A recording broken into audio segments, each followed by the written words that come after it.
hear you, man. Welcome to the show. If you would not mind, go ahead and find yourself a spot, get comfortable, grab a snack, do all that good stuff that we need to do, and we're about to get started. It's not important who I am. What's important is that you are pulling up to the Iron Lords podcast right now as we speak, and I guess I'm here to keep you entertained until it's time to get this show started. So, look. Y'all done messed up and turned me to an animal. And haters be swearing they real, but come to find out that they really mechanical. And yeah, I be eating these rappers, but that's all a part of me being a cannibal. And they say I'm better than money because you can bank on me being accountable. I know a million rappers that don't want to be on a song with me. That's understandable. I kill a beat and they want to compare me to Freddie and Jason. I'd rather be Hannibal. They be like, why use a video game? Just be original. Y'all too dramatical. I know it's random, but I am addicted to flipping the sample and making it flammable. This is that yoga, fire, flame. They think it's arson up in the apartment. They call it department and I get the blame. Still I be running, collecting them rains. You just a target when I'm in the range. I was the hardest to start regardless back when you was messaging people on AIM. Check my vocals. All on Twitter, but I'm anti-social. Love my city, but I'm still bi-coastal. Let's switch that up. What is you doing? What I wanna do Don't here. stop. Nah, that was dope. I'm Keep just that super going. Keep that going. Nah, go ahead. Look, I guess you could say that I'm very spoiled. For them to be your dogs, they ain't very loyal. But I ain't gonna hold you. I ain't here to boil you. You ain't gotta say it. I'm embarrassed for you. Always been a...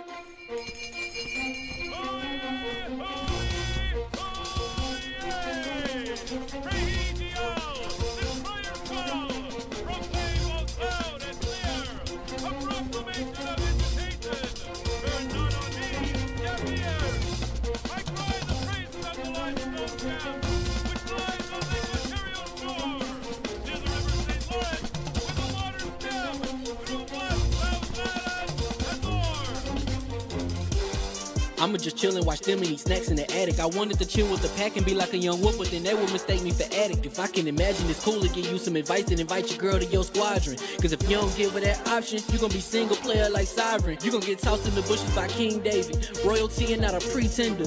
Detrimental to an elemental, what's an avatar to a knee bender? I gotta be me though. I know it's my destiny, work to Carnito. Who cares if you fly, if you still a mosquito? You swear you ain't stunting, but really be Steve-O. You like to collect stuff and that's cool, but I got bad news. Even if you really was that dude, King David still be the king of the statues. Since a juvenile, I've been cursed with a curse to be musical. And if you hate it, we'll meet in the crucible. Other than that, then it's cool and it's beautiful. We let you know that your dreams are pursuable. Whatever you wanna do, then it's doable. If you got work on a Sunday, it's suitable. Cause you can listen to this in your cubicle on the Lord's Day. Woo. If you got work on a Sunday, it's suitable. Cause you can listen to this in your cubicle on the Lord's Day.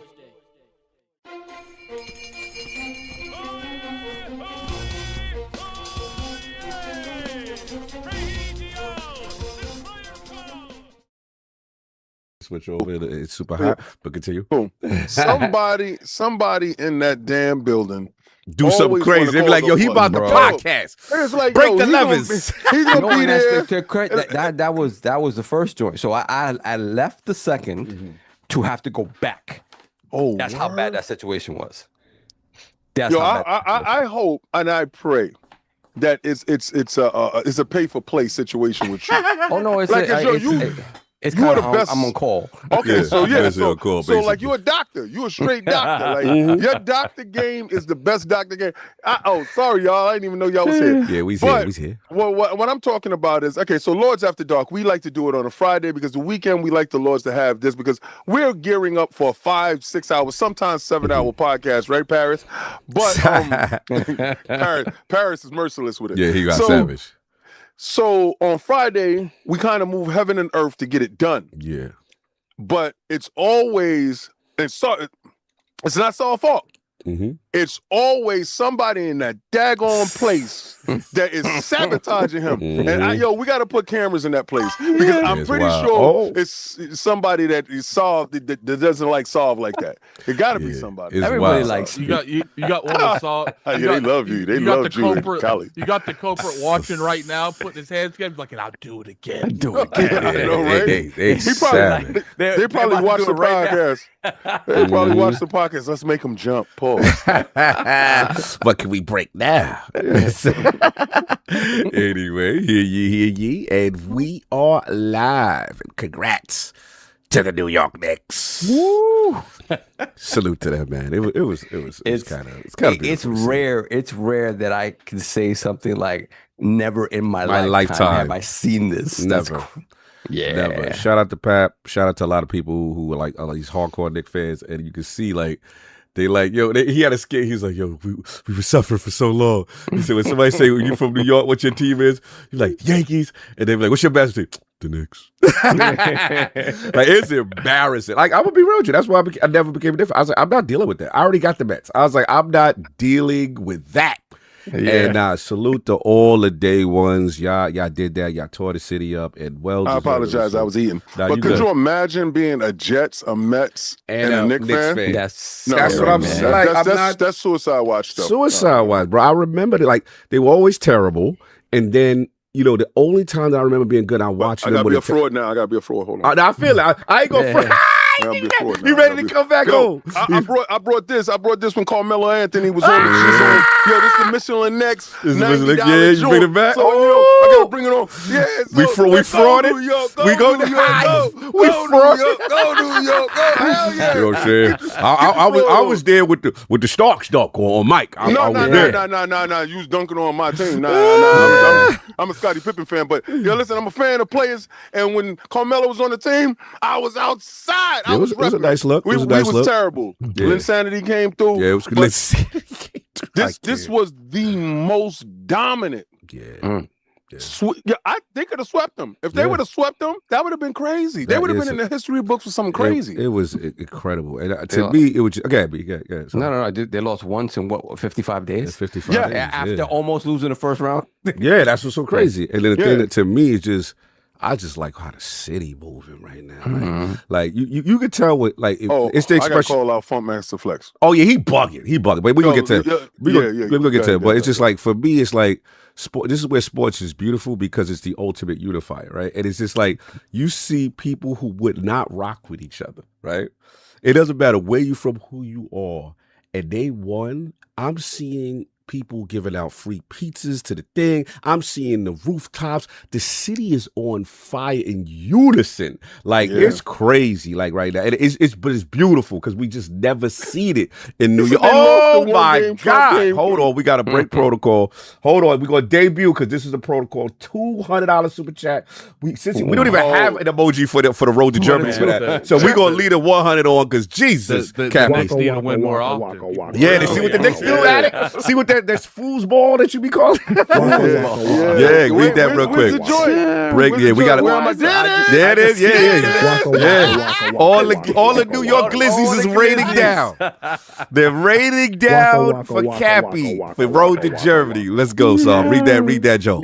Hold on a second. Cappy 2207, $200 super chat. Thank you so much. NYC brothers, the Knicks won the NBA Finals, and the way people online were talking about what would happen if they won would be equal to what the city of Philadelphia did when the Eagles won the Super Bowl in 2018. Also, nowhere near and slightly disappointed in NYC for crazy fandom. Yes, people burning cars and things like that. They already burned the cars? They burnt their car. Yes, I saw a car burning. He said a car, but I know the trains as well. Yeah. Okay, so I gotta break protocol on this part because Funkmaster Flex, to be and I hope that was AI generated. Please, I hope that wasn't you, because if you are encouraging anyone and you're talking to inner city black youth, because that's you, that's your demographic. You're talking to inner city black youth, knowing that they have a target on their back in this city, and telling them to go inside stores and stick their hands in their cash register. And you are inciting riots and you should be locked up, sir. I honestly believe that you need to be banned from the radio because you are a detrimental influence on the youth, because you're telling somebody that I swear for God, it was bad.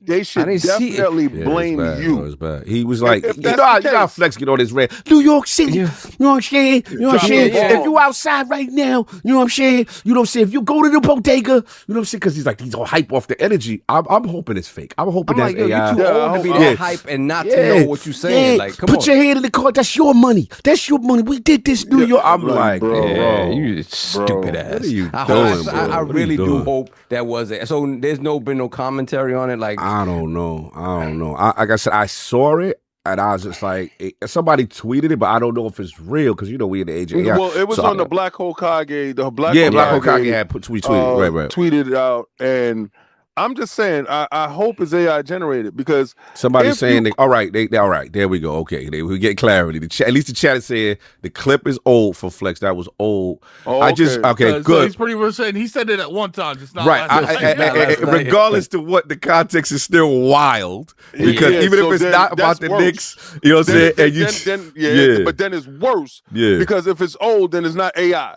See, I was giving him the AI pass. I was giving you the pass for AI. Yeah. I don't even know how you made it this long saying ignorant stuff like that on the radio. Yeah, that's crazy. But you got to always be cognizant that you are. All right, Steven, we got some hip hop historians. Steven, he says, Funkmaster clip is super old. That was a call out when Watch the Throne dropped. So he still want people to go in and register when Watch the Throne drop. With a song drop. Like, that's what we doing. What we doing? Want to put his hands up in all that business? Oh man, this guy. It kills me. He's not built like that. Like, I know. Flex always be talking tough. He's crazy. Come on, Flex. Legend, but he be doing too much. Shut up and spin. Yeah. Shut up and play the record. Shut up and play the record. Anyway. Shut up and play the record. So salute to the New York Knicks. We had to shout it out for the city, for the town. And like I said, I don't know. The next you saw about Donnie said Thursday. Thursday's over. Like traffic, if you doing anything Thursday, it's a wrap. Oh, and then Friday and Friday is whatchamacallit, Juneteenth. Oh, it's over. We had a whole hood. They take it over 34. We take it over the whole. I'm trying to get out. I'm out of the city. Yeah, I'm trying to get out of the city. I'm not going to the. Don't go to the bars or the. It's going to be crazy. All the celebrations from last night just poured into the Puerto Rican Day Parade. Oh, like the Puerto Rican Day Parade is today. Oh, it's over. New York is. We got the in conjunction. It's like a week of party. A week of party. That's all it is, bro. Addict, just be thankful you don't have to deal with this madness, bro. Oh my God, it's crazy. It would never be an issue. You never catch me living there. Anyway, and welcome to the Iron Lords Podcast, LLC, and LordsGaming.net, episode number 449. Another glorious Sunday. We're back at the round table on the Lord's Day, and today we got mad news because it's been so much stuff. We ain't even saying it. Like, it's bro, ridiculous. We missed 1 week with Xbox. This is supposed to be just the aftermath show, but there's more aftermath going on. We've got the Xbox Showcase and exclusives returning. The great Xbox reset and layoffs inbound. Microsoft spit it off. Xbox rumors and Summer Games Fest to discuss. So we gonna get right into it. Let's introduce the gaming nights to the realm here at the round table. My co-host with the co-most, my brother from another mother, the difficult game conqueror, Lord of the Spin Clap, and the howl of the young wolf, Lord Attic. My man's back to back. How we doing, sir? Doing pretty good. I actually want to go see Scary Movie 5 or whatever number they on. I don't know, but I'll probably see that tomorrow or something. It's been a crazy week, man. Yeah, so I ain't even gonna take much time because we already gonna have plenty of time. No doubt. And so we got it. I would say like we'll do some timestamps because there's a lot of stuff that we do have to talk about, based on what we experienced real quick. So I did want to kind of ask you about Minecraft Legends 2, sir. You just got a chance to experience that at Summer Games Fest. Talk to us real quick. Just a couple bars on that. Yeah, so Minecraft is I've noticed they did a lot of newer stuff. They actually made it a lot more easy to like access your inventory. It seemed like they're building this game off more of they know that you're going to be playing it with multiple people, so they want it to be as easy as possible. Like you can push up on the D-pad now to access your whole inventory. The bosses seem more like on a more of a grand scale. Yeah, we fought one of the bosses. We beat him. So shout out to Parris. Oh, it was you, man. That's what's up. Well, that's dope. That's what's up. So it was a fun time, man. They you could tell like that gap that you would expect from a sequel to be, and I feel like they definitely listened to the actual feedback that was given. And they implemented it into this game, and I enjoyed what I played. And now, as far as like, are people going to enjoy this? I think from what I played, which is just one stage, like maybe 10, 15 minutes. Okay. If you enjoyed the first one, I think you would enjoy this one. Got you. Would you did you play the first one at all, or was you like you remember? No, it? I beat the first one. Oh, so you played this game? Yeah, Okay, you played the first one. Me okay. and Smooth beat it. Oh, shout out to So Smooth. yeah, I actually really enjoyed the first one. So I was really excited to play this one. And it's like I said, it's an enhanced version of the first one. You know, they definitely went back. They listened to all the feedback, and you know, they did right by the people there. But Nice. I do think that I got to play the full game myself. Can't really go off just playing like a 15-minute demo, especially one that they chose for us. Oh, right. You know, when it comes down to that, they could have chose the best stage of the game. I don't know. That smooth vertical slice. Yeah, I don't think it was a vertical slice though. Okay. I do think that was part of the game, but we'll have to see. We'll have to see. So far so good with the good old Minecraft Dungeons too. No doubt. Then you also played something. Me and you play something together.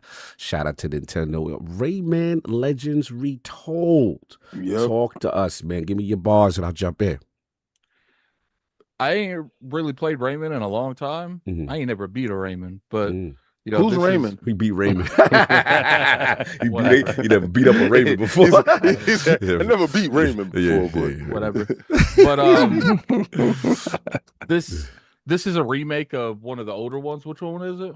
Oh man, I forget the original. That's Rayman Legends remake, I think. I believe so. Yes. Yeah, Rayman Legends. So it's a remake of that, and I was impressed. Like there was a level where me and Cog were like essentially like running from a boss, and we had to you know, they got a little bit of like moving around, like kind of going up, and you had to work together. It was fun. You know, it definitely had me interested in the full game. That's for sure. Yeah, no, I'll jump in. You know, you know me, Sav. I don't.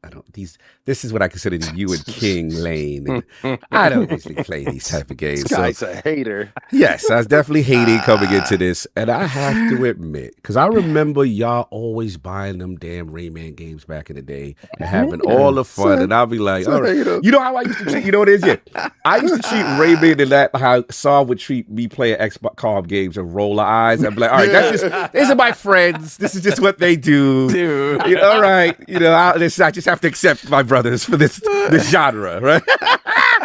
But I ain't going front. The first level, shout out to the two devs that we were playing with. The first level was definitely, they said it was a remake of like some original game. So, you know, it had cooperative There's mechanics. new content in there too. It's not just all the original. Yeah, so it's two players. We go side to side, and then the funny thing is we, you know, punch the enemy. We can actually hit each other, but not do damage, I believe. But we were using like a little parts of the boards to platform and stuff. And I was like, all right, that's cool. Where it won for me is when we got to stages 2 and 3. They gave us 3 levels on this demo. The second stage was kind of like, bro, soft. It was like a Panzer Dragoon.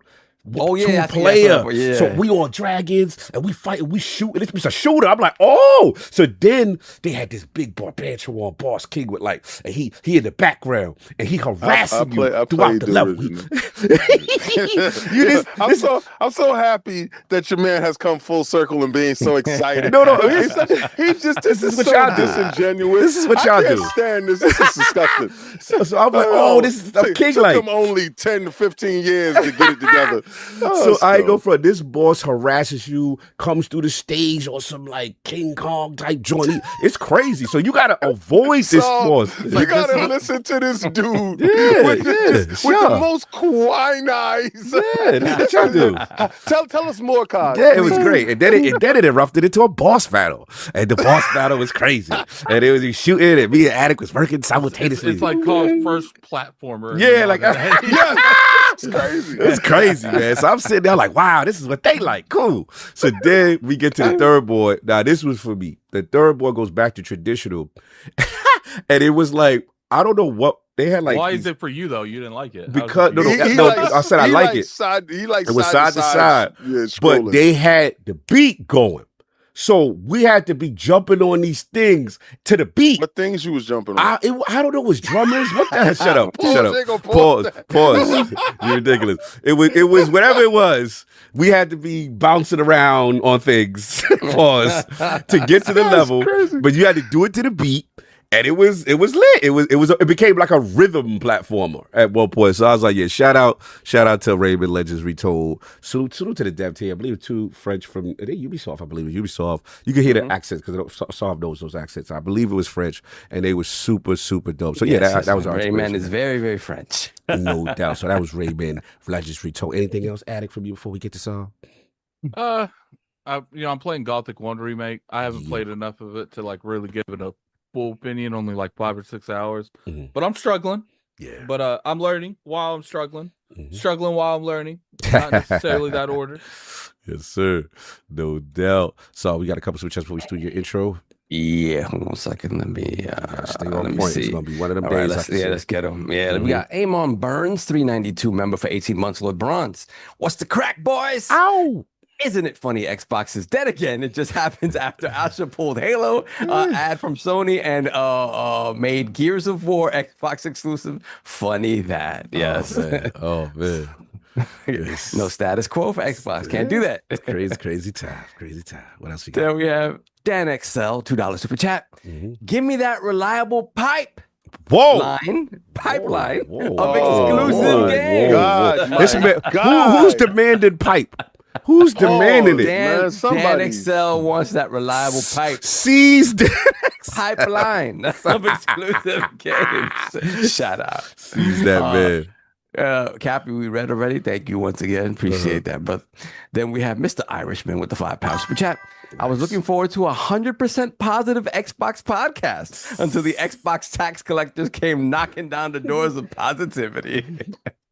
Always. Crazy. Then we have Hollywood Rules, $2 super chat. I'm glad I'm safely upstate till work tomorrow. Oh, yeah. New York is going to be crazy. Yeah. Then we have the Gaming Circle podcast, $5 super chat. K Asante, what up? Salute to the Lords on this great Sunday. Always great to connect with you. A pleasure finally meeting Saab. Likewise, my brother. Ow! Editing your WWE video to Everborn. Lit. Yeah, yet another person jumping on the bandwagon, looking to see my downfall. Because of the things for Sony. Yeah. Shout out to Everborn. No doubt. Then we have a Keezy Boo Boo, £10 super chat. How much? £10. All right, $10. We get road to Germany, Glizzy time. Let's get it. What's up, Lords? AKW here. Just want to give thanks for the support this week. Health is wealth. And Cog, you are still a bum. Hashtag Cog Jiggly. So I want to say this. Yesterday, Keezy put up something about his dad is going through a very, very, very difficult fight with cancer. There is a GoFundMe, right? I think. I believe so. I just put it in the chat. Okay, cool. Please put that in the chat. Yeah. We're here to support our brother in anything we can do. So please spread the word. Support in any way that you can. We're here for you, bro. I'm so sorry about this. Yeah, apologies. Yes. That's tough. That's real tough. Yeah, we're caught up. Yeah, we're caught up. Caught up, no doubt. And then let's get to our most technical gaming lord. Solo gamer list for the single player selfish experience. And also the Sostradamus, the Lord of Clarity, Messiah, Lord Patron of the Iron Bank, PC Master Races. Lord Sovereign. How we doing, sir? Doing good, man. Doing good. I just crazy as always. Got back after Summer Game Fest and just right back to the grind. Yeah. But actually earlier this week, I managed to escape work one day a little bit early and I went to see what you saw? The Furious. The Furious action movie. In the vein, I am a big fan of The Raid Redemption and The Raid 2. Wait, is that the one where they took his daughter? Yes, sir. I mean, his wife. He took his wife. They took one of them's wife gets taken, and then one of the other guy's daughter gets taken. Okay, and they work together. I got to see that. I got to see that. Oh my God! Like I said, if you love The Raid, you're gonna love and Ong Bak and things like that. You're gonna love this movie, bro. Just back to the essence. Same faces that you know from those movies are in this movie. People that constantly play villains are villains once again in this movie. Like there's certain dudes that you see, you're like, yeah, this dude's a villain. Cog, for you, what's up? There is a leg dude in this movie. Ooh, we got with the feet up. With the feet up, like he's nice overall, but when I saw the leg game, I was like, I like the legs up, the feet up. That's how I like it. Great movie. Go check The Furious if you have not seen it. These are my pod mates. I like these are the guys I podcast with. Not one individual said pause. They just kept going. This dude said, "Yo, Cog, is a guy in there with his legs up for you?" And Cog was like, "Yeah, you know how I like it with the legs and the feet up." Y'all let me run with that. Nobody said pause, y'all. Nobody want to throw the Taekwondo reference. I was gonna keep going, like, you know what I'm saying? Like, shout out to Advanced GG while keeping us hydrated while we endure this good tease. So Warang type action, some flamingos. Warang type action was very, very cool stuff. So nice. Yeah, go check out The Furious if you can. The Furious. Let me see what else. Big shout out to everybody that I finally got to meet for the first time, see for the first time in a lot of years at Summer Game Fest. It was a fantastic time. What a cool couple of days to just hang with people that I consider fam. You know what I mean? It was a great time. So shout out to everybody. It was fantastic. What else? What else? I had a couple games I want to ask you about. Okay. Oh, real quick. So before I answer those. Yes. So and there was a game that came out that King knows about. We all know about, but King and I know mostly about. What was the name? Okay. What was the name of the TikTok platform that had very short clips and got eliminated going into like the TikTok era, the Twitter, the Instagram? Oh, you're talking about Vine. Vine, there you go. Vine. I first saw clips of this character on Vine, and it is Killer Bean. Right? Killer Bean. Yeah. So I remember a while back, somebody had Killer Bean. I think it might have been Jeff. It was Jeff Keighley show. I went crazy. Yeah. Yes, I remember the Killer Bean. Yeah. Killer Bean is out in early access. What? Oh, hold on. Let me get my Steam now. Bro. So it's a little rough still, but it's functional enough where you have fun murdering beans and shooting. It's a good time. It's a good time. I mean, it's still very early. It's the guy who invented Killer Bean. I think he's essentially developing this by himself. Is crazy. I don't know. So it's gonna be a minute before you see like vast improvements to the game. But what's there as a base third-person shooter with a little bit of like what you would call it, bullet time stuff. It's fun. It's fun enough, and I think it's $12 or whatever. That's what's up. Yeah, so I'm on Steam right now. Killer Bean. Yeah, no doubt. So it is the funniest thing in this world. Like it looks hilarious. I remember seeing that trailer. I was like, "What is that?" My dad is back. I'm buying it right now, son. It's from the Killer Bean Studios LLC. That's the name of Killer Bean Studio LLC. Yo, so we got bullet time. Yo, and I'm looking at it. Yes. Oh, absolutely yes. 100% yes. Yo, the lips is crazy. Mad racist. You're crazy. And you know, the computers that we have like can literally run it like at 150 FPS or something. Like it's running well. Like it's running pretty well, despite it being very early still. That's hilarious. But it's still very basic, but yeah, it's fun. So yeah, shoot away. All right. So games. I wanted to talk about Ace Combat. Did you get a chance to check out Ace Combat? I did. I was. Who was it? It was Lord Chris and myself, kind of riding shotgun as King was playing the game, right? So we're watching him. Got to check it out. I'm excited for Ace Combat. I think it's. We were there from day one with Air Combat, the first one, on the PlayStation, and then the very next entry became Ace Combat. And I overall, I think it's become a little bit less arcadey, right? So if you like, I won't say it's a sim by any stretch, right? But there's more to it than there used to be. So if you haven't followed it, it could be a little like they're gonna walk you step by step through what you need to do, because there's plenty in that you need to learn in terms of controlling your plane and stuff like that. So it's more sim than the arcadey style what we used to. It's the action itself. Once you get into it, it's a balance in between. Okay, it's a balance in between, right? And so I enjoyed what I saw. I have to really, I wasn't listening to it, right? So I want to see how the story elements hit, because there's story in these games now, right? Yes. And so in this particular game, the Wings of Theve, apparently like Theve, the Wings of Theve is like this ace fighter pilot that basically kicks the bucket. Oh, damn. And you have to take on the mantle of the Wings of Theve. And it's, I mean, again, the things that I saw story-wise, I'm like, oh, this seems cool. Let's see where this goes. But mostly you did a couple of missions. I think you could do like 2 or 3 missions and they jump you from mission to mission. And each mission is kind of a tutorial unto itself. Right. So what I saw in terms of like the dogfighting, once King got into dogfights, it seems like it could be cool. But I really want to sit with it because again, I've never been the dude that wants to play like a combat simulator, right? Right. Give me something that is more afterburner.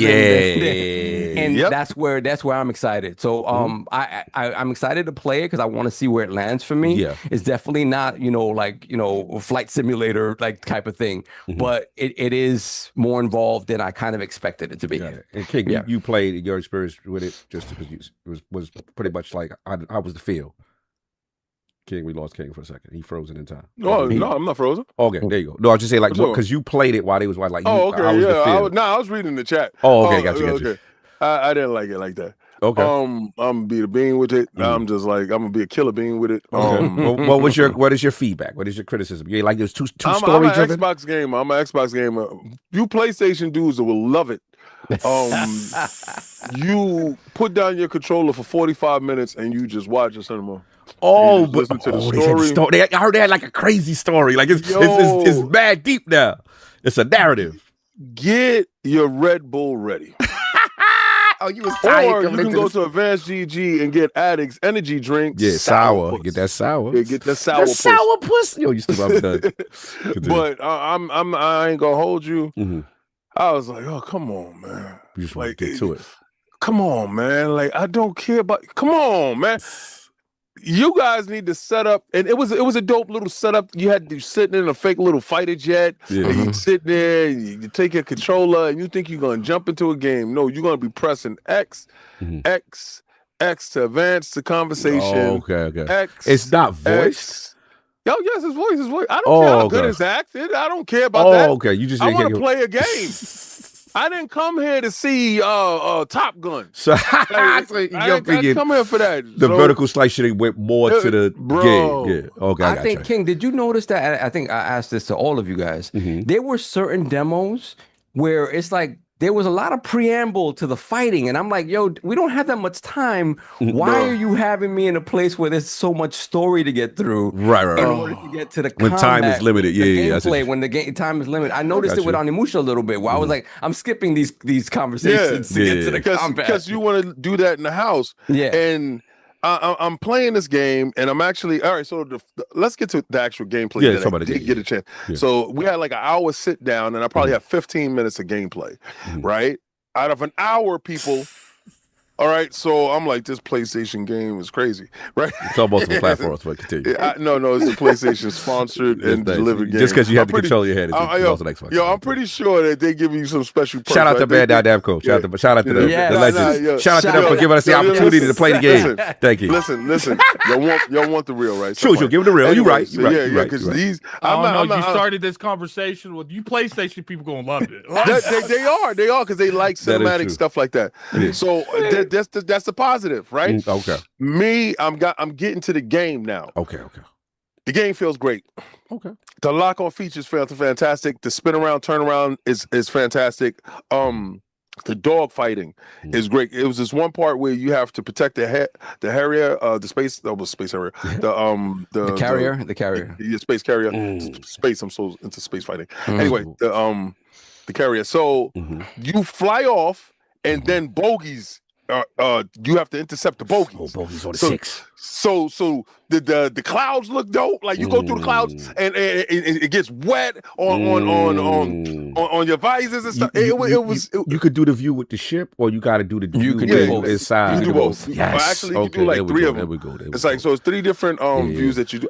I like to do it while I see my plane. Yeah, me right. Too, like me too. Afterburner. Yeah, but But to get the real immersion of it, you got to be inside of it, right? So I was like, I switched out of that. I got back inside of it, and I'm looking at all the levers and the gears and locking on people. So when they lock on you, you could spit out some butt flames, right? Oh, I forgot what they call it. Yeah, it's a term. Yeah, flares, the flares. To get the heat seekers off me. Yeah, butt flares. Yeah, shoot the butt flares. You can fart out the flares. Yeah, so I'm flying. I'm like, here they go. Right. So and then I spun around, homeboy, and they was like, get him. So it's so much conversation going on because your wingmen, they're talking with you and they're telling you, he's on my tail, help me. So you can help him. But the carrier is the also airplane dudes is laughing at us. We don't know the terminology. Continue. No, we don't. So what? I don't care. Anyway, so the butt farts. So I use the hot butt farts to keep them away from me, right? So but it works though. So I know how to do it. You didn't play it high. So anyway, so I was armed with my butt farts, and I had so you could switch to the ooh-wop bangs, right? So I switched from the rockets to the ooh-wops. So I was like, so I told once you tear one of those planes out the sky with the ooh-wop bang, you're addicted. Yeah, because cause you gotta follow him, right? And he's running like hell. He's running like hell. He looked like you know how you watch cops, bad boy. What you gonna do? And they're running and hopping over stuff. And you're just following them. So I followed him, and you just gotta let off at the proper time. You gotta lead him. And I was like, he blew up. I said, I'm addicted. All right, I'm addicted to you. One quick question.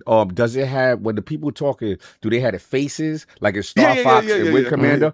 Oh, they got fake. They got the little. Or they just you see the text and you hear them. No, you hear them. Okay. You hear them. There's no text unless you put the text there. Gotcha. But no, you hear them. Oh, okay. They talk. You hear them talking. I do like the Star Fox and the Wing Commander thing, but where you see the face and it feels more intense. But that's all right. This looks more realistic though. But it's like an RPG flight simulator / arcade game. Okay. I just wish I'd have had more gameplay to play. Right. But the gameplay that I did play, I was like, oh, okay. Once you gun them down, see, because you can shoot them and you can shoot the rocket and it's cool, but it's wetter than forget it. Yeah. When you got the bullets on them, and you chasing them down, you bangs. Like, you hopping over on them. You're like, I got you. That's that flight term, the ooh-wop bang. Yeah, because that's what pilots went to school for. It's like, let me do ooh-wop bang, right? So, and the butt flares. Yeah. Requesting permission to use the ooh-wop bang. Ooh-wop bangs alive, son. And the peoples be like, you got that, you did that. They boost you up. They did positive reinforcement. I was for the eradication. You just took away. I don't like his airplane terms at all. But it was dope. The stuff that the 15 minutes I did get a chance to play, graphics on point. That's one thing I'm gonna say. Namco, you did that right there. And the sounds was crazy. So I was so because you know how you playing it or you listening to it and you bored. I was bored as hell. Yeah. I was like, I was falling asleep. I was trying to think of stuff. We was tired. Around. But as soon as it was time to get busy, then it was up. It was up. So I just say y'all need to do your demos better. But other than that, I had a good time with that. I ain't gonna hold you. No doubt. So last other question I have for you was, did you get a chance to read Crimson Moon and Nekome Nazi Hunter? Yes. Oh, that wasn't you. Okay. Yeah. Just some brief synopsis. Start with Crimson Moon. So Crimson Moon is a third-person action RPG / Souls-like, where you can it kind of invoke once you get when there's a power that you can kind of build up and you invoke basically become an angel to fight these from what I recall, like these demons. As what can I say? What stood out to you? What didn't stand out? So this Probably Monsters, this dev and this publisher, they they're kind of focusing on like AA games, right? Like, in terms of production quality and stuff like that and value. So they're trying to give you these sort of genres in sort of a smaller overall package. So what I played, of that game was cool in terms of like the different type of weapons you can utilize. Everything that you like, if you enjoy Souls-like games, all the options you have in terms of kitting yourself out. If you want to be someone who's parrying and blocking, you have that. Different weapon types that you can pick up. Also, like as you go through the levels, like everything feels interconnected. And then you have to I forgot what it was. I think you have to kill a certain amount of enemies in order to open a portal to the next area, right? And I mean, I enjoyed it. It was I'm not the type of dude that's going to sit there and necessarily play Souls-like games. I just don't have the time to dedicate to constantly, you know, losing and then coming back to it. Though, I mean, I can do it. I know I can do it. It's just a time thing. Time thing. This one felt, if I recall, like they will have sort of options for you to be able to get through it a little bit easier. It seemed like very competent. It seemed very competent. The angel sort of power seemed very cool that you could pull out in a pinch when you roll up. They told us themselves, they were like, hey, you roll up on a boss and you feel like you don't have it, just enable them angel powers. And then you come in with a nice little combo. I enjoyed what I played of it. It seemed again, for a game that's late, you know, billing itself as more like AA than anything. There was a lot of options. It seems like it's going to be a pretty deep game and something that people that enjoy that genre will really attach to, especially, you know, if there's no FromSoft game to speak of in the moment or you know, Lords of the Fallen or something like that. It does seem like it'll fill that sort of void nicely. And that game's coming out this year. Actually, I believe the release date is in September, which maybe that changes. I don't know. We'll see what happens in September. So that was that. So then the other joint, I don't know if it was you or Kig or whatever. It was both of them were Addict and I. So the other one, Nekome Nazi Hunter. So this is the one that I was more excited about. When we first saw this, I forgot where we saw this, and I was like, okay, yeah. I mean, look, in gaming, there are a few things that are more satisfying than murdering Nazis in video games. So following the Wolfenstein playbook, exactly. But now this time it's more hand-to-hand combat. It's more sneaking behind people and just gutting them and stuff like that. Murk and murder, what I love. So you play a young man whose family is murdered by the Nazis, right? And he's on this like revenge, like this bloody sort of revenge. If you've ever seen something like Sisu or something like that, where it's like all out blood, all out like gore. It tries to evoke that, right? But this game, mind you, is earlier in development, so it's a lot less polished than what we saw with the Crimson RPG. So a lot of the gameplay is stealth focused, but stealth, not necessarily trying to get around them, stealth murdering them. Stealth, just sneaking up on them and murdering them, right? And all of that stuff, like animation wise, again, very gory. You're slicing Nazi throats, you're stabbing them multiple times in the chest, you're gutting them, like, and again, in the demo, didn't see that many animations. The animations were still wonky. It felt like you were missing animations. It was early. You know, animations are still very stiff. Then you get into the hand-to-hand combat stuff, which they have, you know, everything that I like in a hand-to-hand, you know, in hand-to-hand combat, which is like parrying and stuff like that, counters, all that stuff. Again, parry windows, counter windows didn't feel super great yet. It felt very stiff, but it's there, right? So my hope is that the polish comes afterwards. But yeah, your hand-to-hand combat stuff, you're fighting these guys, you're stabbing them. You know, depending on what angle you get them from, you'll have different animations and whatnot. But from what I saw, most scenarios they kind of start out stealthy, then they blow out into full-on fights.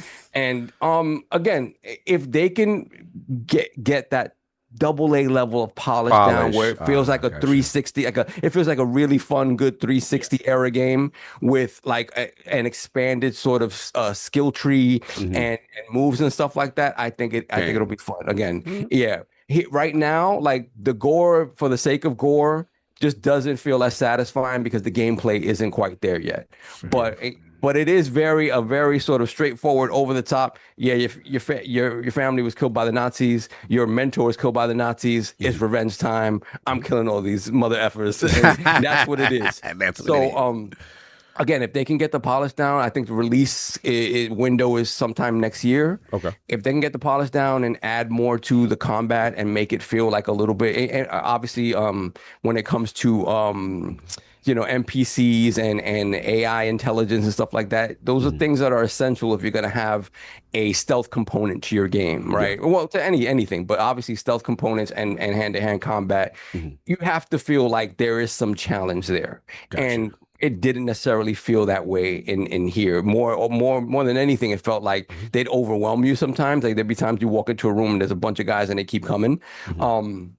But other than that, again, looking at it as early as it was, I want to see where it goes. I hope they expand upon it. But again, if you give me something that's a 7, well, and I'm just, gutting Nazis, I'll be happy with that. No doubt. Yeah, I actually feel that game has a lot of potential. It could be like another version of Sifu if they really focus but the issue is like so I'm shutting it down. So I'm like, don't do that. Don't throw that on it. If they get there, he didn't let me finish. Like the issue is like the continuous reuse of animations. I felt like there was a lot of issues with the connection stuff. The thing that people loved about Sifu was just that combat, how fulfilling it was, how it felt like you actually connected punch to punch, and those are the things that the game is missing dramatically. Is those things. Like it's a very gory game, and I'm not trying to say it's going to be on like the same type of gameplay as Sifu. I'm saying it can have that satisfaction that Sifu has, but it's missing the little things that gave Sifu that edge when you were playing. No doubt. So that's been it, sir. Yeah. Are we gonna talk Tomb Raider quickly? Oh, absolutely. I didn't know if it was you or King was going. I was gonna get that. But this year, y'all. King can jump it. Both of us. Yeah. Go for it. This is the big one for y'all. Let's go. Yeah. King and I both got to play Tomb Raider Legacy, man. And as Tomb Raider fans from day one, they did it. I feel like this is going to be a banger. I'm very excited for this game. It is a remake of the first game, right? But obviously expanding it out. I remember Tomb Raider Legend is kind of a reimagining of Laura's origin, but the story beats and stuff like that are very different. So it is kind of a reboot for the series, but it isn't a remake of the first one like this one is. So this is straight up kind of a remake of Tomb Raider 1. And what I feel that they got perfect was like when you look at the last trilogy of Tomb Raider games, those games were a lot more grounded, right? They felt a lot more like it was a different Lara, and the entire world felt like it was more grounded in reality. This one, the moment you turn the game on, it's absolutely gorgeous and beautiful, shiny. UE5 is out in the streets, like it's beautiful. It's Crystal. Who this? It's this Crystal. Oh yes, it's Crystal Boys. See that? Okay. Yeah. So but the thing about it is, it's shiny in a way that makes it feel like it's evoking the original game, but it's just the fidelity and the beauty and the lushness of this jungle that you're in kind of really absolutely stands out. It's a beautiful game. Now the thing that it kind of deviates from the last trilogy is that in a lot of ways it tries to toe that line like kind of in the middle, where you have your grappling hook, you have things that you need you have your double guns and stuff like that. It just feels more in line with the original game. So I'm not gonna say it's more cartoony, but it doesn't feel like as grounded and sort of visceral as like a modern thing. Modern one, right. Okay. Exactly. So, but it works perfectly because in this one, you're solving environmental puzzles in the same way you did in the original, where it's like, you're looking around the world now. Yeah, now she has like a scanner that'll kind of tell you, hey, I need to do this. I need to find these pieces or whatever. So you can use that if you want, or you could just look at environmental cues. Got it. And talking to the dev, I have a thing with with signposting in games. Like I'm not the biggest fan of the yellow paint. The yellow paint, the white. barking on the ground. You can, You can turn it off completely in this if you want, and just go by environmental clues the way that we used to do it. Oh my god, it was crazy. We'd be sitting there in puzzles trying to figure out these things. So the demo starts out. You're in Peru, and you have to solve this environmental puzzle, like with these gears and stuff, in order to get behind like a waterfall and get into a temple. So it's classic sort of Tomb Raider, trying to figure out how in the environment to get the things where you need them in order to get it to do what you need it to do. Cool stuff. I first was like, why are you giving me this in a demo again? Because it's going to take so much time. But it was cool to see that in practice. And then after that, it immediately jumps into like an action set piece where you're, this spoilers, there are dinosaurs in the original Tomb Raider. You fight dinosaurs, and they show off a bullet time slow motion that she has in order to fight the dinosaurs. I just think overall, looking at how they try to toe the line and be true to the spirit of the original without stepping on the toes of what this last trilogy has done and making it its own. I was so impressed, man. I was so impressed. To go back, I recently purchased the 1, 2, and 3 collection, and then the 4, 5, and 6 collection. Again, those games, to have those modernized, being able to play them on Steam in a modern format, fantastic. But those games are old, and there's certain sensibilities that once you get an hour or two in, you're like, oh damn, I don't want to do this anymore. You know what I mean? This is taking that and again bringing that forward and allowing you to re-experience that story in such a beautifully realized modern context. Nice. I'm so excited. This is one of my tops. I love me some Lara Croft. So King, you got a chance again. Shout out to the Crystal D boys. Got a chance to get over there. You know what I'm saying, and experience Tomb Raider yourself. So what was your experience, briefly, as far as it was hot trash? No, I'm joking. Now, that game is done. Yeah. All right, it's done. They just avoiding Grand Theft Auto 6. Yeah, it feels like it. I sat down with it, and I can remember Cog's excitement in trying to set me up. Yes. One of the greatest moments in gaming I've had. I just bust out laughing because I said the moment is going to be back in this game, and the dev didn't know why I was laughing. Right. Oh, okay. Right? I remember that moment. Because I was like, yeah, that guy called me on the phone, stayed with me on the phone. Yeah. And he's like, yo, did you went past? And I went past the part, and he didn't get the reaction. Yes. That he wanted. That's like the Resident Evil dogs moment. Yeah. It's a kind of thing. Yeah, but see, that moment, that moment must be triggered. Yes. Cog didn't know that the moment that he had, I could have avoided it entirely. Yes. So, like Soft said, you get down into Peru. This looks gorgeous. And I had started late. I had started 10 minutes into the hour session, and because they was finding a space for me. This thing was booked up the whole weekend. Yeah. And they found a space for me. So shout out to Crystal D. Shout out to the people who was at the front door. Shout out to everybody that made this possible. Shout out to Attic walking over there just to make sure that stuff got done. Yeah, Attic is a real Attic, bro. Like, good. Attic pull-up game. He used his white privilege. His white privilege. No, let's be real. No, it's because he's big, though. It's hard to say no. It's hard to say to the big dude. He's big and white. Right? I gotta be the white privilege. Two different things. Don't throw that over me. So you could be white and small, pause, and it just don't really work as well. But he pulls up, his West Virginia pull up. Yeah, his West Virginia. He's like, he said, my darky friend would like to. We gonna get canceled. Right. I'm joking. He's like, I'm just checking to see if when he Attic did not say that, by the way. He did. But when he gets to his business Attic, business Attic is fun. Your business Attic is fun. Never seen business Attic. Business Attic is fun. We all got business voice, and y'all know what it's called, code switching. Yes. Well, when you see a white guy code switch, you know it's gonna work, right? So he code switched so good. He was like, "Excuse me." You stupid. I said, my man is on it. I knew I was in. He's like, I'm just checking for the possible availability. The possibility of any openings fighting that way. For Iron Lord's podcast, yes. And it went through, and after he secured the bag, he said, "All right, good, see you later," and just dipped out. I was like, he was in there with me on my session. He's yes. like, I'm out. Yeah, I like his hover over the front desk portion. Because you know there's that front desk portion. So when what's funny is I go for one of my second point, but he wanted to make sure because he made it happen, right? So he had to make sure.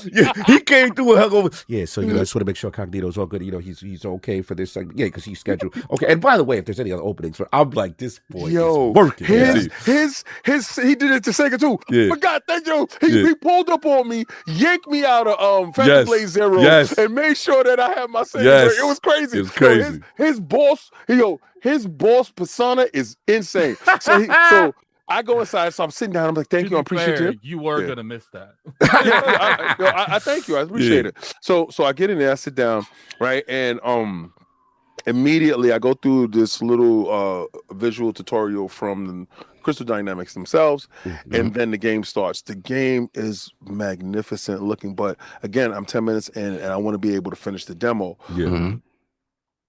As far as what Salve says, as far as taking off the visual cues, I didn't have time to run through the menus and do all that stuff, even though they told you in the beginning that you can play it as organically as you like. And I was just into the game. And that first puzzle has changed, like from the original game. It's not exactly the same. And it's in a way that if you played the original, you're going to have to figure it out a little bit.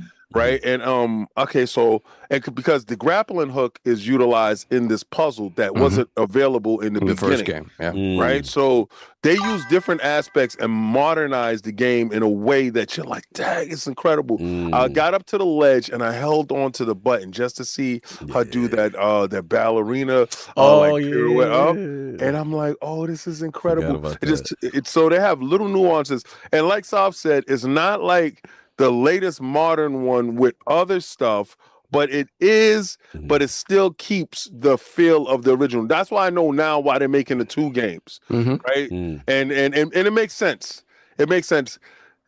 The animations, the facial animations on Lara Croft herself is dope. It's great to see because it's not exaggerated and she looks young enough because remember this is early in her career and it's just a strong female character in a role that absolutely makes the complete sense. This is her. She's an icon, and I love everything about the game. Nice. It got to the chase scene, and because I don't want to blow it up for you guys, you're gonna get it. When it got to the chase scene, the audible cues of what's happening in the bush, like it happened because we had Dolby surround sound, and I looked and I was like, "What? It's coming from over there."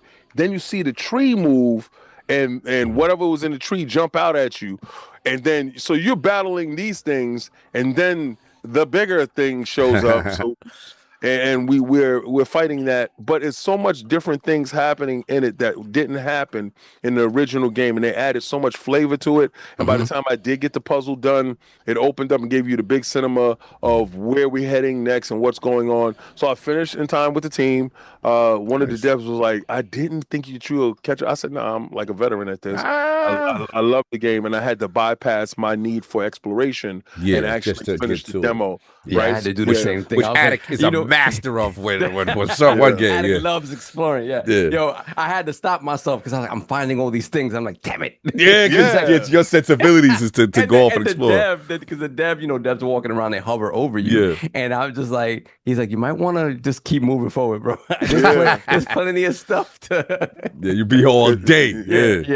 And time is limited for sure. The game is magnificent. I think the game is completely done. I didn't run into any bugs. Some people did say they found bugs, but I didn't run into any bugs in the game.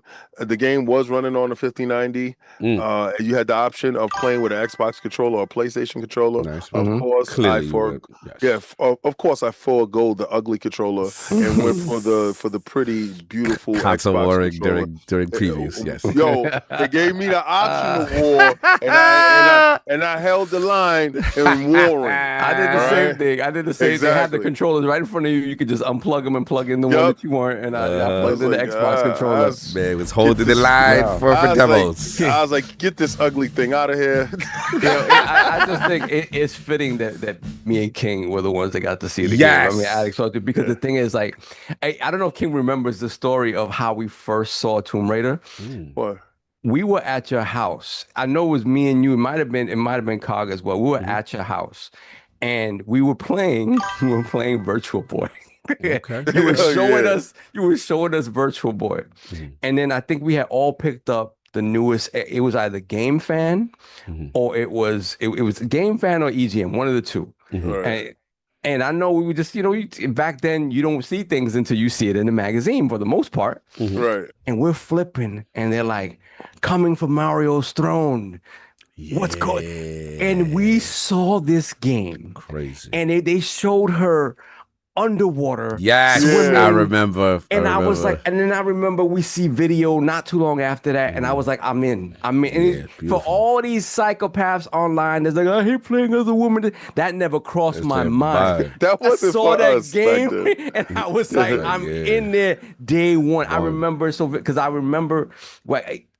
We used to Game Fan, like the pages on Game Fan was this beautiful glossy, it's premium always like magazine. the premium thing. And yeah. I saw this, I was like, "Yo, when is this coming out?" And it was out the very next year, and I remember we all got it day one, and just to see, because sometimes again you see something conceptually, and you're like, nah, that's not gonna be it. They're not gonna achieve that, and then you pop that disc in, and they achieved it. Oh, it was that. It was that. My God. Yeah, for sure. Now, salute to them, man. Salute to them. I remember it was revolutionary. Tomb Raider for the first time when we first saw it. Salute. You remember when it came out for Saturn? I got the Saturn 1 too, trying to rep. And I was like, I was Digital Foundry, son. I was so happy to be PlayStation. I was so happy to portray the Saturn. I was like, those are decisions. I was like, yup, I made the right choice. So, question, if I recall, it came out first for Saturn. No, it did. It came out first for PlayStation. Let me see. It came out first for PlayStation, bro. I know. Because that was that 3D era, bro. Because I ran and got the Saturn version. Hold on, the Tomb Raider. He got the AI question. You about to go in? No, because I could have sworn, and then you were like, "Nah, you waiting." Nah. I remember because I had the sweet experience first, and then I put it. I put inside the Saturn version. Different. I was like, "Oh no!" I was like, "Oh, the polygons is muddy." Well, we were the original Tomb Raider was released for the. I remember. No, time out, solve. I'm an export type of dude. He may have had to export. He may have had to export. That's true. But that wasn't a Japanese first game. It wasn't? I don't know. It wasn't? Check it out. The original Tomb Raider was released for the Sega Saturn first. It made its debut in Europe on October 25th, 1996. The PlayStation and MS-DOS versions followed a few weeks. It was very short. On November 14th, 1996. All right, but see, again, remember my ways of getting games. Maybe you had the US version. Yeah, we had the US version quick. I had it first because I remember getting it from Mr. Ping second. Oh, so then we all did the same thing. Yeah. And did not get the Saturn version originally. No doubt. Anyway, while he's doing that, Soft, get the super chats. Yeah, hold on a second. second. Hold on, someone new to the realm. All right, so get down. Coco, stop. Yeah, you talk to the mic. Say hi. Hi. Right, so this is Prince Liam. That's my grandson, and he's getting ready to go take grandma home. Right? You gonna take grandma home? Say yes. Yes. All right. Love you. Right. Say bye. Bye. The future of the realm, Liam. See you. He wants to sing so bad. All right, later. I'm about to spin his bars, get his 1-2 on. So I'm getting super chat so we don't fall behind. Yes, hold on a second. Let me roll back a little bit. Lord Liam, first that's his name. Yes. I'll see you soon, buddy, okay? All right. Let me see. Web Dave. Shout out to Web Dave. Shout out to Web Dave. Let's give him this. $2 super chat, Lord Attic. Solvent. Okay. He called me Solvent. Solvent. Lord Solvent. Lord Solvent. Cog and King, much respect to all, Dave. Absolute pleasure to meet you, man, and finally get a chance to hang out, break bread. Fantastic, man. Yeah. Yo, man, Dave, I got to do your show at some point. Yeah, salute, man. Salute to Dave, man. Like such a good guy in the community. Yeah, just genuine fantastic energy. guy. And yeah, you can't say no to Dave. When Dave tell you it's going down, you're like, all right, Dave, you got it. You know what I'm saying? I love Dave. I love Dave merch. Yeah. Dave had the merch and the business cards. Crazy. The business cards and deck. the merch on deck. And like I said, me and Attic got a chance to build with him. You know what I'm saying? At breakfast. I believe it was the day before the showcase, right? Yeah, So, I like Dave. Yeah, Dave is good people, man. Salute to Web Dave. Go Dave subscribe was to the dope. channel. What else we Yeah. got? We got Hollywood Rules, member for 52 months, Lord Silver. Happy Sunday to my NYC West Virginia cousins. So many games shown last week. It's amazing that soon as Gears gets yanked off of PlayStation 5, the media attacks the brand. We gonna talk about that. Yeah, we're gonna get to that. Oh, we're going to get to that. I love Console War and Addict. Let's go. Then we have Lopez Fett with a $5 super chat. Knicks were able to It sounds wild funny. 'Cause I'm thinking of Bubba Fett and his Spanish cousin Lopez. It sounds wild to me. He says the way, papi. Lopez Fett. It's, I only take my helmet off for racing beans. Then we got the Knicks were able to reset and win. Xbox can do the same because of Forza and ILP. I finally decided to go to Japan this year. Salute to bless all. them. Nice. Oh. Enjoy. Awesome. I was You're told gonna the love next it. time. I was told the next time I go to Japan got to be in April because that's for the when blossoms? it's really looking crazy. Yeah. All right. Oh, we're me and you gonna go to South Korea, so shout out to the Phantom Blade Zero. Phantom Blade Zero. Oh man, such hospitality. Such. Oh my God, that game is. Oh man, the best God. press kits you've ever seen. Jeez, Oh that man, game. yeah, that That was game, oh, that was Lord. something, man. Wow, just talking to the team was That's the game. amazing. Forget the game, the team. What a team! I ain't never been so happy King was in the room in my whole life. Man. They really know how to sell that game there, boy. That's Phantom. That's why they were off to the side. Oh man, you turn right that corner behind the little Winnebago. Oh man, You're like, hello. Hey, what game is this? Said, what the hell? I'd like an appointment for this. Hey, yo, they're so exclusive. Oh man, Yo, their vetting process. Bro, no. they don't let anybody up in the Phantom Blade Zero Club. Yo, No, that I- NDA is wild. That was not an easy thing to get into. At like all. They're very, very like. Yeah. What's your name? Yeah, it was crazy. Yeah, and I had to come back. I was like, oh man, if I don't find this email, King is in trouble to get into this club. What's And your blood type? Yeah, what's up? What's going on? Because you don't get into this section. I was like, oh, okay. Then we got him. She's like, Well, once you get once in. you get in the club. Oh, once you in the club. Yeah, you thought the outside that of the was club nice. was dope. Oh, once I didn't get to see the inside. Man. Inside is way Crazy. better. Yeah. Oh man, Real I was soapy, like, real soap-landish. Yo, shame, man. I'm just saying. It's my bad. We ain't gonna blow it up though. We ain't gonna blow it up. But I think I need to be staying Mondays from now. Yeah, on. well, y'all throw that extra day. That extra day, you know what I'm saying? So you can finish up your appointments. The engines will be happy. Yeah, you need to get to the end. All right, we bugging. Let's finish the super chats. Be out of control. Yo, Lucius Augustus said I can confirm everything they're saying. Lucius Augustus was in the building. Lucius Augustus said Monday was lit. Yeah, so it's like, you gotta go back. You gotta go back. There ain't no party like a Monday party, son. Because a Monday party don't stop. Yes, the Phantom Blade Zero for man. Wow, what a team. What a team. Yo, and he mixed the mixer where everybody came together. Remember the party? Yeah. Remember the Barbie twins? Woo. Yeah. Yeah, Everything the Barbie about twins. Phantom Blade Zero was straight A plus. A plus experience. Premium. Wow. What else we Book got? that flight. Book that, baby. We got BT Maverick, $10 super chat. Awesome seeing all of you guys at SGF. Likewise, bro. Glad everyone made it back home just in time for Escape from New York Knicks. Appreciate what you guys do for the industry. Keep up the hard work. No doubt.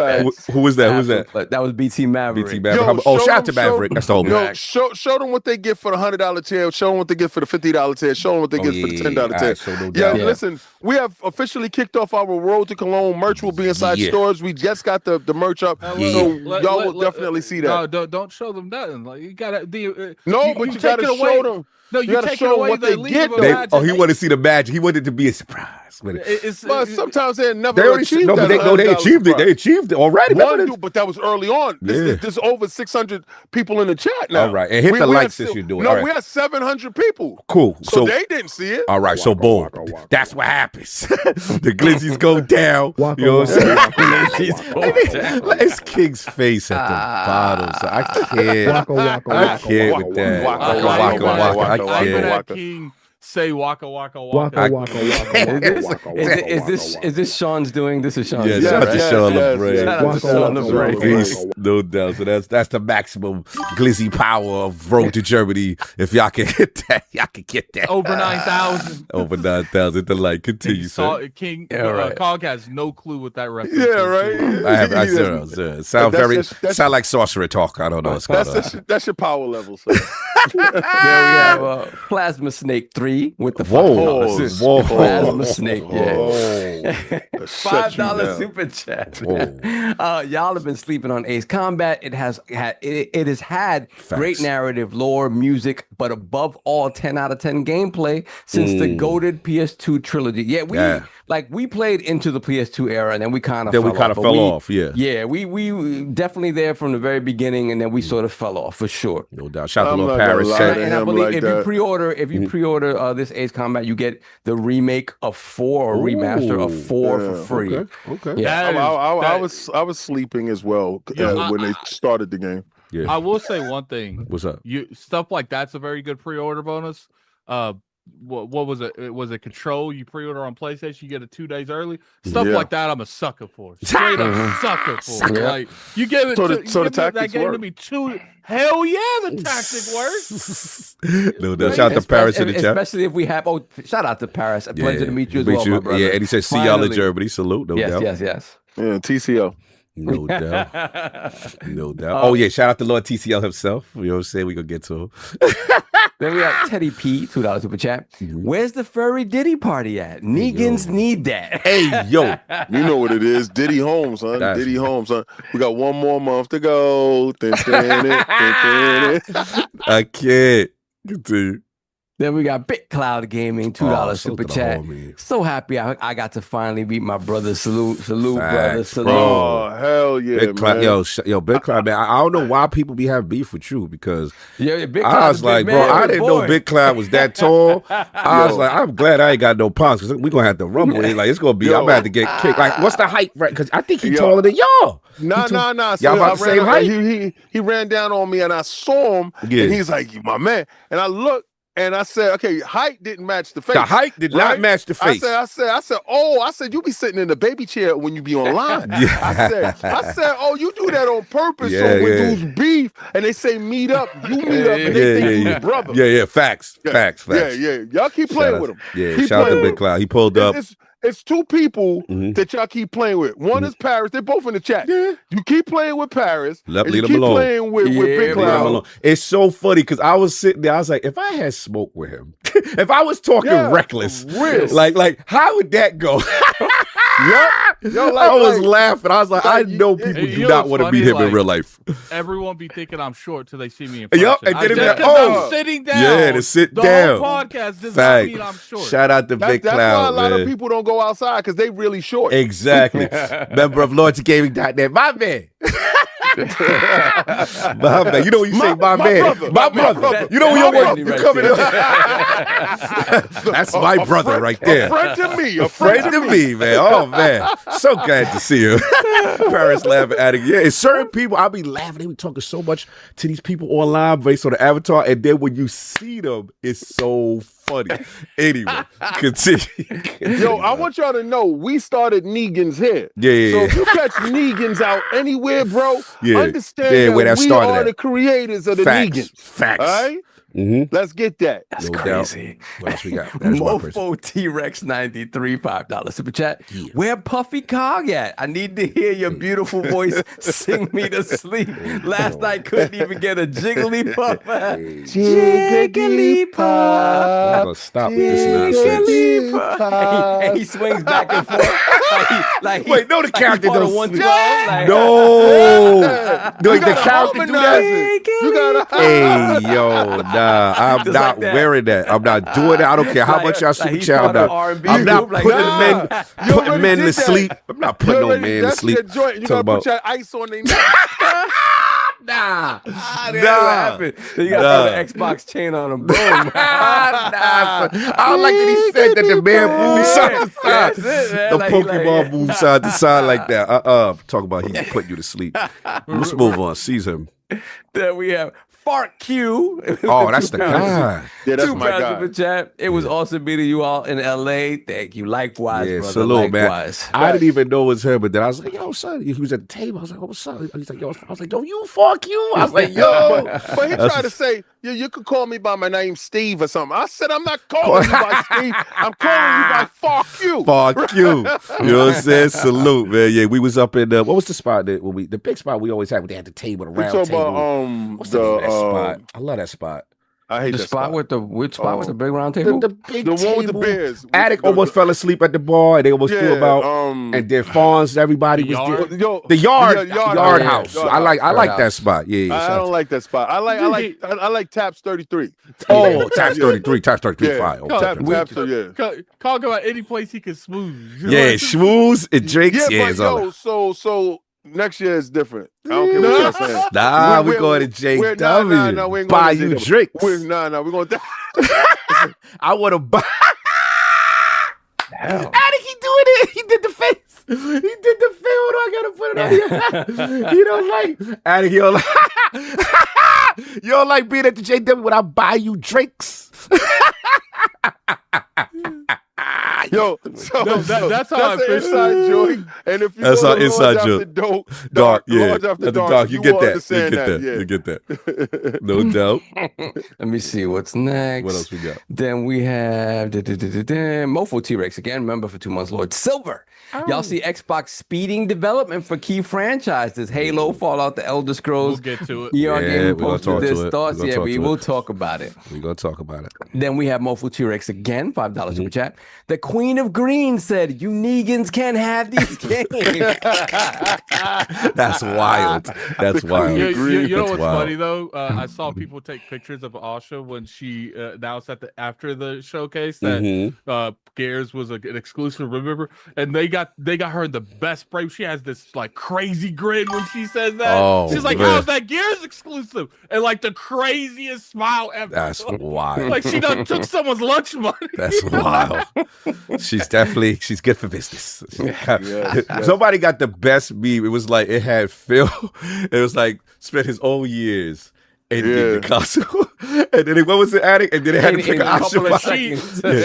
She started it in seconds. Yeah, started that like ish right back up. I'm sorry. I don't like the concept that you like want exclusives and stuff. You're automatically a console warrior. Like I don't like that. Like, I feel like how am I a console warrior that I want them to do what everyone else in the industry does? Like, I feel we gonna get to it. It's gonna be fun. What else we got? Let me see. Lucius Augustus Rex. $5. The guy. That's my guy. Shout out to the Lords. Great seeing y'all at Summer Game Fest. Funny how everyone in the media can understand PlayStation exclusive, but not everybody's brain just farts when Xbox says they're gonna do it again. Yeah, that is true. Sometimes it's all investment based.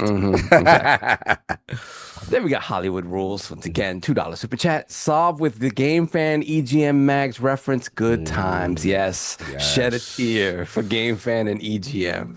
No doubt. Shout out to Citizens. I see the Puerto Rican flags. Puerto Rican, they play. Yeah. Shout out to Quenio in the building. He said tap 33 home with a 30-minute hour. Yeah, the 30-minute. Yeah. Got there a little bit late. Next time we know. To go right there. Clearly. Oh. And we got back from the dead. Member for 39 months, Lord Bronze. Happy to see all the great content you guys are making from SGF. Hope to make it out there next year. That's the one. Shout out to Let me shout out to the homie back for that. Because my Destiny brother, miss you. Haven't get a chance to been on this week as much with Destiny with y'all because of the and Sinister, because obviously all the content that we have to do. People forget when we go out to these things, it's content responsibilities after the show, which is more work than you were there. But definitely going to turn up. And if, like, to your point, I know you've done PAX. I know you've done GDX. The one you and wifey have to do is Summer Game Fest. You have to. That's the one. That's where we be at. But just want to give you the heads up. Yep, I think we are caught up. You got FarQ gifted a message. Okay, fine. Wait, hold on. FarQ came through again. Hold on a second. Gifted a message, no doubt. Oh yeah, shout out to FarQ. Put the crest in the chat for FarQ because he gifted one ILP membership. Salute. Oh, Parris says Gamescom is the one. Yeah, for sure. Yeah, but you know not everybody can afford Gamescom, Parris. Here's the thing. That's like, a lot, man. Gamescom is a lot to ask. We trying to raise. We still got a lot to raise. So we need all the realms help. Ain't nobody. We're not heavily funded by anyone flying us out over there. No disrespect, not implying anyone else is. I'm just saying for us, like it's a tough ask. You know what I mean? Yeah. So if people could do it, great. But yeah, we tell people LA is the consolation prize. and a lot of people, there's a lot of people that live on the West Coast. A lot easier to get to. And Xbox as far as Germany, not so much. Right. And so even the Xbox haven't realized that. Remember, they did Gamescom LA because they knew it's a big ask to get everyone out there, to enjoy. So we'll see what it is. But anyways, get a couple more to super chat. We got One Pump Man. $2 my dude. Right there. Straight to $2 it. super chat. Coggly Puff is your sleep paralysis demon. I don't like this character y'all keep throwing on me, son. I don't like the singing. You already got the costume. You're about to do it up. That's it. And stop putting me in them AI pictures. That's another thing. Getting on my damn nerves. You talking about this one? Tired of the realm with this nonsense. I'll be about to mute y'all in them feeds. Anyway, we good? We caught up? We got the Iron Rook. Remember for 14 months, Lord Bronze. One of the Punishers. Blood sugar through the roof with all the nonsense. I mean, today, freedom, finally, you've earned it, brother. Eat whatever you want today. Oh, yeah, salute. That boy gonna eat.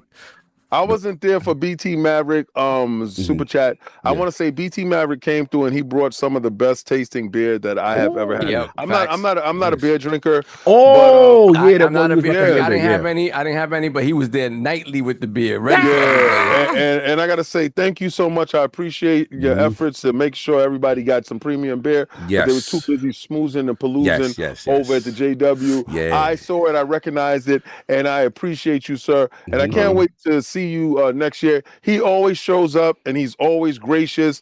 And again, I appreciate everything that you do, brother. Thank you so much for doing it. Everybody that show like everybody, man. It really everybody. Is. All the efforts that were made to pick people up from the airport. Shout out to Cork, and everybody else. Shout out to Cork, everybody. That's crazy. Soul Tech, Wagaman, Hargeet, Ben Kenobi. Listen, I don't care what none of y'all fraudulent parasocial hating dudes be saying. Like, this is the best community. Bro, they had a coordinated effort for everybody. Yeah, man. What flight y'all land? Who's going to be at the airport? This is your ride. We're getting you back and forth. Like, no one's getting paid for this. It's all love. What I like is when we all got the chance to congregate all of it. I think shout out to Chris and Hargeet. They took like the photo of all of us. We were at the table and stuff like that, just chilling, just talking games and hanging out. Like, that's what it's about. We're from that era where people actually meet up. It's not just running your mouth online. How about actually meet the people you're talking to, play games together, experience dope moments? That's what it's about. That's what it's about. community. Like, listen, man, and salute to everybody who pulled up on me, said, what's up? There was so many times me and Attic was like, yo, I don't even know that person. Yeah, and they're like, yo, I watch your stuff. Or, you know, and bro, it's family, yo. Like, it's a beautiful thing. I implore you, for guys that don't go, try to go to one showcase. Go to one thing if you can. The experience, you'll never forget it. And that's what it's about. That's what got me into the community. If I didn't do this stuff, there would be no Iron Laws podcast. So I have to require you all that stuff, for real. Yeah, shout out to ILP West family for sure. Big shout out to also the Fonz, man. I finally got to sit down, meet Fonz. We sat there, we talked games, we talked family, we talked a little bit of everything, man. Finally got to sit down with one of the coolest, just dude of our era. You know what I mean? OG. Facts, no doubt. Where we at? Okay. Keezy Boo Boo once again, £5 super chat. Cog, don't talk too fast. I will. So God help me. Hashtag Cog Jiggly. Grown man trying to get me to put them to sleep. It's wild. Stitch 25, $2 super chat. Giggly Puff is Diddy's favorite Pokemon Cog. I can't with y'all right now, so I cannot. There we have the legendary Yovi, $5 super chat. I'll see y'all next year, SGF and FanFest. Gotta hug my brothers, especially King. We breaking bread. Let's learn and grow together. P.S. Bum. Nah, you ain't hugging me with that bum talk. Put you in the court over there. You hug your man. Salute to you. I gotta share my screen. You know here we go. Yeah, you know how to do. Let me tell y'all. So let me tell you. Stay out of control. Coggly Puff got a chance to touch the new Xbox, and as you can see, he was right on time with doing it. And it was fantastic. So he got a little parachute with the console, right? So understand. He sung the console to sleep. I put the console to sleep. Yo, that's wild. That's wild. Again, me and Matt Booty got a chance to kick it. I don't want y'all to ever forget that, in these streets, son, I'm an animal, son. I'm an animal in these streets, son. And my man, the shooter. This is the problem with AI. This is the problem. This was incredible. It was a dope thing to see, and he loved it. He loved every minute of it. But at the end of the day, my man, Aaron Greenberg, he knows that Afro King Samurai is the best one, and we can't wait to get back to Japan. So shout out to Greedy. That my man that be out here with the AI is loose. It's loose. Y'all better put some respect on his name, son. No doubt. Let me see what else here. We got George Purcell, 5331, £2 super chat. Spent $2.90 on that E-Day Collector's Edition. Hashtag no PS6. Shout out. It's definitely not going to PS6, so we can say that. Sure. That part is true. Then we have Briarius, 507, $2 super chat. I want Sam to bend the knee twice, please. Yeah, we've been waiting. Listen, when do we get you these officially? Not until Persona 6 launches in 2030. Will I bend the knee? Thank you very much. That's great. We're going to talk about it. What else we got? We good? I think we're caught up. Yeah. All right. Almost done. I know it's a lot of bills and stuff to be paid, but and of course we have the Incredible Hulk of this, aka the Excess Gamer. Wow. That's how much, bro. The prophet of Xbox. Swami. King of the statues. The man's nothing less than that premium experience. And it's are you the Ascended one of this? Yes, I'm excited. I'm ascended, but I still come back down the console walk. Okay, platform a little bit, beloved Lord King. How we doing? I'm doing fantastic. I want to give a shout out to New York Knicks. I had this Michelin-esque hat since when Carmelo Anthony was there. Yeah. So exactly, let me tell you, son. No, I wasn't. I'm a fraud. I'm an absolute fraud. We definitely frauded for New York. That's right. I'm clout chasing the Knicks. And if you see any Knicks stuff on my timeline, if you see the orange and blue, no, I'm lying to you. Because nothing right here is true. Nah. I ain't gonna hold you. I'm a Scottie Pippen fan, an Allen Iverson fan, Dominique Wilkins fan. These are the individuals that I absolutely love. So those are the teams that I rep going forward. But at the end of the day, I'm down for my town, and my town put it down, and they did it in a way that I wish they would have sweeped all the way. But we did that, and I was there with them, championing them on, because I want the same feeling for my Jets. Facts. I want the same feeling for my Jets. I want to feel pause. I want to feel what that feels, because as much as I'm happy for you, I want to be happy for me. All right. So again, last night I got a chance to see Bam Rodriguez, probably one of the best fighters that I ever seen in my lifetime. And I know you're gonna say, you've seen a ton of fighters. You have been in the ring with a ton of fighters. You have studied fighters. You have called fights. And you're going to say that this guy is one of the best. Let me tell you, there are 3 people in this world that I feel that are, you place them in any era and they can be unstoppable. That's Willie Pep, that's Sugar Ray Robinson, and that's Floyd Mayweather Jr. But Bam Rodriguez has stepped into that spot.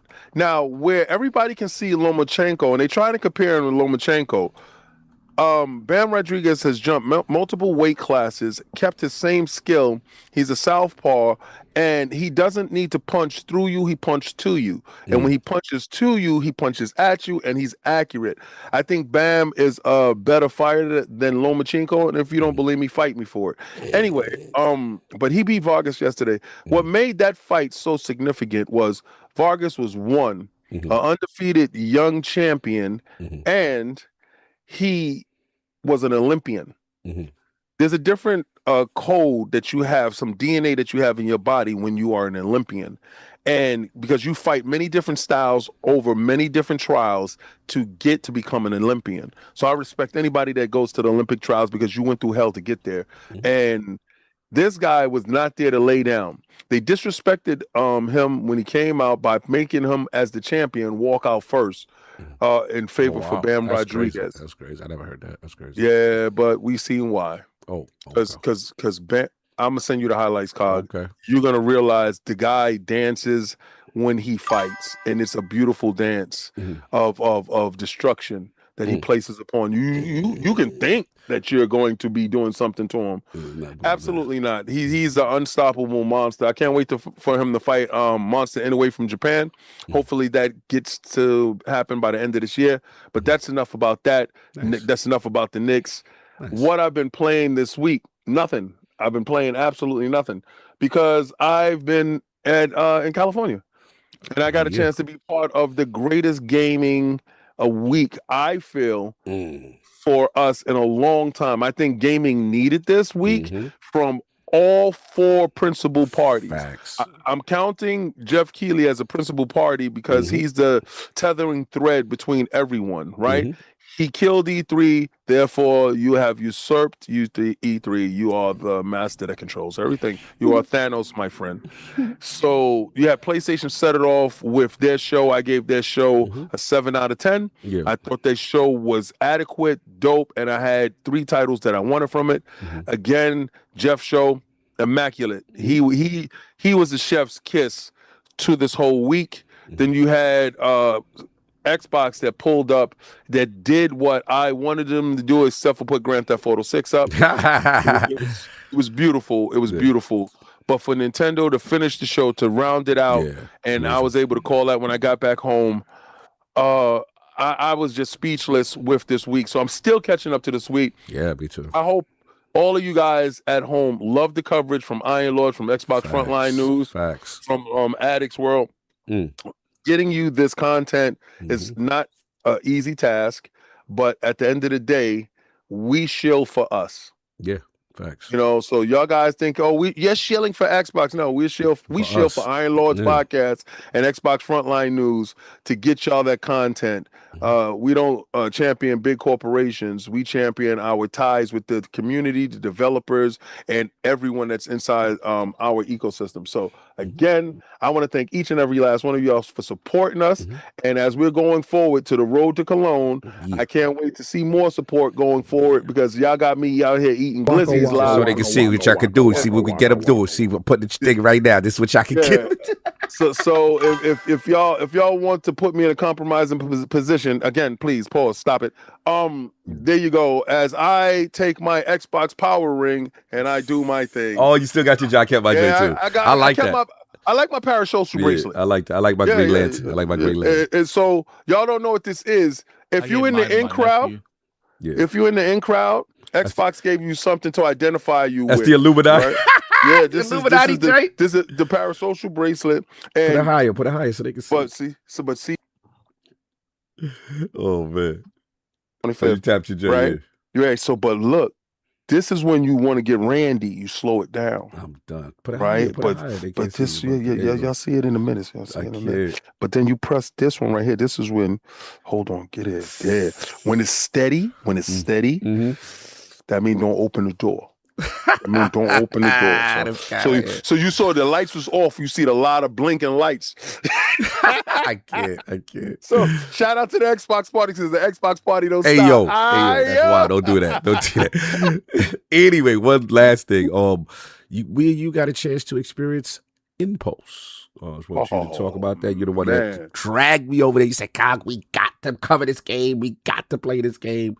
Give me your brief impressions of Impulse. All right, so Impulse is a first-person shooter game, as a multiplayer game, team-oriented, like kind of like deathmatch type of thing. Yeah. And it's like in the vein of Titanfall, Call of Duty, and you wall run, you slide, you shoot. That grappling hook, though. The grappling hook. Like Halo Infinite.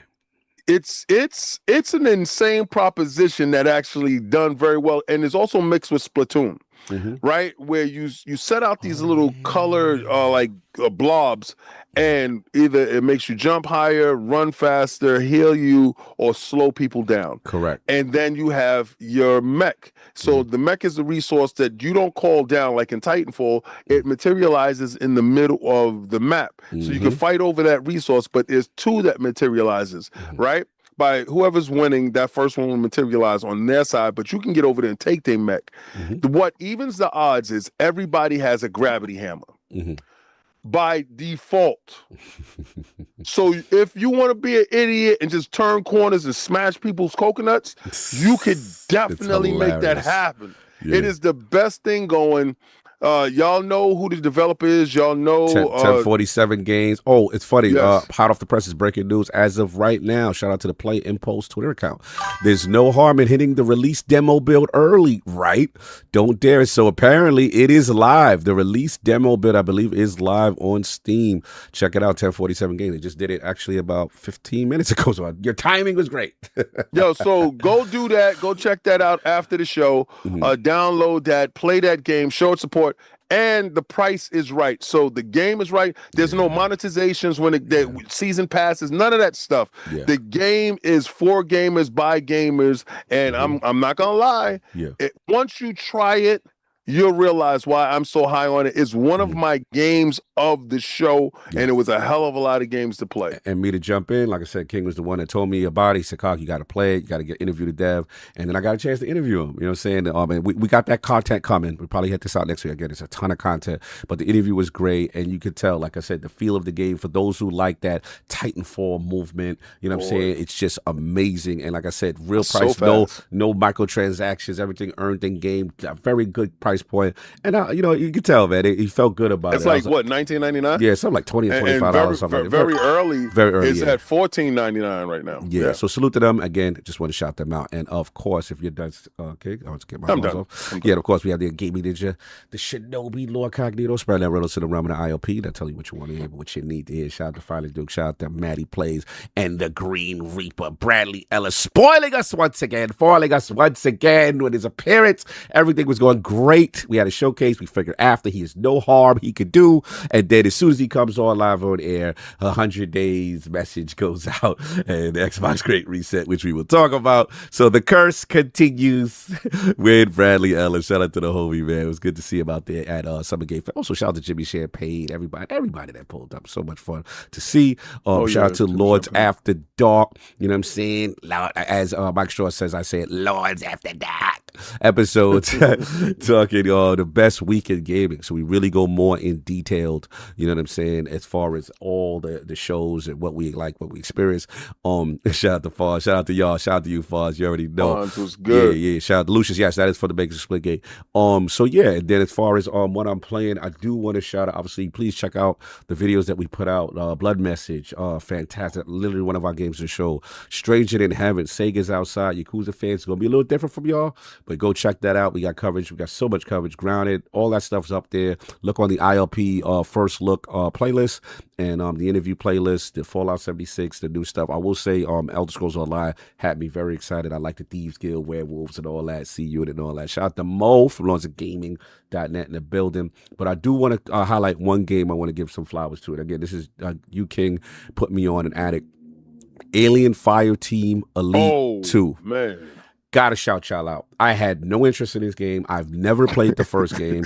I'm not really a Aliens guy like that either, so surprisingly. I mean, Alien Isolation is cool. The lore is cool. Like, they're just movies. I'm like, it's like how I'm not really a 007 person, but I know of it. I know the movie. It's the same thing. I know of it, the aliens, Ripley, and all that.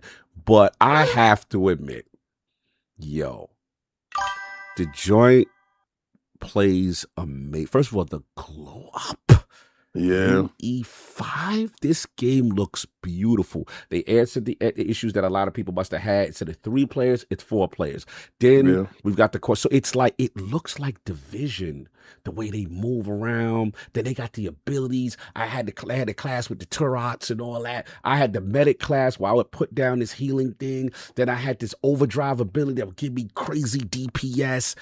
Bro, I only had one problem because I thought that we was gonna have a session with all 4 of us together. Yeah. It was so many people playing this game. It was crazy. We were supposed to. What ended up hurting us the most is one. We went down to 3 because Saul wasn't there Monday. Yeah, and then you got that last minute Tomb Raider. Showing. So shout out to them. Yeah, listen, man, it's a Game Pass Butters as well. But the thing about it is, playing this game, I'm like, man, I am addicted. Shout out to the narrative lead. I forgot the gentleman's name. Awesome describing the game. And this really sold. And then the thing that sold me for the build craft, the skill tree, but also as you level things up, you unlock abilities and classes, right? Yep. They have a create your own class thing in it as well. I'm telling you, man, it's crazy. So I want to shout out Alien Fireteam Elite 2.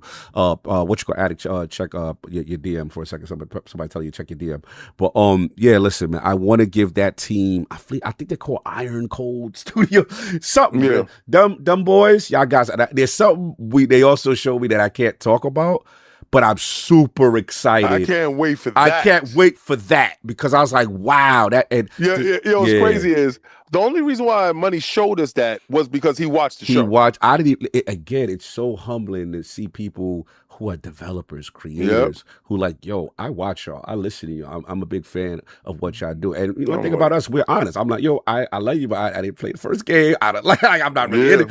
And they just, man, what I'm in. I mean, for those who, it's Left 4 Dead and Division had a baby in the Aliens universe with a nice little story, and it gets hectic. And I loved it. I absolutely loved it. So yeah, I am there. Elite, you sold me. Alien Fireteam Elite 2, y'all sold me. Definitely there for that. And then the last thing I wanted, 2 other things real quick. Toys for Bob, man, got a shot. I got a chance to sit down with the team. Absolutely amazing. Spyro is back, you know what I mean, around Beyond, and it was just so cool to see them so excited about being able to create and bring Spyro back, and being having the IP control after the whole situation, kind of thing. Again, the legendary voice actor of Tom Kenny is back. All you Spyro boys eating. Y'all got all what y'all wanted. You know what I'm saying? They definitely going off the reignited trilogy. But I heard since Toys for Bob left Xbox that they were dead. I mean, they got Second Life. They doing their thing. And then the last thing, again, shout out to Xbox. As you saw with me and Attic on the socials, we got a chance to go hands-on with the Xbox 25th Anniversary Collection console, inspired by that OG look with the see-through translucent. You got the Duke joint controller, you know what I'm saying, the translucent, super fire. And again, what a way to end the showcase. 25 years of Xbox, and I must admit it was the first time in my life I have hated the fact I was media, because they separated me and my brother Saul, and me, King, and Attic are in the crowd, and we like, oh wow, Asha's coming out, this sounds cool, what's happening? And she says it does the Oprah, and you get a console, and you got, and we like, we're not fans, we're media. And then Saul unfortunately couldn't get media, and this was the first time I'm like, I'm hating. Like, this man is about to get this console. So yeah, salute to my brother Sav, you know what I'm saying, who definitely did that. Well deserved out of all the things. I said, it was supposed to be that way. For all the years that he either missed the showcase and couldn't get in or whatever. Forget that. Forget that. He said, F that. You know what I'm saying? So I'll be the least person on here capping for Xbox at any time. But bro, do you notice? Yeah. You know that's how it happens. That's how it happens. Yeah. You know, dudes that don't even be rocking with the console. That's how it happens. That's how it happens, man. Yeah, salute. I was the first dude rocking with that console. I want to hear it. Yeah, you abandoned us. Stop it, sir. Stop it, sir. So got the box. A certain former CEO told me that everything is an Xbox. So you stupid. About 5090 Why you gonna bring her up? Why you gonna bring up that old stuff? Don't bring up old stuff. You know that's the pain point. Stop doing that. Facts. So yeah, again, that's out in November. But what a moment. Definitely the crowd went crazy. One of the loudest pops after the amazing showcase. And the last thing I do got to pay a little bit of the bills right quick. I want to shout out to you see the shirt I'm wearing, that KCD Butters. You ever see that Lord Henry? That Lord Henry. Shout out to everybody who participated in the KCD2 Royal Edition. The 3 winners, y'all got your codes. Shout out to Rig Lag DZ and the ROC Comms as well as Warhorse Studios doing that giveaway. I'm gonna put the link in the description if you still want the drip. You know what I'm saying? We got that. They got the shirts. We got the hoodies too. So again, if you want to support that Warhorse doing their thing, and again, they're doing Middle Earth, y'all. They doing Middle Earth, and we getting another Kingdom Come Deliverance. You know what I'm saying? So I'm super hype about that. And this is again a tribute. I think the name of the people is Bone something. Boneface. Shout out to Boneface. And shout out to, you know what I'm saying? Yeah, they did a little tribute to them and stuff like that. Boneface. Yeah, Boneface with the album cover behind the scene and all that. What is that? Laser face.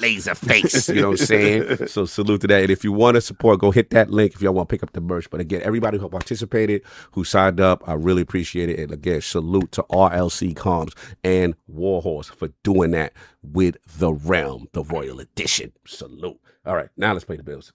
Get ready. All right, we got a couple of more super chats. Let's see. We want Briarius once again, $5 super chat. Nah. You said I will never be on Xbox show. I want them these. Yes, I did say that, but it wasn't part of the bet. I can say these are in jeopardy.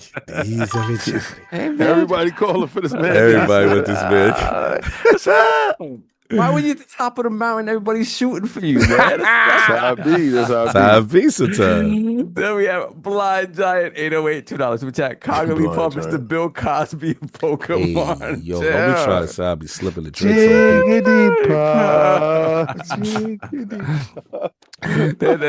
on Shout out to Fart Q once again for gifting one ILP membership. Actually, shout out twice because he gifted. Shout out 3 more times. He gifted 3 ILP memberships in addition to the one he initially did. So shout out to Fart Q. Thank you so much, brother. Then we got Jamal 647 $2 super chat. Jamal, straight up Jamal. Shout out Jamal and them. Jamal. So. Then we get this Ninja Pure Comedy. Shout out all of y'all though. 100%. Shout out. He is. Then we have the Liz, member for 64 months, Lord Bronze. Just upgraded to Switch 2 today, pre-ordered Star Fox, and getting ready for that Ocarina of Time before that price increase. Hashtag Switch Day. Do it now. Do it now. Yes, sir. Yep. Oh, y'all caught it? We Yes, caught? sir. All right, I see the legendary Parris Lilly in the chat. Good to see you again, brother. You know what I'm saying? Stop threatening me with these workouts, man. I'm trying to work you out here. You know what I'm saying? Making it seem like I'm slacking. And I wasn't feeling that. I see what we do. I see what's going on out here. I'm ready. I'm ready. We're going to rematch this. We're going to do the rematch. What's going on, brother? How you feeling? No, I'm good, man. Yeah, Addict P me asked if I want to come on and talk Xbox stuff. I was like, sure, I'll come on. But let me say this. Real quick while I'm talking. Let's go. It was my absolute honor and pleasure to finally meet Sav. Yeah. Likewise, my brother. Yeah. When I looked up and I was sitting down there and I was eating with you guys and Mag, and I look up, I was like, I got so happy. It is him. No, He's real. Great, Yeah, he's like the other Latino in game. The other Latino. No, he's not AI generated. Act like there's only two. This whole time They're like Highlanders. That's funny. Actually, that's still not solved. We hired a lookalike I because he's can't. always been AI generated. I can't. That man. Yeah, and like we was talking about Big Cloud, the moment Parris stood up, I'm like, yeah, that's a big boy. Yo, somebody got him. Yeah. Let me say something about Big Cloud because that was my first time meeting him too, Bro. last weekend. I'm like, that's a big son of a gun. Yeah, bro. I was like, I'm so glad I had no problems with my brother. Yo, Parris, I'm so it's glad not he's like down with he's Lords of even Gaming.net. trying, right? Yeah. Right? Yeah, it's like he's not even trying. He country big. Yeah, how for that no is? reason. He's country big. Like, yeah, like let me help you move that tire big. Let me say a funny story real quick because Yeah. when I was packing for the trip, I realized that the last time Big Cloud was supposed to go with us to, I forgot what event it was. It was years ago at this point. PAX. I never sent him his shirts because at the last minute he couldn't go, and I think Right. the whole thing got canceled. It might have been like 2019, whatever. Yeah. Something got Yeah. canceled. So he didn't. I never sent it to him, and it was literally in a bag in my drawer. So I see Big Cloud. I'm like, yo, what's up, bro? I owe you money. I owe you money. Yo, he see how big he was. He see how big. Yo, sir, I just want to let you know. Like, we didn't. You trying to explain yourself to that 6'4" man. I pulled out the wallet. Like, here you go, bro. Some had to make it right immediately. It be like that, son. Shirts, and I completely forgot to send them. Oh, I man. will send you your shirt soon so you can have them as a memento. Bro, I was like, yo, I owe you money. Looking up like this, like That's hilarious. Crazy. yo. No doubt. So anyway, so what else would you want to talk about, Parris, real quick? Oh, I'll just bring up the Gamescom thing again. Okay. Like you said, look, it ain't cheap. I get it. Yeah. I get it. Yeah. But I'm telling y'all, when y'all go this year, it's gonna be transformative. It's gonna be more transformative than Tokyo. I'm telling you now. that's You're gonna be there in Cologne. You're gonna be like, this town is so dope. And when you walk into that convention center, okay. We're big Tokyo guys. Okay, that's Walk a in that convention center. yeah. You ain't gonna believe how big it is. You gonna be tripping. Wow. I'm telling you, it's crazy.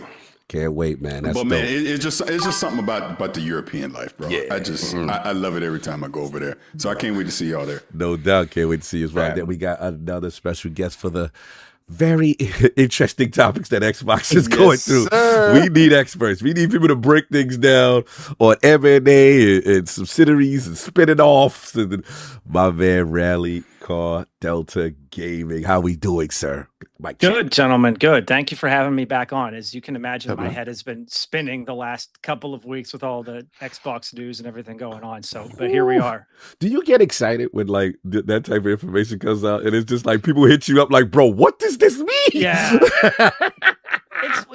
It's weird because when you work in a mega corporate thing like I do, right? You see this stuff a little more often. You're a little more used to it, right? But and then of course when this stuff comes down through the video games industry, and then people start throwing their takes and stuff on there. You guys probably see I go into like overdrive. Yes. On X/Twitter, trying to like fix things, correct things. Yeah, throw you my get 2 into cents misinformation out there, correction mode. Yeah. Yeah, for sure. And I mean, it's not about being right, but it's more about trying to explain how things work, right? Facts. Yeah, we got some fun with that, man. Yeah, so we got a lot to talk about. Let's get into it, y'all, because boy, we leave Xbox for a few days unattended, and the whole industry, you see what happens, man. So let's start, obviously, with the showcase itself. And what a showcase. Obviously Xbox comes out, all guns blazing, lots of games to talk about. And someone's at the door. All right, go for it. And man. So basically, we got the actual showcase announcements, but they were very keen to kind of set it off in terms of exclusives, and obviously the standouts with the exclusive messaging. Gears E-Day, wow. Kind of Asha comes out and it really puts her mark as far as where they're going as far as exclusives and stuff like that, being a console exclusive. And then we had towards the end of the show, we also had Clockwork, Revolution, as far as them actually saying that. I believe at the end, Hoodie said that would be exclusive, and that was another thing that was kind of like the theme of the show as far as the messaging. So obviously we got the showcase. We'll ask about your guys' favorite games, but then there's about, they start to talk a little bit more. Obviously we start to see more Matthew Ball and him really talking about, the initiatives, talking about, Asha coming to him and saying, is Xbox fixable? So there's a couple quotes from a GameSpot in terms of things he discussed in terms of having a reliable pipeline of exclusives. Everyone in the industry understands that exclusives are important, and Microsoft is no different. The first 2 console exclusives, obviously, that they announced was Gears of War E-Day in October, Clockwork Revolution in 2027. Ball says that Xbox players can expect a reliable pipeline of Xbox exclusives that validates their historic investment. Now, they did say major live service multiplayer games like Call of Duty will continue to be multi-platform. Additionally, titles that were previously announced for non-Xbox platforms will still come to those platforms because of previously agreed upon plans. So I would assume this would mean the Halo campaign Evolve, the Fable, because obviously while we were there, we still saw the logos from other platforms and stuff like that. Also, in an interview, he talked about the hardware business, making an investment in the console platform that's going to be strengthened by the exclusive. So again, the doubling down. We talked briefly about Project Helix, the rethink, and talking about in terms of component prices, the AI craze, that the crisis is not getting better. He said a window in which we and others are going to have to work through is getting longer, and that's going to constrain the category. And then demand for Xbox console is outstripping supply. He said we're producing them as quickly as possible. There's a severe limitation to how quickly we can do that, but it's not a question of appetite. It's a privilege of a company, it's a privilege to challenge to figure that out. So, he just goes on about, that the hardware, stuff like that. I'm going to paraphrase. There's a lot of talking points, but he calls himself a strategic optimist. He believes it's incredible defeatist to think there's any scenario that they can't do better. He joined because he believed that. He also mentioned briefly about how I think Asha talked about, him and Asha both talked about how Game Pass lost millions of subscribers after the previous price hike, and how they're seeing the difference there. So that was, again, a normal beat. We did add Asha. She comes out, shout out to WC Tech, in terms of floating the need for third-party exclusives and potential M&A to win in hardware, PC, mobile, and streaming. So she kind of doubles down as far as by stating, we are fortunate stewards of industry-defining franchise that have enormous potential and player demand, but we have not adequately funded them to compete and win. At the same time, as we saw this past weekend at the showcase, a reliable pipeline of first and third-party exclusives. The first time we see the third-party exclusives mentioned, which I guess many people would consider the money hat exclusive, and new IP are critical to our success. We need to reassess the balance between these and our investment priorities for the next 5 years. Then she goes on to talk about potential acquisitions. RallyCarDelta's ears may perk with this. It's unclear whether she's referring to tech or game development companies, just to be clear. But she did say we're becoming too reliant on vendors to operate our systems and must become more self-reliant as an engineering culture to build for the future. We must increase the value we ship to players while decreasing the time it takes to do so. Going forward, we'll evolve and rebuild our stack and look at capabilities across all Xbox, and here's the key word, and potential M&A, mergers and acquisitions, to help us win in hardware, PC, mobile, and streaming. Last point after showcase, because still a ton of stuff. Xbox exploring radically different console business models. So this got everyone kind of figuring out what's going on here. Matthew Ball then says, they're working hard to rethink everything about Helix, which is what they're committed to shipping. My knees might still be intact. Yeah, I know where you go with as far as your OEM stuff. And and it's a hardware crisis that the industry is in. We must think about ways to think about the cost constriction of a console. This is what Asha said. We must think about how to create different plans, so more people can participate in the console. We must think about partnerships that will allow us to have better distribution and reach. And then looking at business model for consoles, which is needed for console rather than just a premium high performance console in the world. So this is in stark contrast to obviously things that Sarah Bond had said in the past, or Phil had said in the past about a high performant. We think we've reached a point where it'll be hard to imagine that mass audiences can afford thousands of dollars to spend on a console generation. So I think that's the key word.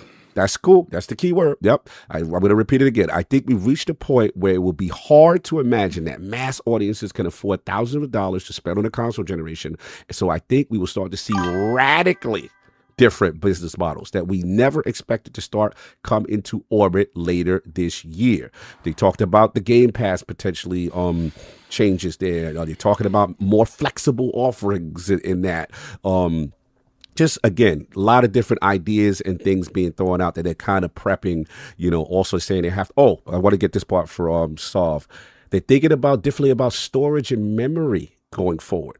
We have to apply new techniques that we can compress that. We have to empower customers to have very flexible storage offerings. We will have to empower new types of games so they can fit on device. And so they're going to be a lot of innovation. This will take years, not days, not weeks, but we'll go through it together as a community. And then the final thing I do want to say, which was of note before we get all to the 100-day stuff, is Matthew Ball really being assertive.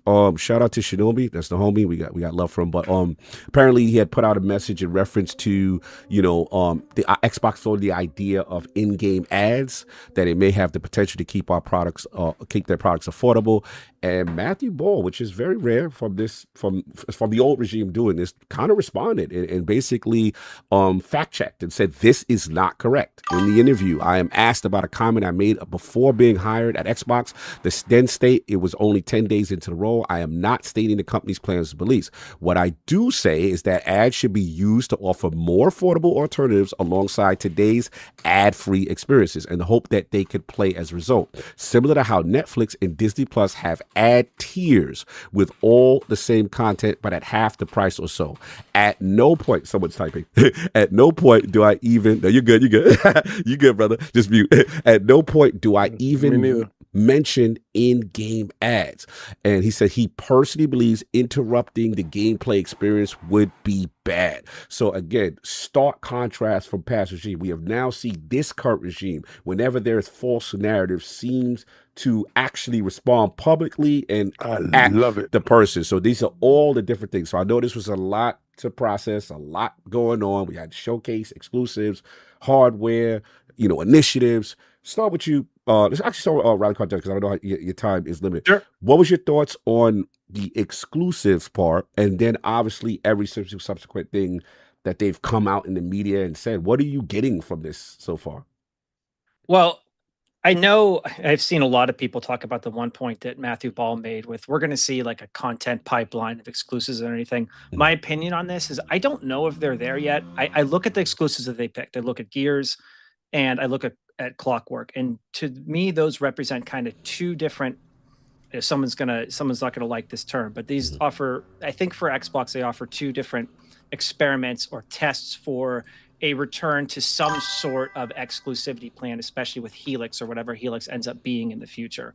I think in terms of Matthew Ball's comments, which are like, hey, we want to offer you a consistent pipeline of exclusives. I think that is where they want to be. But my opinion on their exclusive strategy is it's still going to be selective. I don't think we're going to see some future where Helix comes out and we see everything that falls within Xbox or the subsidiaries, ZeniMax and ABK suddenly push some exclusive plan. That's not coming. My opinion on their early exclusive plays, they took two that they think are slightly different market type games.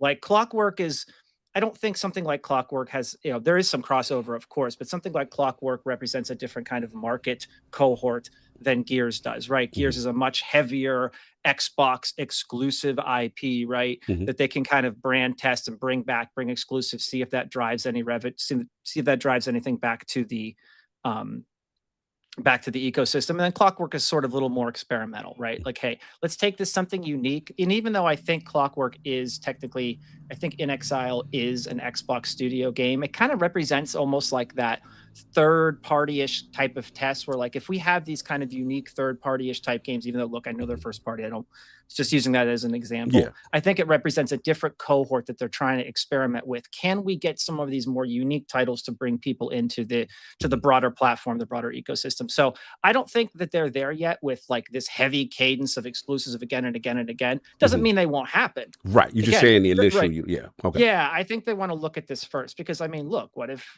it doesn't have the numbers that they want, right? What if it doesn't drive anything back, right? And I think that's where they're at with it. I wouldn't put. I think they're still in a. I don't want to say wait and see because I've taken a lot of flack for saying like wait and see approach. People are like, no, Matthew Ball said this, but I do think they're in a bit of a like let's try this mode. Right. I think that's what I take from it. One more follow up. And I got Parris next. Shout out to Tom Henderson, Insider Gaming. You know, saying the homie. He put out just recently that I believe was it 300 or 400 million that Gears E-Day cost. Like, how do you 400? Thank you, Attic. How do you rationalize that, RallyCarDelta, in terms of like, yeah, you can experiment, but this is a big loss if you remove a whole PlayStation ecosystem from this, right? How do you think they rationalize that? Because this is a lot of argument that people are saying like, this is dumb. You know, why would they do something like this? Is fine. They're sending that studio out to die. Is what the talk that I'm hearing. So how do you rationalize that they're thinking with this experiment with so much money being invested? Sure. Well, I have to go back to the beginning of that. We have to talk about the numbers that get thrown out there from the industry insiders and leakers and everything, right? And I'm sure I'm not going to win any internet points with this, but I put absolutely zero energy behind those numbers. Nothing. Because there's no context. Okay. And when in a corporate environment, a game budget means a lot of different things. You could be talking about just the labor costs. You could be talking about the base cost of keeping the studio running. You could be talking about the marketing that's added on to that. You could be talking about, so when a lot of these folks throw this information out there into the, onto X, and people start scary number. I'm getting scared. Right. It's like, but what is the context, right? What does 400 million mean? Where did it come from? Who said it? And even if that was accurate to some regard, because look, the reality is you can actually take, so for just general ballpark estimates, there are actually standard formulas that you can take for a studio. Let's suppose a studio has been working on a game for 6 years, and let's suppose that studio has 100 people in it. There are industry standard formulas you can just plug into the number of employees they have and just calculate that out forward. That's the base cost of essentially keeping a studio open. And I think that's more important. That's more important of a number than these kind of bucketized project numbers that get thrown out there, because games aren't like movies. So I have to go to the back to the beginning of that question. When I see folks like Tom Henderson and this folk I was told it was $400 million for this. $400 million what? What's the context? I don't know what the context that is. So for me, it doesn't mean that much. What means a lot to me is obviously they have a lot of people employed, right? They have a high base. They probably have a high base cost. Right. That's one of their bigger studios.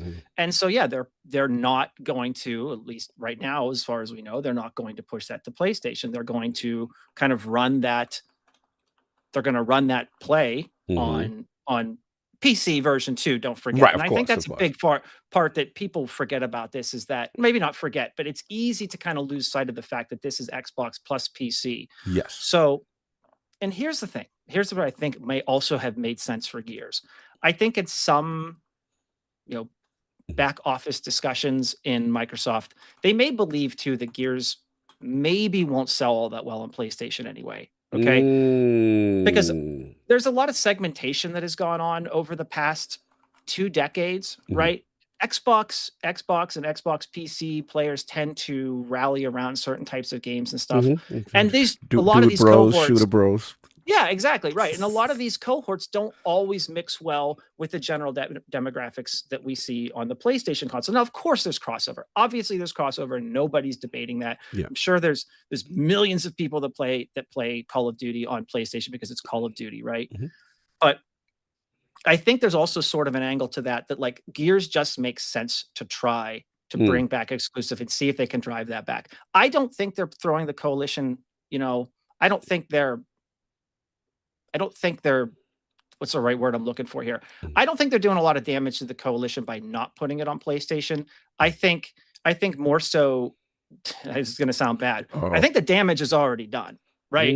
Whatever that base cost is to build that game is gone. It's sunk. It's done. So what you have to do is you're looking at rebuilding the business going forward. You're looking at my strategy play with Gears, and they have to see how that plays out. Okay. No, fair enough. Lord Parris, we got a lot to talk about, brother. We was in the crowd. Man, Asha comes out, right? And then we saw that announcement, and we were like, okay, this is big. Gears of War E-Day is a console exclusive. You got that going on. You got Clockwork with Bad Booty. You've got, them now talking about rethinking, Helix, doubling down on exclusives, and not saying it's not a one-off, right? And Matthew Bull is not saying it's one-off with Christopher Dring, exploring radically different models, and then obviously, them getting in front of a lot of narratives. So how do you process all of this? Where are you at with this crazy week of just the exclusive part? Yeah. I want to follow up on one thing that he just said as far as Gears of War goes in the coalition. I think another aspect of this is they're doing the 2-game, yes, you can call it an experiment, however you're saying, but they're dipping their toe back into exclusivity. You needed something now for instant gratification. Clockwork wouldn't have been good enough because that's not coming until some point in 2027. So you probably have to think, well, what was a game that was coming out in 2026 they could do this with? Modern Warfare 4 obviously was not going to be that game. I think they had no choice other than it to be Gears. Gears was the game that made the most sense. It is what you would consider one of their franchise legacy IPs. So to have that as an instant gratification of, hey, this is a game that is now a quote unquote console exclusive made a lot of sense for them. Everything that Matthew Ball has said, Asha has said, we did the interview with Matt Booty. He obviously talked about this as well. I'd heard some of it prior. I'll just leave it at that. Okay. So it wasn't surprising. I didn't know about the Gears thing. Be clear on that. I did not think that was happening. Really did not think that was happening. But the fact that it did, and now understanding what this new focus and strategy is, I think another game that I would be shocked now if it wasn't exclusive is Halo, the next Halo. Because if there is any IP that should be quote unquote console exclusive to Xbox, it would be Halo. I didn't think they would because of the multiplayer aspect. You want to get as many people to play it, but they're doing it with Gears. So why wouldn't you do it with Halo? Because that is the identity of Xbox. So if they're truly, as we're understanding now, trying to rebuild the brand, like they're going to take some short-term pain for long-term success, because as she said, they got to reset the business. They got to reset how they're doing business, how they're monetizing revenue, sustainability, obviously everything that has been said over the past few days. And obviously Satya himself weighed in on that as well. So clearly the business of Xbox is about to transform. And let me just be clear on one thing right now. What you doing? When it comes to exclusivity, y'all was gonna go there because they coming. Not a fan. You keep it. Oh, you standing? Okay, you standing 10 toes. But let me be clear. All right. I can personally say, play where you want. Okay. I could care less where you play. It doesn't matter to me. But there is a business side to this that we are seeing. They obviously, because it comes down to this. If you're trying to sell the box, obviously you have to add value to the box. And that's why last year I asked Phil that, okay, you put these games everywhere. Why am I buying your box? Right. Clearly, the new leadership has come in and go, no, if we're still going to commit to sell this box, we got to give our customers a reason to buy it. Exclusivity obviously is a part of that. So I think that's why you're going to see some selective exclusivity moving forward with them. But as Matt Booty said, when we talked to him, it ain't going to be everything. Right.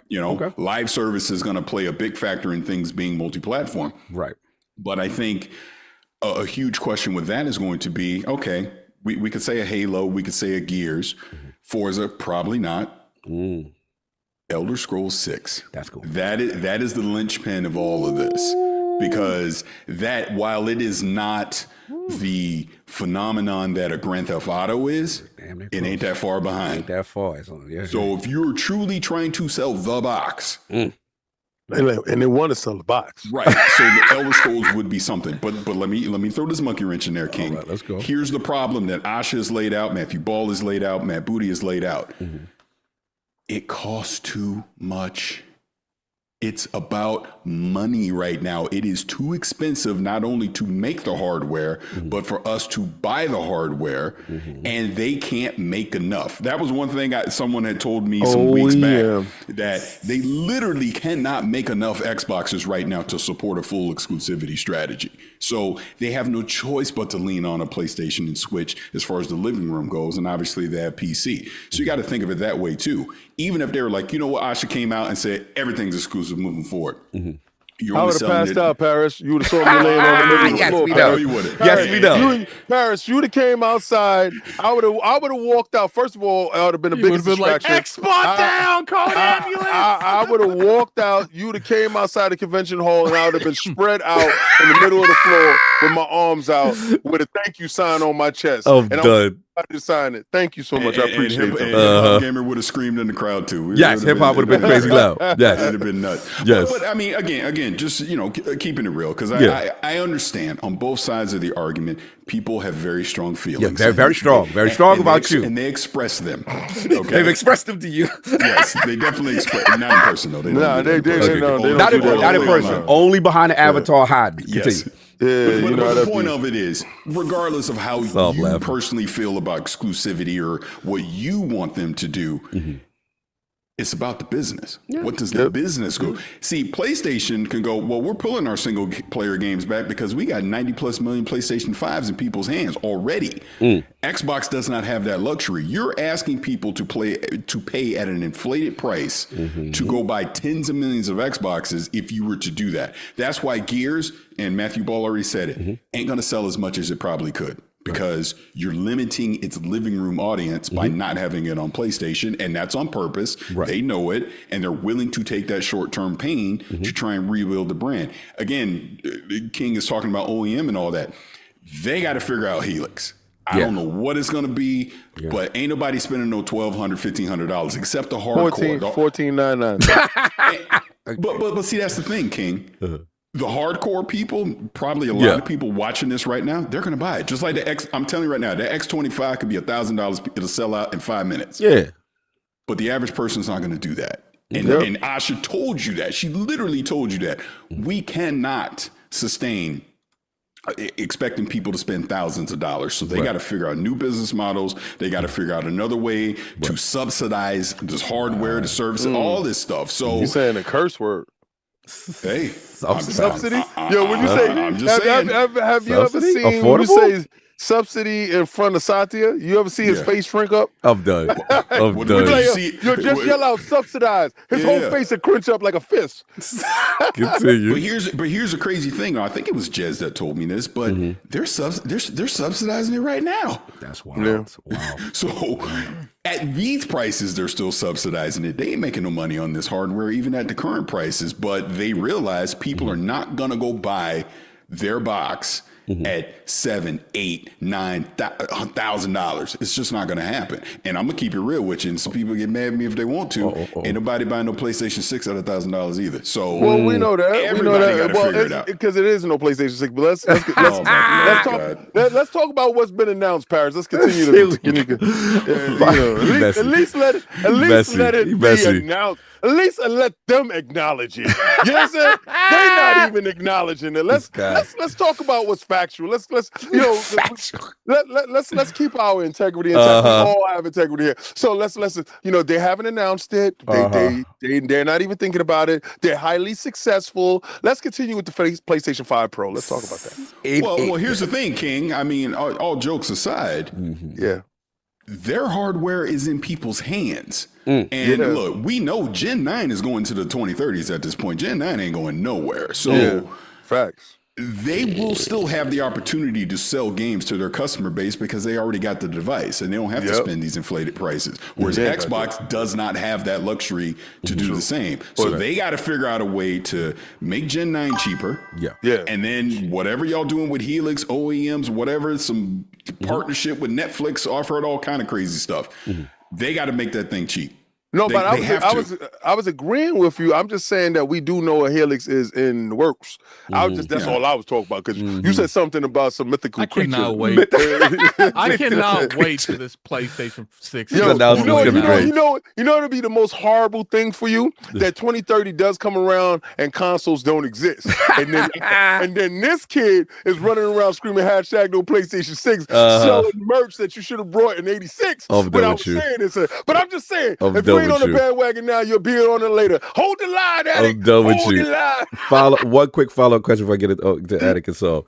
All right, Patrick, again, I know you've been very, consistent as far as like where you feel as far as, recently about some people won't say that, but go ahead. I know you feel very strongly, I know we're not on the same pages, but I respect that you standing on it. And my question to you, so how do you internalize this latest thing from Asha with like saying the lead for third party exclusives? Because it's one thing to say, okay, first party, we'll give select, right? And, we'll pick games that make sense. Not going to be everything, not a one-off, but not going to be, we're going to be choosy. But then say third party exclusive like that, for what we internalize, is like the day of the money hat. Like, how do you process that?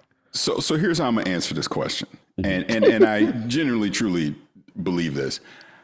I respected Phil Spencer's vision for, hey, I just want people to play everywhere. Right. I'm not going to do these third-party deals. I'm not locking a game down to one device. That was his vision. I respected it, and I'm going to be honest, I liked it, because it should be player first.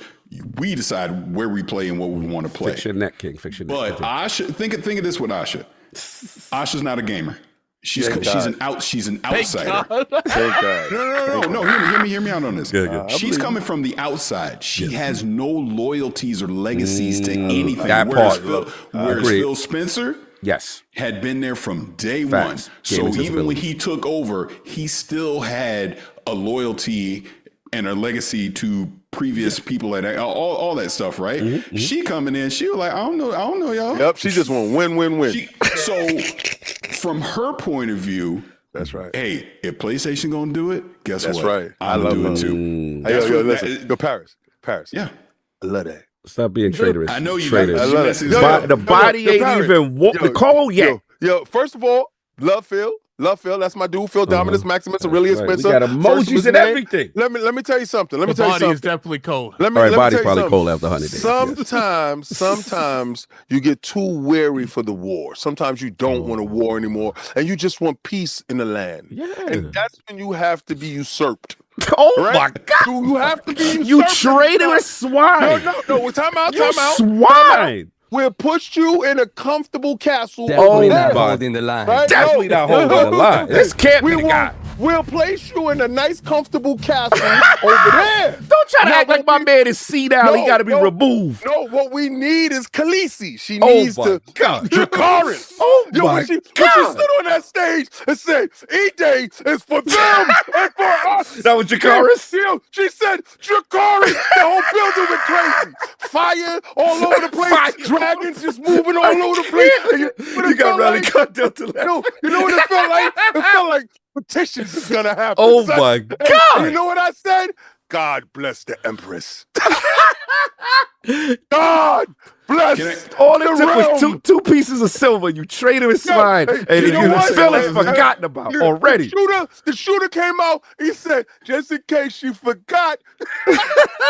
Wait, what shooter? Which shooter? Because you also betrayed Mad Booty. Hold on, we not gonna let you slide off that. You betrayed Mad Booty. You call him a traitor as well. He fixed his face. He talked to me personally. He talked to you personally now. I put the pictures up. He said, and just in case y'all forgot, Clockwork is officially there. I said, she got the mountain with her. She got the mountain with her. So what's Matthew Ball then? What's Matthew Ball? Oh, he's Littlefinger. Okay, all right. That's exactly who I thought he was gonna make. He's going. So he's Littlefinger. So I'm gonna tell you right now what I'm seeing and what's happening. Paris, I love you to death, but the biggest sound in that building was Dracarys. E-Day with the fire. And she said it with the smirk because she knew she was setting the world on fire. Yo, they're going crazy right now. They gotta separate them. Separate them. separate them. Stop them. Get them away from each other. She's leading into your console war nonsense. She's good for console. That's all this is, Parris. She's good for console war and business. That's all this is. Yo, fix your face, Alex. Stop smiling. I don't like Alex smiling. Parris, you seen my numbers? Parris, you see what we got to do? We thought it was over, Parris. We thought it was going to be nice. It's back, baby. And multi-platform. And you see this foolishness is back. The Empress has rained down. Finish your thought first. She don't care. Get him, Parris. Look, he missed his help. I'm just ending by saying this. Look. PlayStation's doing what they got to do. Nintendo's doing what they got to do. All these publishers, Xbox, everybody's doing what they got to do because combination of the pandemic, freaking AI, just tariffs, all this stuff has just thrown this gaming industry into chaos. We're in unprecedented times. Everybody's trying a business model, trying to figure out which one works. So you can have King that can love the console wars and all that stuff. That's great. Can't stop, won't stop.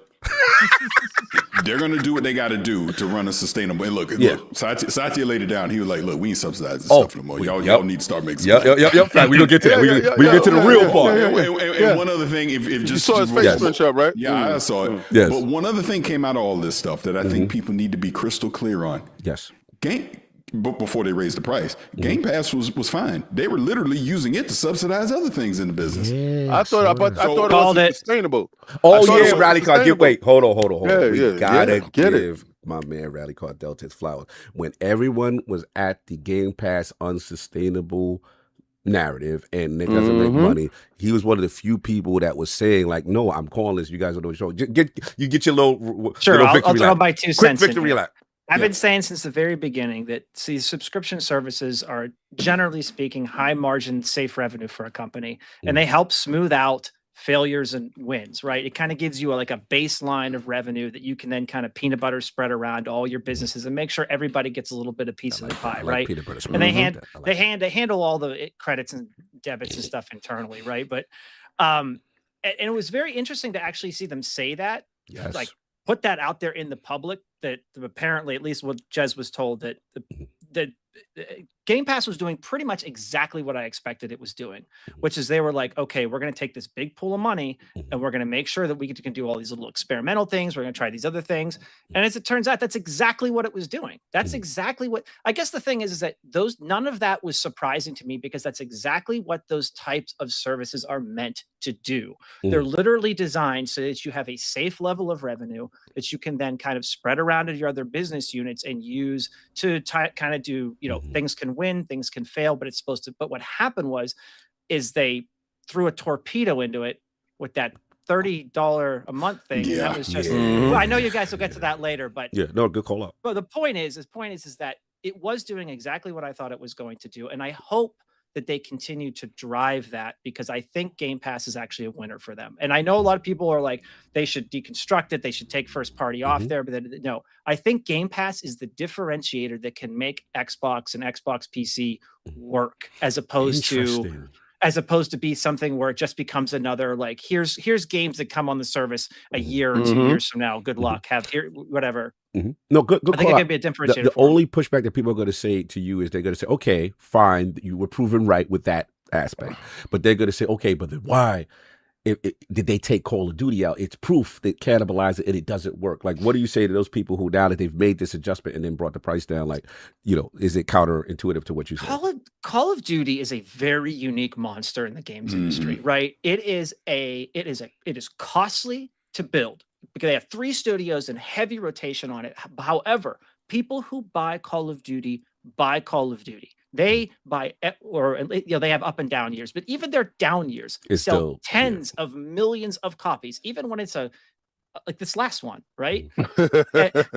and it's such a juggernaut that it's very costly, but the people who buy Call of Duty anyway. There was absolutely no reason to put that cost center essentially into Game Pass. There was just no reason to go there because it just didn't make sense. You're taking out people who will buy a 60, 70, 80, $100 special edition of Call of Duty, regardless, every single time. And you're trying to recalculate it into a monthly subscription. Now, to be clear, had that gone on long enough, if they had magically made $30 work and millions of people hadn't have left, it would have worked just fine. Right. The problem is that you're giving a subscription cohort, right? There's a subscription cohort. There's a demographic of people that enjoy having that subscription service. They consume games a certain way. And you are then essentially penalizing that cohort for having Call of Duty in there when that cohort may not actually match up well with the Call of Duty demographic. There are people that buy Call of Duty. I have my neighbors who literally live across the street buy Call of Duty every year. They do not spend anything else. On anything else. That and Matt, I know guys like that. It's all they do every year. Yeah, that's it. Yeah. And so now you're charging the Game Pass people for that type of model. It just didn't make sense. It's like the one unicorn, the one monster in the games industry that just doesn't make sense to mix into Game Pass. It's illogical. No, fair enough. So anyway, that's my 2 cents on it. Thank you for that. I just wanted to get that. We got to open this thing up, and let's Parris had a quick bar because I know. Well, actually, I think I will respectfully step down. I got you got children things. texting me. Appreciate you, brother. But no, again, always appreciate y'all having me up, man. And it's been a fantastic conversation before. I'll keep listening. And love y'all. Love you, brother. Yeah. See you in Germany. See you in Germany, sir. Already no doubt. PlayStation 6 will still not be out. Stop it. Attic, let's talk about it, man. You have been, I got to give Attic his flowers, man. This man got tomatoes thrown at him, nicknames. I legitly held the line. Yo, talk your talk. This your moment. This your moment. I gotta give us flowers. We gonna make a new emoji. We gonna make it white with a white face. Listen, man. I've never seen a man. You're not gonna change history, sir. I'm just saying, like, this man was abused, and all he kept saying was, "I don't understand this strategy. I don't like this strategy." The console market was he said not only the console, he said everything is built on exclusives. And every Xbox person was throwing tomatoes at my man, just trying to slam him. Some in the Xbox court. It's caught disrespect. Memes.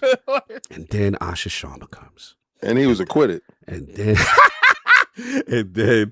no, I'm on probation. The very words that this man spoke for months about how the industry should be run and what he wants starts to take shape. Attic, get your victory lap on, because they are doing what you've always wanted them to do. Let's talk about the exclusive. Let's talk about, the console strategy potentially changing. Matthew Ball, obviously I was the one that put you onto him, and then you've been kind of studying him very intently since, and him, correcting people. So where do you get all this from the showcase and the exclusive stuff? How are you feeling? Where do you want me to start first? Start with the showcase and Asha coming outside and Matthew Ball coming outside. Here's the thing with like exclusives. The damage that was done to the brand in 2 years with no exclusives and telling your fan base you can play everywhere else, and telling your fan base just buy PlayStation for all your stuff, and telling your fan base, even back then when they said you don't need you don't need console required. A console required to stream, was devastating to the brand. And then the cherry was the everything's an Xbox thing. I think people are underestimating how much damage that did to the overall perception of the Xbox they apologize brand. You to the chat. This is like people are apologizing to you in the chat. This is beautiful. Continue. Yeah, and the problem now we have is Microsoft serious about fixing it? Because it's not going to be cheap. Yeah. There's a reason that, quote unquote, if it costs $400 million to make Gears, that they're considering, they would even consider putting that as an exclusive. It is still going to Steam, so they are going to eat in terms of Steam sales. But here's the thing: like, when you do this kind of damage to a brand, you either put up or you shut up. Like and this isn't. A lot of people look at like consoles. There's not enough consoles to sell. Gears and stuff is not meant to sell consoles. It's meant to retain. They're retaining as many Xbox people that's under the brand as possible, because they're leaving in droves. And if you don't give some form of hope or some form of we got this brand and we're going a good direction, it's not going to matter when you can sell consoles because the brand's going to be essentially dead at that point. So right now, their number one priority is, look, this hardware is a huge issue. We know we can't fix anything with the hardware right now because of all the prices and everything going on. So what we're going to do is we're going to give small wins. Well, E-Day's not a small win. But we're going to do these exclusives. We're going to breathe some life into the ecosystem, and we're going to show.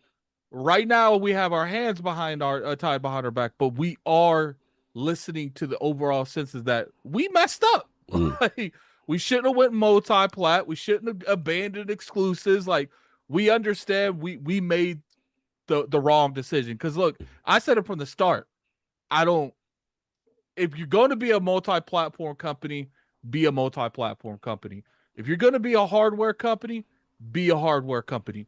It is legitly impossible to be both. You can't be both because they literally contradict each other. Multi-platform is about, having your games on everything you can, TVs, refrigerators, too soon. I don't want to hear like anything. But the problem with a platform holder is a platform holder is selfish. They want you on their stuff. There's a reason that selfish. PlayStation's like, they're looking at some behind the scene metrics and be like, yo, this ain't it. Like, we're not making enough money off of this, and it's not worth the longevity and the long term to keep our single player games on Steam. So we're pulling those back. There's a reason they're doing that because they saw.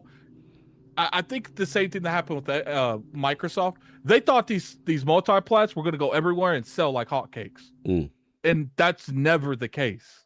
And what's funny is, like, even though they are going to lose out probably on a significant amount of money, I'm not entirely convinced E-Day was going to sell on PlayStation like hotcakes anyway. I think it will sell good, maybe. Probably 1 million, maybe 2, maybe even 3.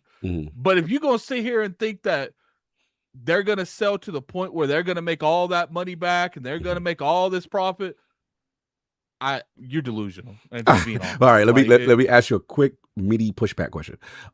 What about, because I think the early estimates you are correct as far as like Gears Reloaded didn't seem like it did much, to your point, right? 500,000. But what about that moment? There's one moment I was like, Attic might be up against the ropes. When that Forza Horizon 5 numbers came back, a mad old game. Because how'd you feel there? Forza Horizon is a beast in its own because there's nothing in the industry like it. There's no competition. There's no 16 first-person shooters. There's no 16 third-person shooters. There's Forza Horizon and the Last Crew game. That's it. So that's the outlier. It's the outlier because there was nothing like it on Xbox. And there damn sure wasn't nothing like it on PlayStation. So when you put a one-of-kind unicorn in the wild, people are gonna look at it. You gotta take pictures of that. Take them. Like, and that's why it's like people talk. Even Oblivion sold a little bit over 1 million on PlayStation. Like, and that's not saying Elder Scrolls 6 will sell like hotcakes on everywhere if it was everywhere. But the problem is Microsoft. We've been hearing rumors and stuff that they're making more money off Game Pass than they are making their own storefront now. And when you take that into consideration, why? Because you have essentially bullied everyone off your platform. Multi-console owners don't feel comfortable in investing into your ecosystem anymore because you've been very, very mixed on the messaging. And a lot of people see your brand is on life support. It's about to die. Why would you invest into that? Console or software? You wouldn't. And I could never, with like actual integrity, recommend the Xbox console during those dark ages. I said the dark ages. And it's just like, because like, what am I doing? Oh, yo, man, I can't guarantee you that your stuff's gonna be here in a couple years. Game Pass. Like, we always say Game Pass. We was like, Game Pass the best deal in gaming. We stay over here. It is. No, it still is. It's the best deal in gaming. But the problem is I don't agree with Delta. I do think that they are going to take those first parties out of there eventually, because regardless how we feel about it, they have been very vocal that they are not happy with where the expectations are, or where they were supposed to be, and how they got cut off, and we kind of got stuck in that 30 million growth area. And to me, in my honest opinion, like, you know, when you do have a Elder Scrolls 6, you could probably sell 3 to 4 million of that if you get your ecosystem healthy on that. And that's a kind of game that sells throughout all the time. Like it's a very, very lucrative game, you know. And I do think that there are certain companies, and I'm not going to say anything, that was holding Microsoft ransom for years, saying, I'm going to miss your platform because I'm going to come back and get a Game Pass bag in negotiations to putting my game on your platform. I think that's the reason you saw a lot of these games miss the platform for 6 months and just miraculously come on the platform with the Game Pass back, being in Game Pass day and day. And I think a lot of these companies saw it as quick money. It's like, you know, you're not going to necessarily make that kind of money over there anyway, so I might as well get the Game Pass bag and be a significant more money than I was going to get just naturally porting onto the platform. But it's just like, look, like, there's a reason that they're willing to take these losses, because the damage that was done to the brand is going to take years to fix. It's not an overnight thing. And I don't even know if Microsoft's willing to take those years of losses to do it. They might take the rest of this generation and a couple years of next generation to fix that. Because once you start losing the faith of the hardcore, the casual is completely beyond your grasp if you can't even keep your hardcore happy. And I think they know that, because, you know, there's a reason that, like, a lot of the people that used to lead divisions like PlayStation, Xbox, and Switch, I don't know, I think Peter Moore said it, the first one to 10 million always wins the generation. Because a lot of those times they have the mainstream access, and how they get that: hardcore converted casual friends, hardcore converted the people they talk to at the random you know, job events. You got the Madden marketing, you got Call of Duty marketing converting casual. Like, these things matter. And for 2.5 to maybe even 3 years, Microsoft stopped caring about any competitive practice that's been in the industry since the dawn of time, and they just did their own thing. Well, guess what? Their own thing put them in the grave. This ain't even about this ain't even about like keeping a dying Xbox. Xbox is dead, and they got to revive themselves. Like they got to the point where what they sold. I think it was rumored that last year they sold like 2.3 million the whole year, or 2.4 or something like that. Some ridiculously low number that they would normally sell in a quarter. Yeah, man, I feel bad. Who was buying Xboxes last year? That's my bigger question. It's like funny. People must have, you know, there was time, and then they pulled out all of retail. I have a friend that's like in a mid-size thing at a retailer on the West Coast, and she told me this is the first time she's seen Xbox like consoles come into their retails. And she's not like at the store, she's above the store. And she said in like a year and a half they rarely see the boxes themselves. And she said just randomly started showing up one day. You know, it gets to the point where I know certain retailers where Microsoft don't even care what their, because normally how these do is they have someone that checks these places. They want their brand to be shown the best possible way it can at these events. And they weren't even doing that no more. They're like, oh, let's just lay all those people off. We don't care. We don't care what our stuff looks like at Walmart. We don't care what our stuff looks like at GameStop. We don't care. Best Buy, it's cool. Why do you think all these retailers, the Xbox section started getting smaller and smaller, and now it's only controllers, really? Because there was no one there, because Xbox didn't care anymore. And then Dracarys.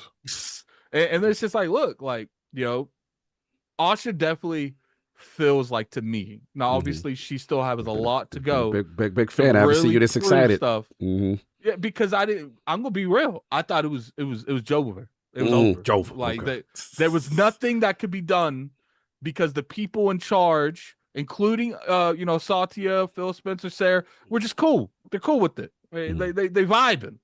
So it's just like, in my personal opinion, it was a wrap. There was nothing that could be done to fix this brand, and at this point, it's just the fire is a little bit still flame, but it's going out too. Eventually, it's going to go out. And I don't know what happened. I think there was some AI stuff that got people in trouble a little bit. Speculation. No, that's what I said. I think so. I don't know what happened, but they woke up one day and decided, oh, this ain't good.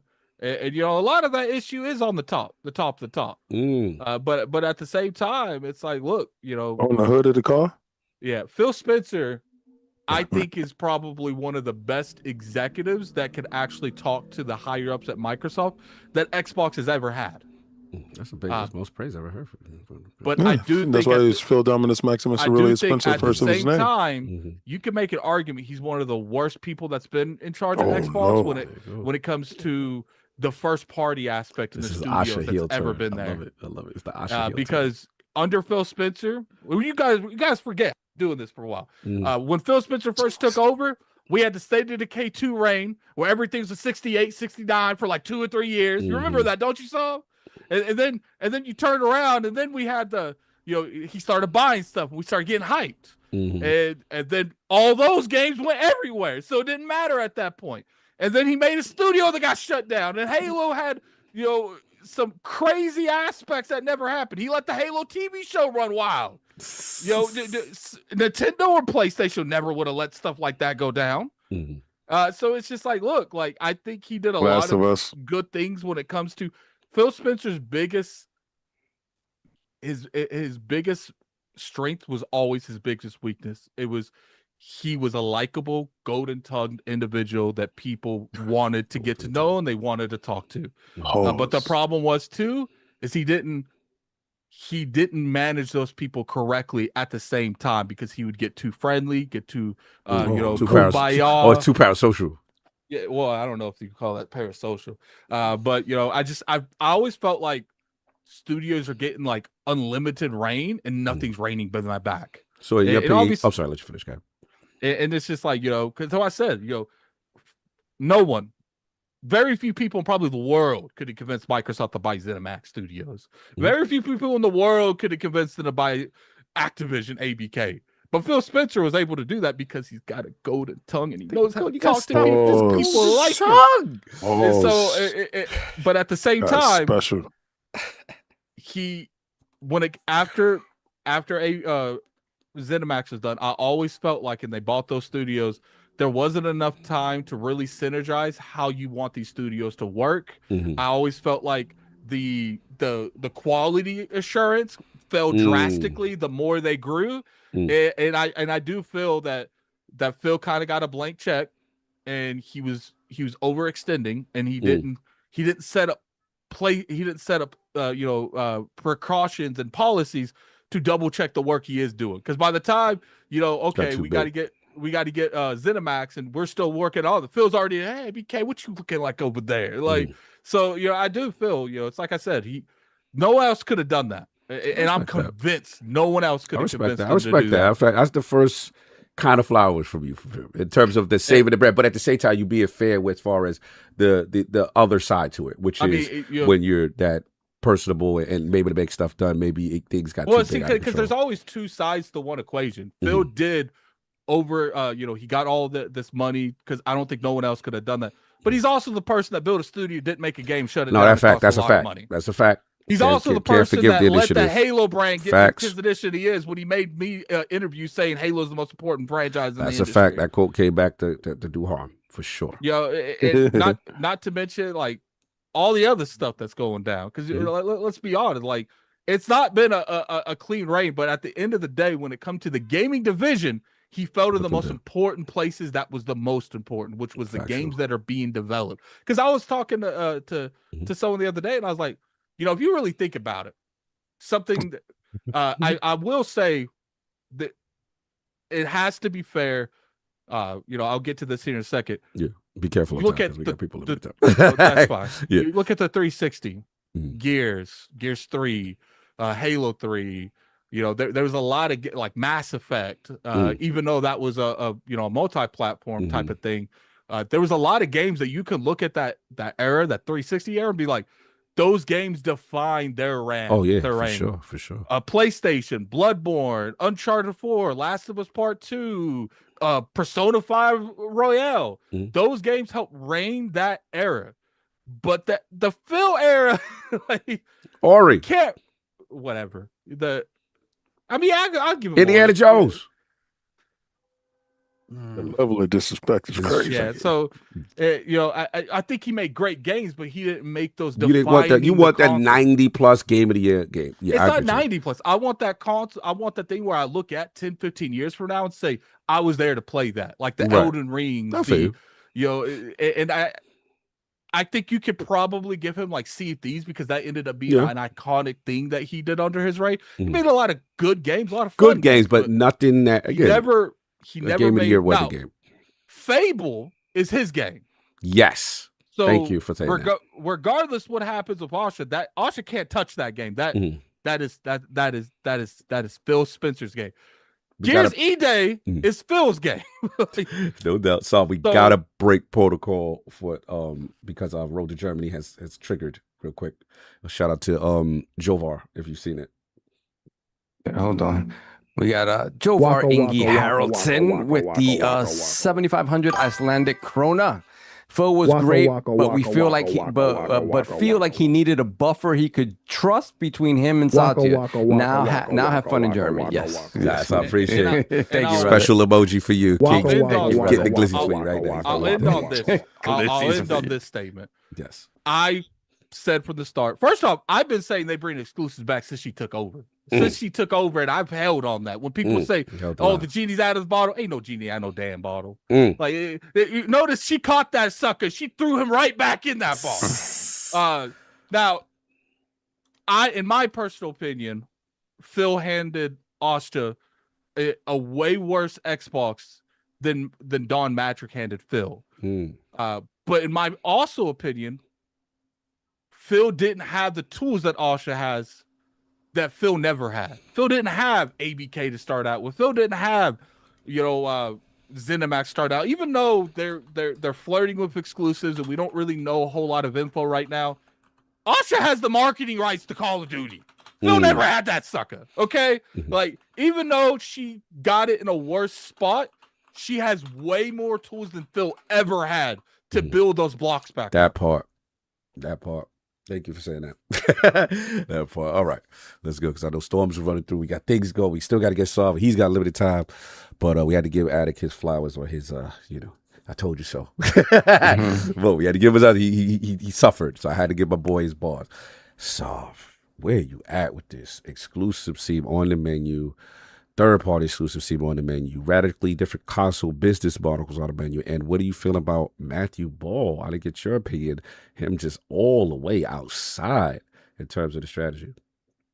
I think this is one of the times when I'm glad they're talking and being clear about kind of where they want to go, and in thinking about what happened with the Phil and Sarah regime, and now kind of doing the 360, well, not the 360, the 180 and turning and going the other direction. I think for me, it's very simple. They made it very clear in the past regime that they were devaluing the console. The console had plateaued and they weren't reaching the amount of people that they thought they could, or he himself admitted like, hey, there's a limit on who cares about a console and we have to start thinking beyond that. Cool. Right? You said that you were working towards that. You were kind of in and out when it came to, you didn't want to pull off the Band-Aid completely. And that created a lot of distrust in the community. And that makes 100% sense. But if that was continuing to be the path that they were going to go on, right? This is an Xbox. This is an Xbox. This is an Xbox. If that was a path, then cool. Like, just go down that path and don't deviate, right? So at the end of the day, like, and for me as now primarily playing my Xbox games on PC, the idea of the console under the TV meant less to me. So I was like, hey, whatever, perfect, right? Now, when you turn back around and you tell me, hey, no, we're putting emphasis back on the box. The box matters, the console matters. Well, then if that is the calculus, then there are certain things that just make 100% sense under, with that type of thinking. And fact of the matter is that going back to some form of exclusivity 100% matters, and you have to do it, because that's the way the rest of the industry is quantifying success. That's the way a PlayStation quantifies success. That's the way Nintendo quantifies success, right? And despite having gone down that road beforehand and beating your head up against it and not being able to, in Phil's words, out PlayStation or whatever, I get it. But at the end of the day, you had certain roadblocks when that was happening that prevented you from being able to compete on an even level, whether it was the games that were coming out weren't hitting, games that were in the pipeline getting canceled. It was a whole bunch of stuff that happened. Yeah, I'm not saying it's not their fault, but what I'm saying is that it prevented you from being able to compete with PlayStation toe to toe. It just you were always seen as not being able to get there, whether it was the quality of the games, the cadence of the release of games, internal strife, whatever the heck was going on, figuring out who you are. A lot of it you were just not able to do that. So now you finally get to a position where the cadence of games is there, all of that's happening, and then you pivot completely, and you don't even get a chance to test out the vision with a pipeline of games that would matter. Hopefully matter beyond the hardcore, right? And I look at it now and I'm like, you know what? You have that all there now. If you're going to take the shot, if you need to reinvigorate the core in order to bring Xbox back, and the focus being the console, 100% do it because you need to do it, and do whatever you need to do. My only hope is that the rope that she has, the grace that she has to get it done is real. Yeah, how long is that? That's what I want. And maybe, and this is the thing also for me, and this is the way I see it big picture, right? As somebody who's been with Xbox from the very beginning, the fact of the matter is that apart from the anomaly that was the 360 at the start of the generation, they have always been the challenger brand. They have always not been able to live up to the numbers that PlayStation has put up, right? So if you go into it acknowledging that, right, and you're always going to try to do the very best that you can, but they cannot, for Xbox to be successful and to be allowed to continue to proliferate the way it seems like they're going, there has to be an acceptance within Microsoft that you're not going to hit those PlayStation numbers, maybe ever, right? Maybe ever. You have to allow the reset to be real, and allow it to grow, and allow those growing pains that are going to come with that to happen. Question. And not have them. Question. The way, am I getting this right for you? Correct me if I'm wrong. Are you like equivalent? You almost sound like you're equating this to like the Wii U era for them in a way. It's like you like how are you? Because you say like a big reset. You're willing to take these losses and then kind of come back. Like, is that what you say, or you say something different? I just want to be clear. No, not the Wii U era. Like it's gonna be trash, like or whatever. Or I mean, the Wii U obviously was the forebearer to obviously the Switch, right? But what I mean by this, is that there has to be an acceptance within Microsoft, right? She already says I don't have a 30% mandate, right? It has to be an acceptance that this has to be smaller, and it has to be allowed to be nurtured in a certain way that is removed from the expectations of Microsoft. Sounds like spinning, spinning talk. But it has to be. It has to be, because at the end of the day, at the end of the day, let's look. Just if you look at the trajectory, if you look at the history, Xbox 360 was the outlier. It's an anomaly. It is not. It's not the standard when it comes to Xbox. Be Xbox LinkedIn, Xbox GitHub. Whatever. No, none of that. Okay. I'm just saying. Look at fandom. Get his own narrative. I'm just saying. Yeah, it's so funny. Fandom needs to be removed. I want to be big. I want to be the biggest. You have to. I want to be the strongest. Xbox. You have to see Xbox for what it is. It's my son. And not saying that it can't grow. I want to be better. That's nice. Willy nilly, do what I want and take losses. And daddy's got the wallet. To be put in the work. No, daddy's wallet don't matter. Daddy's wallet don't matter. Oh man, your work has to be put in, and it has to be a true reset for that to happen, right? And in doing that, they have to acknowledge the things that they haven't done correctly, right? And if Game Pass is going to continue to be a thing, and and shout out to Rally for what he said about this. For me, I can understand that Game Pass as a business proposition works, right? But I'm thinking about it from the human perspective. And from the human perspective, a couple of things I see haven't happened. A, they haven't marketed it to the people that don't know a damn thing about Game Pass. You've been on that. They have not. I am a fan. Real quick, so not to mention, like, they're subsidizing games that one of the reasons they have to subsidize is because they're in Game Pass. They're in Game, right? Exactly. And the thing about that is like at the end of the day, one thing I feel that Game Pass has done negatively is that it gives these games that cost hundreds of millions of dollars to make, many years to make. It gives these games an air of disposability because they're in this service. And again, that wouldn't matter as much for me, right? Just looking at it, forget about the numbers that it brings in. Because for me, when you say it's profitable, I'm like, okay, they're extracting a lot of money from the hardest of the hardcore that are going to stay there and be in Game Pass, but they still haven't figured out a way to sell it to the person that doesn't know about Game Pass, isn't the hardest of the hardcore, isn't involved in that. And I'm like, that's where you're going to see the true growth, because you already have the hardcore there. And to Addict's point, because of some of the moves they made, they lost a lot of the hardcore, and hopefully they get some of them back with the moves that they've gone, the 180s that they did.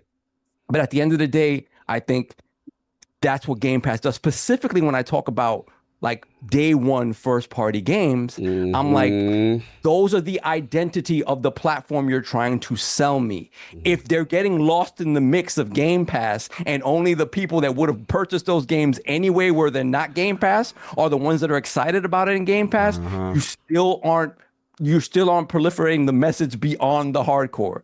And for me, it's like, I'm a fan of old school, like guerrilla advertising. What's up with the street team? Like, what's up with the billboard? Street team? Like, for real. Like, what? But what if that's antiquated soft? Yo, he's on some old gumshoe. Yeah, like he back in the street. Hustling. You're gonna get on that beat and you're gonna find out who did it, aren't you? But let me tell you this: has the other way worked? No. Has it's a whole different time, yeah. But those people ain't there. But what if? I remember when Spider-Man launched, every freaking train had a Spider-Man advertisement. When Ghost of Tsushima launched, every freaking train car. I got you. You right.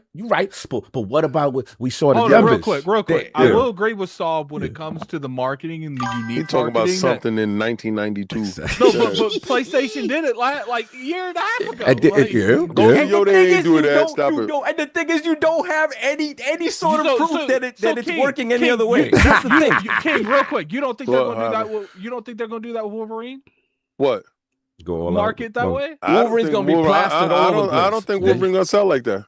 You're talking to the wrong person. Wolverine's going to be plastered everywhere. The thing when it comes to, and it ain't gonna help. You don't have to do it with every game, but your big games. Do unique marketing. Just don't throw something on a YouTube trailer. I feel that. Y'all talking to me about the wrong stuff. But anyway, finish off. I'm enjoying this. This is great. Finish off.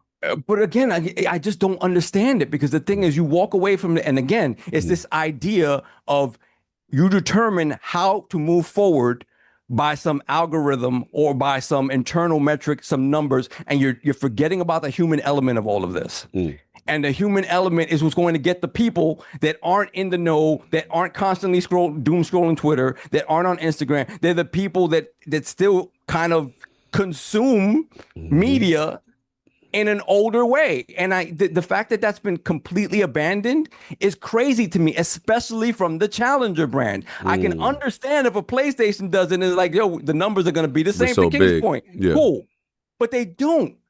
And this is the thing. How do you walk away from this when you're not pushing it to more people? I just don't. That's the part that bothers me about this idea of these games still staying in Game Pass, because it only matters to the people that would have bought them anyway. And it's like, who are you? How are you going to grow the business? And when somebody comes up to me that I know has no attachment to Xbox, doesn't even know about anything, and asks me a question about something, I'm like, yes, finally, you saw something. You saw something in your purview that made you have questions, and then come to the dude that you know about games, right? That has not happened for the duration of Game Pass existence for me. And that's insane because there's so many people where I work that have questions about games, and none of it ever is, most of it. Not reaching these people. It's not reaching these people. So I'm just like, I get that. I just don't understand. How do you tell me you want to win? Right. No, I get that. You cook it. I just want to get one caveat part. Finish your thought. I'll interrupt you. Then I'll ask you a question. So that's the way I feel. So again, they're doing the work. I love the fact that they're out there talking about, Helix. Let's talk about Helix, right? Before you go to that, I just got to ask because I don't want to forget this point. But what do you say to the past regime? I'm just going to throw his name out there again. This not be true. I'm just going to use him as an example. But what if what you're saying is everything Aaron Greenberg wants, and they never gave him a budget, and the top, let's say the Satyas, the Amy Hoods, whatever, like that's fiscally irresponsible. We're not doing that, and he's forced to deal with the constraints of what he's dealing with. Then you really don't want to win, right? Here's the thing that's not Aaron Greenberg. That's what I'm trying to say. It's not marketing's fault. People that he's always been cut from like the knees down. Right. So that's what I'm saying. Like if he's saying everything you say, so I'm like, where's the trains? Where's the billboard? Where's the Super Bowl commercial? What's up? Like these dudes are beating us and dragging us to the street. You know what I'm saying? And I'm out here with a rap guy. He giving me the rap guy. And then I'm here with a rap guy or King on his show. Talking to dudes. Who comes to King's show that isn't already in on Xbox and probably isn't? I do have a large contingent of PlayStation followers. That's nice. And little by little, they closeted Xbox dudes. And every word out of your mouth guarantees it's not going to pull them closer to Xbox. That's guaranteed. No, that's not true. It's because they like the S&M of the channel, and they like the fact that I am abusive. I don't know what's going on in the front line. Let's keep it gaming. Let's keep it gaming. Listen. I don't know what you and your frontline dudes is doing over there. We're not abusive to each other. Listen, we're not abusive towards each other. We're abusive towards the foreigners. And when they do show up over there, move on. That's nice. We abuse them. And they like it. This and they feels show back so up. inviting. Listen, it's such a nurturing community. They like it. Don't be mad because they like getting hit. Don't be mad. Hit that like button. And so for me, so for me, like I'm sorry, you have to address. You have to really truly sit down with Game Pass and see how that really truly moves the needle. Because if Game Pass is still going to be a thing, and the Game Pass is going to be a thing in terms of first party day one releases, again, pushing a box, pushing some selective exclusivity, I think you have to really figure out how Game Pass truly can move the needle, right? Now, in terms of next gen and Helix, right? We've already heard, Helix probably about a 30% bump over whatever the PS6 specs are. But all of that isn't demonstrable on the vast majority of screens that most people have, right? So the question around that is 30% bump before maybe they change stuff around too. So. Exactly. So then maybe you think about, hey, do we make this more in line with a PlayStation 6? Spec change or drop. Again, there's only so much you can do. Affordable talk. Right. Because if they're talking about, hey, we have to figure out how to make this more appealing. I don't know that there's a market for a $1,500 machine out there. That, which is completely opposite of Phil. Right. Completely opposite. Right. But at the end of the day, we've seen that the strongest console doesn't always win. Yeah, doesn't always win. It just doesn't always win. That being your except the Xbox One. They kept the 900p days, boy. 900p days. But the separating power as a separating factor doesn't matter as much to the masses, right? So I think if you look at that and there are changes they can make that don't demonstrate in performance and in visual fidelity any sort of deficiencies next to a PlayStation 6, I think that's something they should consider if that means the price would go down, right? 100%. I think they would consider that. Also, what kind of monetary lift is it to have it hybrid?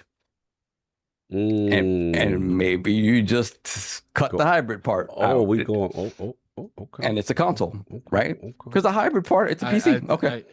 No, I do think they're going to keep the hybrid, but I think that multiple storefront thing, I think that's old regime stuff. Yeah, because if you keep it hybrid, right? Then I think they're still probably going to move forward with making one that is Windows which and would be Helix Xbox. So you think but I don't think they're going to let you just go to boot up the Steam store anymore. Like, because at the time, I do think Phil Sarah, it's funny, Matt Pookie, but at the time, I do think that was the general direction that Microsoft was going. We are bowing out of the hardware. We're going to give you something, but it's not really going to be us. It's going to be other people doing stuff. You're going to be able to, load in your Steam stuff. We're going to give you all these choices, but that's not what the current regime and the current direction that Microsoft's saying they're taking Xbox.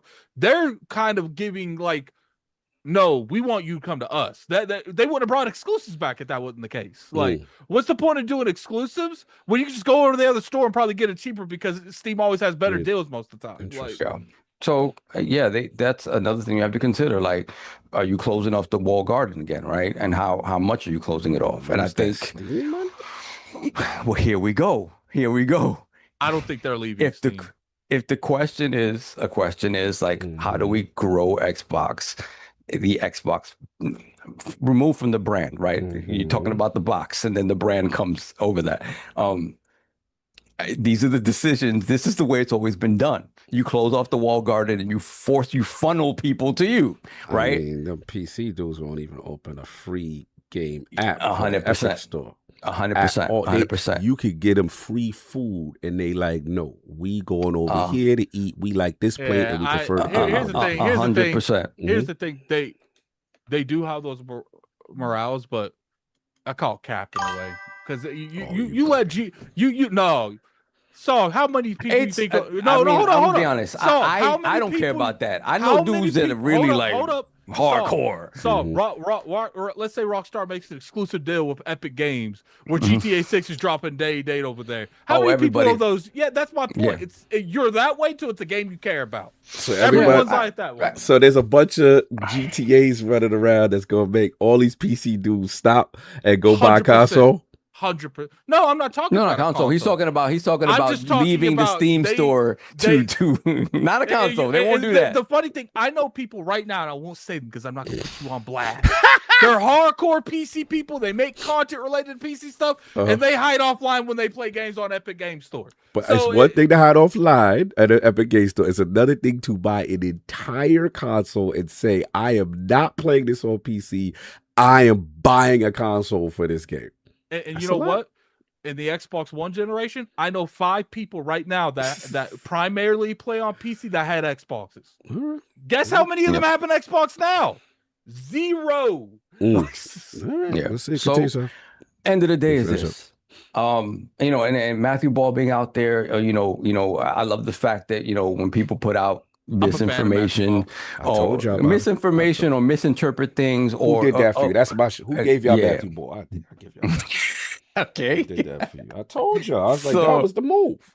Yeah. So I will say this. I like the fact that I like the fact that they're out there being honest about what's going on and letting people know that there's going to be bumps along. Things are gonna happen. I gotta listen to all this fraudery, so I just gotta let it rock. You gotta suffer. Yeah. I gotta put the green light up. We gotta make this happen. He's almost done. Well, I don't get allowed to speak. Yo. And then the thing I'm not interrupting you. This is the thing with King, right? And I'm gonna say this. Let's go. Get him.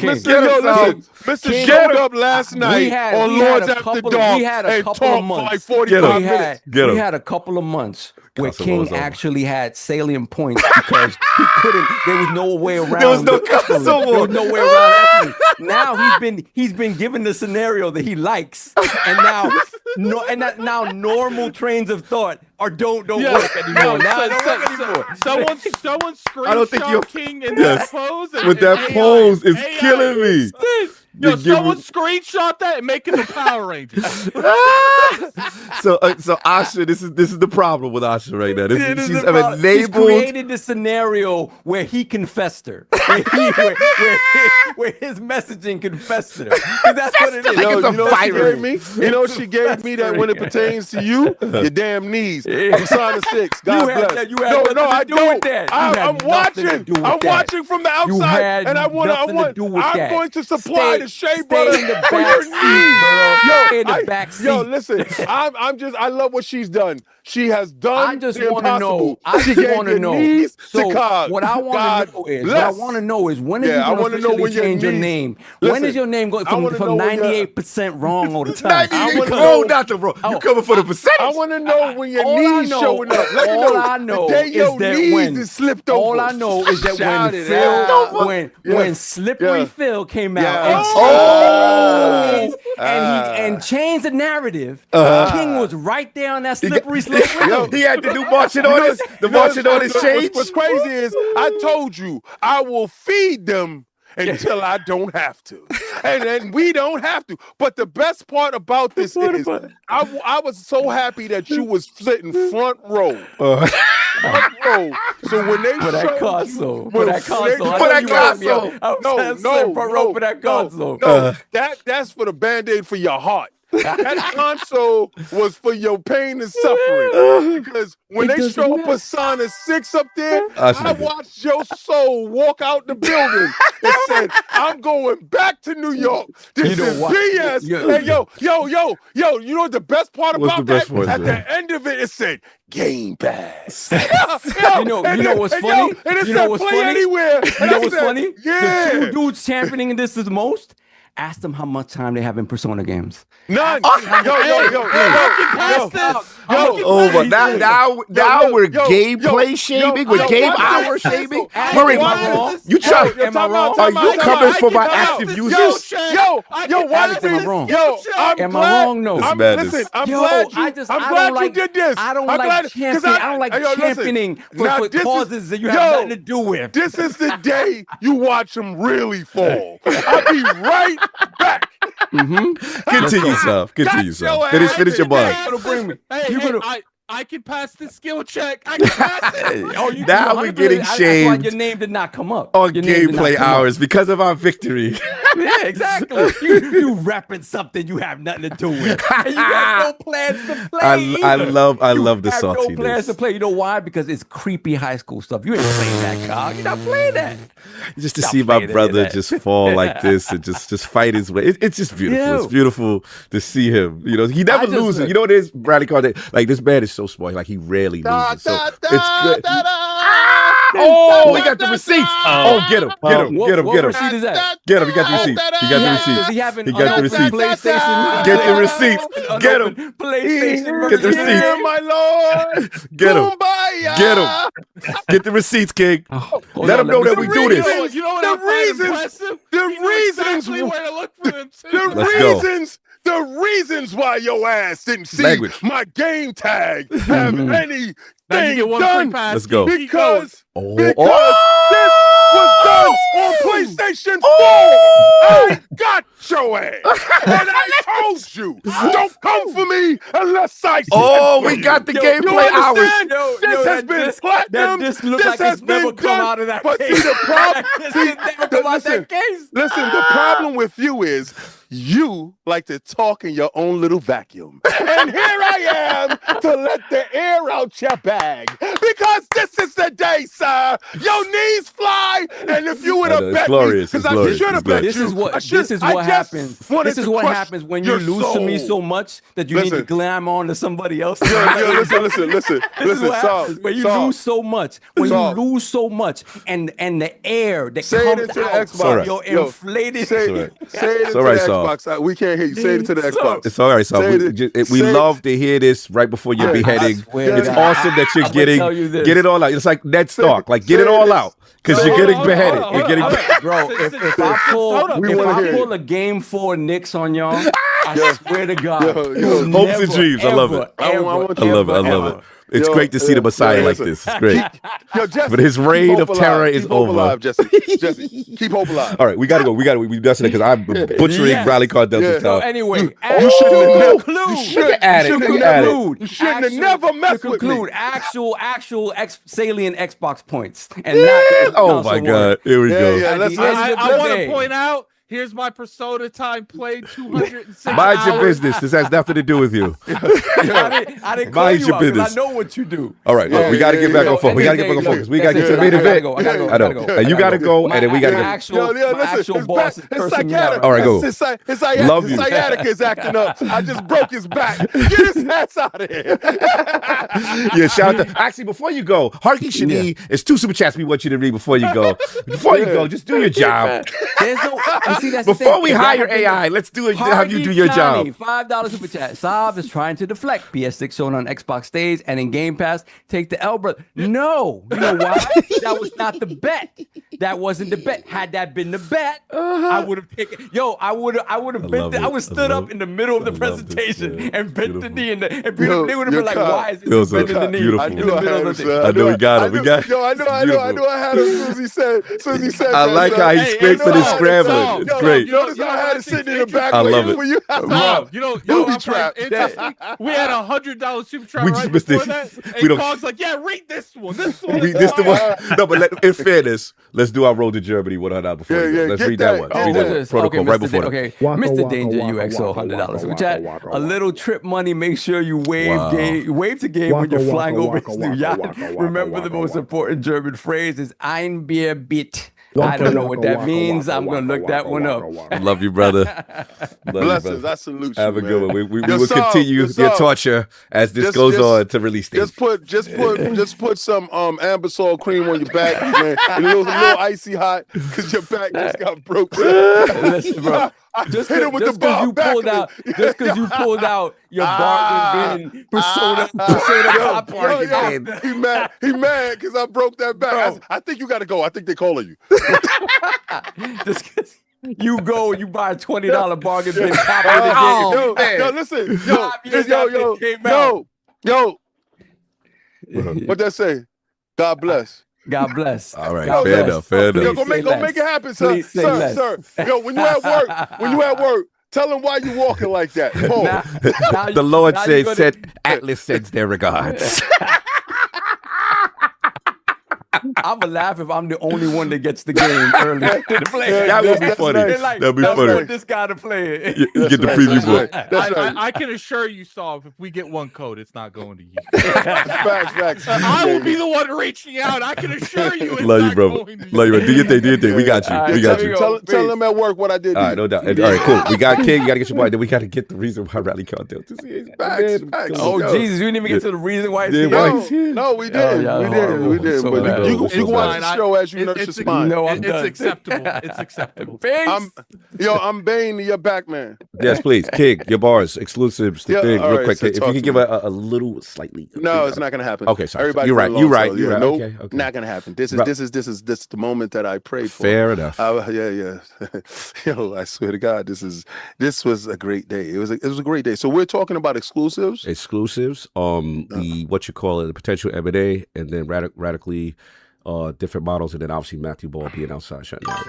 Okay, so I got a chance to see Matthew Ball when we were there, and you know what's crazy? I didn't talk to him. And I apologize, sir. I was just all over the place. I didn't get a chance to speak to you, and I will have that time to do so. And then he was like, it was weird. It was just a weird thing. So next time I definitely will. Exclusives.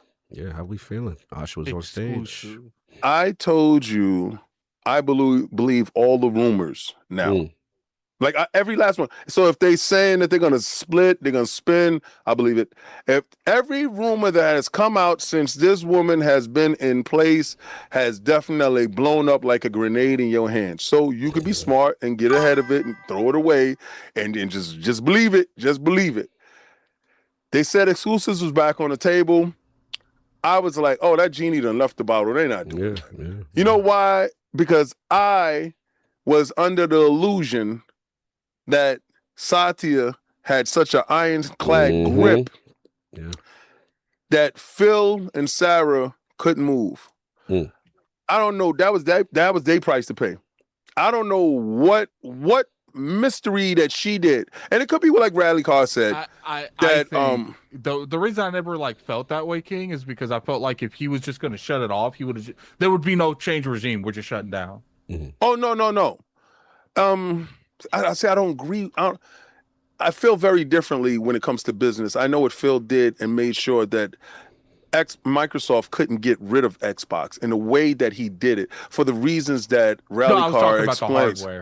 No, I'm talking about hardware as well, because there's things that they have in place when it comes to what they're trying to achieve as far as data centers go and getting our data based upon those machines being in everyone's home. A lot of people think that, just because they sold 44 million, told y'all before anyway, but just because they sold 44 million, that was a terrible number. No, the reason why they went from monthly active users into daily, hourly players was based upon that's how they are selling your data. Your data is being sold based upon your time on those machines, logging in, doing whatever you're doing, watching YouTube, watching Netflix, whatever you're doing, you're being monetized for their gain. So every console in every home makes a ton of sense. Great. So I never really felt that they was walking away from hardware. Actually, I feel that they're doing a hardware extension with this current hardware of the Generation 9, stabilizing it, but also a console that is next gen that they're talking about that has been real, that is coming our way next year in Helix. I know that is part of the plan. What that turns out to be is absolutely irrelevant at this moment because we're dealing with what we got here. Exclusives. I wanted this so bad because I hate you guys. And I'm going to tell you, if it was up to me, I would have run this company into the ground. It's not RallyCarDelta. It's not RallyCarDelta style of running a business. Okay. That's nice. I mean, I never told you I was trying to be profitable. You're not trying to be fiscally responsible. Say that part. I didn't say that part. Okay. Like, as long as he gonna keep giving me money, I'm gonna keep doing what I'm gonna do. Oh my God. All right? Listen, I'm gonna tell you right now. Oh my God. When they tell you, only put X amount of sugar inside the Kool-Aid, I'm selling Kool-Aid outside. I want my Kool-Aid to be the sweetest.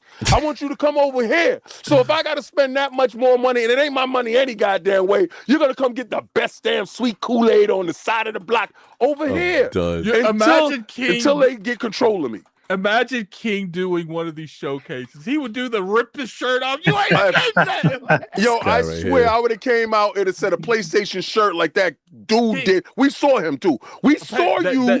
I didn't say nothing to you. Do a parody of you doing the Xbox showcase. And ripping that PlayStation shirt off and saying no soup for you. It's messy. And I am so happy that y'all got petitions out right now talking about y'all want E-Day. I told y'all when y'all got Gears, it was a trade for a trade. We got your Hell Divers, and we good with that. But Arrowhead gonna give us the next one too. But you ain't getting E-Day. It's out. And it's stuck. Now it's messy. I love it. I love it so much. I love it so much. I love it so much. You know why? You know why I love it so much? Yes. Because that was probably damn near the best looking game this weekend. And you know what it is? Y'all was sitting there like, yeah, we gonna get that. And she told you before your hopes even popped, before your hopes was popping. No.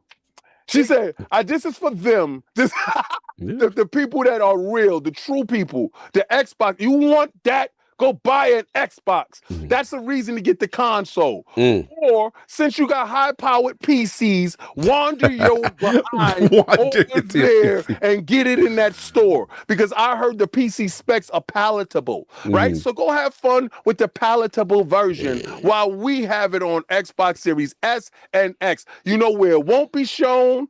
Where you want it to be. Sign all the petitions you want. It ain't gonna happen. And I love it. And I love when Matt Booty came out and told you he doubled down. The only time you saw both of them is when they was bringing bad news to you. You're ridiculous. You're ridiculous. I love it because we don't ever want to see them. But I want to see them more. I want to see them more now because they only come out when they bring in bad news to you. So this is a strategy. You like that when they come out with this. I love this new format. This new format is the best format that they have ever put together. So anytime an executive comes out, you've got to be scared because there's a chance your platform might not get a game. For you. No, one platform. Palatable. I love it. I love it so much. And listen, it's a new day. It's a new dawn. And I'm feeling fantastic. And I want y'all all in unison to say it with me. The Empress has struck. And she had laid waste to your hopes. And now I know y'all holding on to Halo, talk about, well, we got Halo. We got what you truly love. You got a remix of a remake of a redone. You got an old one that you're gonna have some fun with. But what I heard, it was a rumor, right? Remember I said we gonna believe all the rumors, right? What's the rumor now? We gonna believe all the rumors. The next time you see her and they got something to do with Halo. That's the last one. God forbid that's the last one you gonna see. Oh man. Oh man. One thing. Don't let them come out. Don't let them come out for Forza. If they come out for Forza, let's implying they might rip they might pull a Gears E Day, the logo might be removed and something might be stripped. Add it. Right? What if they say, now we're gonna keep preparing for Xbox. And all your guys that got 5 that was hoping to get 6, y'all don't get it because you ain't got it now. So you know it's outside of Grand Theft Auto 6, right? So y'all still don't got a date, right? And what if they make just enough money that they don't have to go that way? What if they could delay it for 5 more years? Because y'all waited 5 years for the first one. It's like I promised you these games. I didn't promise you day one. Facts, right? What if and Elder Scrolls 6? See, now is where fear sets in. To your point, I hate to interrupt you. Forza Horizon 6, I do not believe it's not available for pre-order on PS5. No, it's not. It's not. And one thing that I definitely want to say, but it's on the storefront and it could be wish listed. It could be washed. It could be washed away. I give Sarah Bond a lot of smoke, but one thing I will say is, I don't know what magic she did. I don't know what voodoo she did to get Persona 6. Oh yeah. Shout out to the pastor. Shout out to the pastor. But I don't think enough people talked about that. Facts. No, I got it. I didn't even. Persona 6 day Bro, on Game Pass is crazy. I don't think people understand how much of an iconic move that is, and I got to give all that to Sarah Bond. Yeah, I think she's strong-armed people. I think that and the square stuff. No, for sure. She. I mean, like I said, those conversations I can talk about. Let me finish up. Yes, please. Sorry. So we can get to why RallyCard is here. Yes. Mergers and acquisitions. I was always told acquisition season was always still available. Now, the previous regime is no longer there. And with this new roster of wild individuals headed by the Empress, if they merge with Sega, that is a lot of people's worst nightmares. And I want y'all to really start to think about the people they really got cool with. They got really cool with a lot of Eastern companies. Square and Xbox seems to be really, really nice. Mergers and acquisitions. Now, when I say mergers, because a lot of y'all say, well, they can't buy them, King. Y'all can merge and form a company. Didn't Nintendo just do that with Namco? What you mean? Oh, you talking about that joint? Yeah. They just did a merger made a subsidiary company that was a side-off company. That's on the side.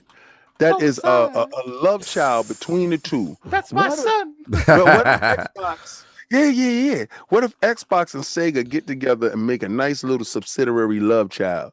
That's a beautiful thing. And all these wonderful games that y'all are sitting there looking at. That's my grandson. Right? You know how grandparents are with their grandkids. They give them everything. What do you want, baby? You want that? Yeah, Grandpa Pop got that. See, because my grandson get all he want. He living the life. He got his own private room, air conditioned, toys. He got a big screen TV. He got whatever he wants. He got keyboards that's made for adults. He got it all. Persona 7, Grandpapa. That's right. You want it in Game Pass? Where you want it at, sir? What do you want? So mergers and acquisitions make you absolutely nervous because we know anytime you see Xbox execs, they come with news that is not favorable for you. Now they say it is silent. You have to look for your logo. You got to do this. You got to go. I can't with you right now. That's what they got to do. That's how they watching the showcase to see the bottom for the logos. Hey, did that say PlayStation? Did that say PlayStation? Rewind that. I don't think that said PlayStation. That say PlayStation? I'm done. Yeah, I don't think we get that. Did that say it's coming out the same day? I'm done with you. Damn, I don't think we get that. Damn. Did they say that? Go look. Check Twitter. Twitter. No, Xbox got y'all checking Twitter. So I'm glad now that your Twitter fingers is back in place. And all I wanted to say was I appreciate each and every last one of y'all for showing up to get disrespected right in your face. So Xbox exec means bad news for you. Keep watching the showcase. Remember, y'all said there was a State of Play Part 2, right? Yeah, it was. And it had a lot of bad news for you, and I champion that. So I look forward to the next Xbox show when the next exec comes out and tells you that's not going to the other team. Because she said, and I love when rumors hit, but this was confirmed, we messed up with those logos. Yeah, so she did say that, which implies moving forward, there will be more changes, right? Because basically she said that was the first time she said this was a miss when the logo stuff started happening. I loved it. Thank you. She took ownership too. Yep. Thank you, Ken, for your world-class assessment. Let's go Knicks. Let's go Knicks. So look, I'll keep it brief because I definitely want to get RallyCarDelta in for the main reason he's here. Look, Showcase was amazing. It was, I still have to admit, I am surprised. We've heard the rumors that Susan could come back, but until you see her come on stage and she used Gears E Day as a moment. You know, she really did it. And to see her come out and put her stamp, you know, that we heard you. And the way I look at it is I really, not that every corporation bases their decision on a player voice portal, but it is interesting that something that the community is clamoring for, you know, that it is something on the agenda for them as a strategy. Again, the corporations are going to cooperate. They're going to do what they got to do. You know what I mean? So, but I was surprised to see such an aggressive pivot.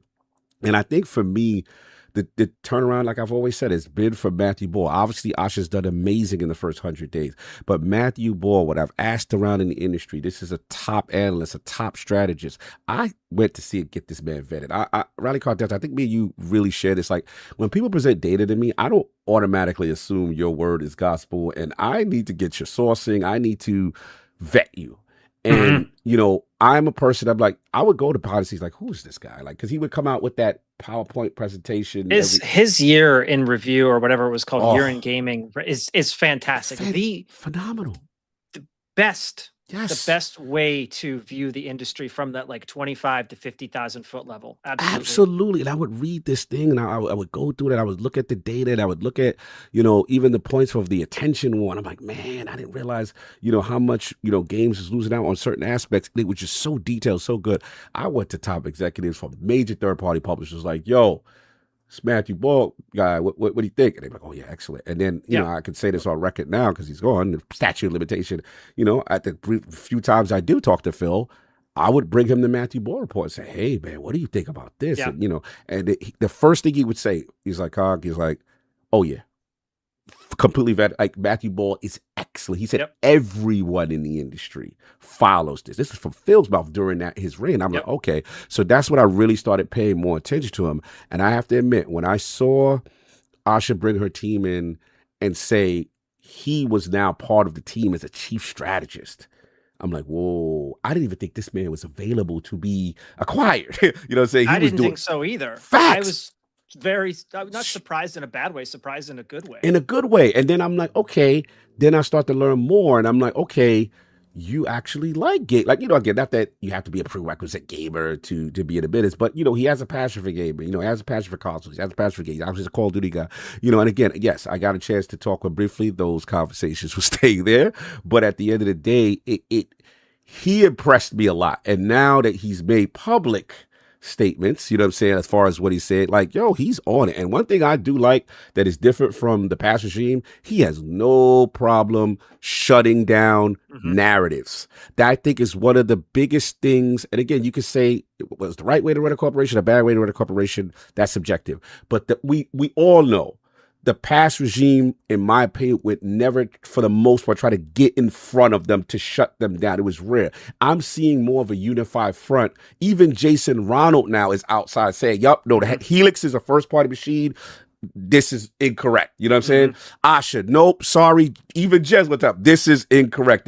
Like, you're seeing them shut, and I kind of like that. I know there's this thing, oh, you shouldn't talk, and I love it. Because one thing I don't want to do is I'm not in the business of empowering corporations to not say anything when they have no problem taking your money. Like, I'm not into that part. I'm not into that. I've said this example before with YouTube. I love YouTube. We all make money. Great. This, that, that. I hate the fact I can't talk to anybody if something's wrong with my monetization. I can't talk to someone if they made a mistake. I'm at the mercy. You know what I'm saying? And I'm like, no, I don't like that. So I like the climate of them saying, look, yes, we have a plan. Yes, it will remain internal for now on certain things, but we will be telling you, hey, this is what we're doing. And I think that's cool. As far as the third party M&A thing, man, that shows me they're really committed. You know, if you're trying to say, hey, there's going to be some games or some titles that we're going to fund and we're going to make this exclusive for our audience, it's going to help me believe that you are more committed to the strategy that I thought.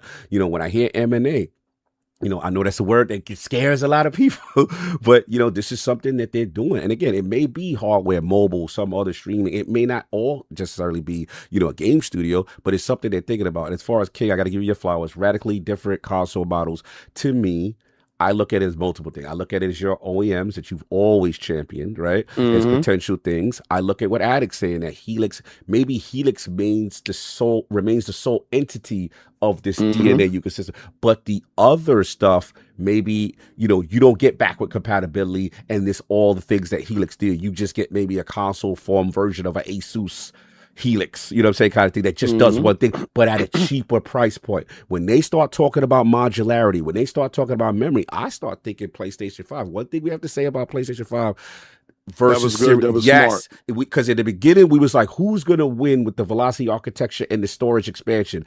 And you gave PlayStation guys the option, right? Even though they had to do a little surgery, right, to say, hey, I can get my SSD, MV, you know what I mean, on my own, you know, do it at my own pace. And maybe you come out with cheaper things like that. So I'm seeing certain things that they could be exploring, and obviously the partnerships and stuff like that. So yeah, we'll see. I thought this was cool. I thought the show was great, obviously, you know what I'm saying? But let's get to the minute, because this is what RallyCarDelta is here for. So I'm going to combine, we're going to speed right into this, because this is it. And boy, so first things first. I'm not going to read everything, but there's a lot. Obviously, what comes out is this post from Asha Matt, the next 100 days Xbox reset. And basically, it is laying everything out to bear as far as what is really going on for the most part for their first 100 days and what the next 100 days, and as far as how they need to reset the business. They talk about how you know, the first thing they need to navigate, obviously they have over a billion players, and they said going forward, competition is attention. There is more great games, TV series, franchise creators, and content events than ever before. So they talk about the you know, obviously how large you are, but here's where it gets real. Number two, we will end this fiscal year at about a 3% accountability margin, down year over year. Excluding ABK, over the past 5 years, we spent over $20 billion on ongoing investments on our content platform and hardware subsidy, but our annual revenue has declined nearly $500 million during that time. Going forward, this can't continue. They talk about the hardware component crisis. She said when she joined as a CEO, the price for storage components was over 2 times as high as they paid last fall. These costs have doubled again. As we plan for the 2027 holiday season, they expect another increase, over 5 times the amount we paid over 2 years earlier. Memory costs have followed a broadly similar trajectory. The entire industry is facing a crisis. We believe we've been impacted more greatly than many of our peers due to the choices we made over the last half decade, aka indictment. on pass regime. We are currently unable to make as many consoles as players want to buy, and we need a new business model for hardware as we make committed to Helix. Number 4, they talk about the studio system, and we needed a pipeline of content to meet multiple strategies over subscription, streaming, and devices. In the process, we have found ourselves overextended, keyword, as we executed on changing strategy in a landscape of more readily available content. We are fortunate to be the stewards of industry-trying franchise, yada, yada, yada. At the same time, we saw this past weekend at the showcase a reliable pipeline of first and third party, there's that word again, exclusives and new IP are critical to success. We need to reassess the balance between these of our investment priorities of the next 5 years. That's a powerful statement.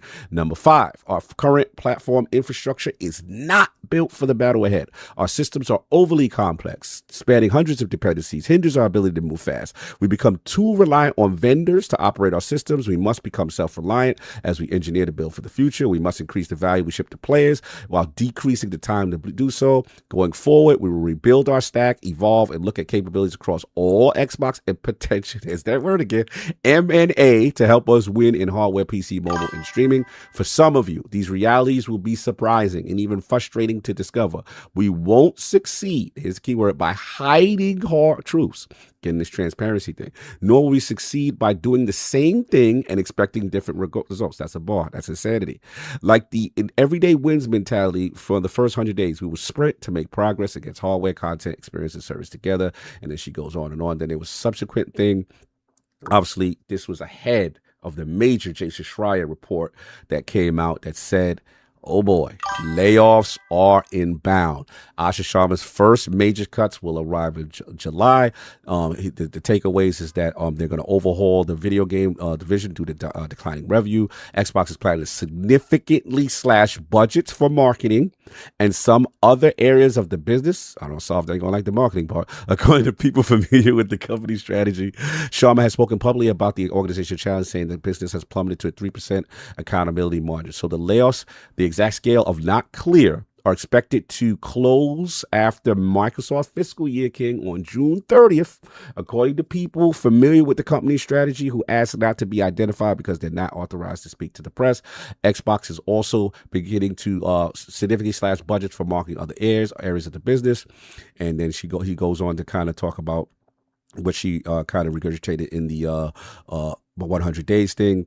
And then, just talking about rebuilding platform infrastructure and so on and so forth. And it looks like Sharma's looking to review course. And they talk about being exclusives and stuff like that. So there's still one more statement. And we got actually two more. Satya Nadella came outside after this. And we've invested for the last 25 years, and this is in reference to the state of Xbox. We have to turn this into a sustainable business. The challenge we have is we've not been monetizing that entertainment.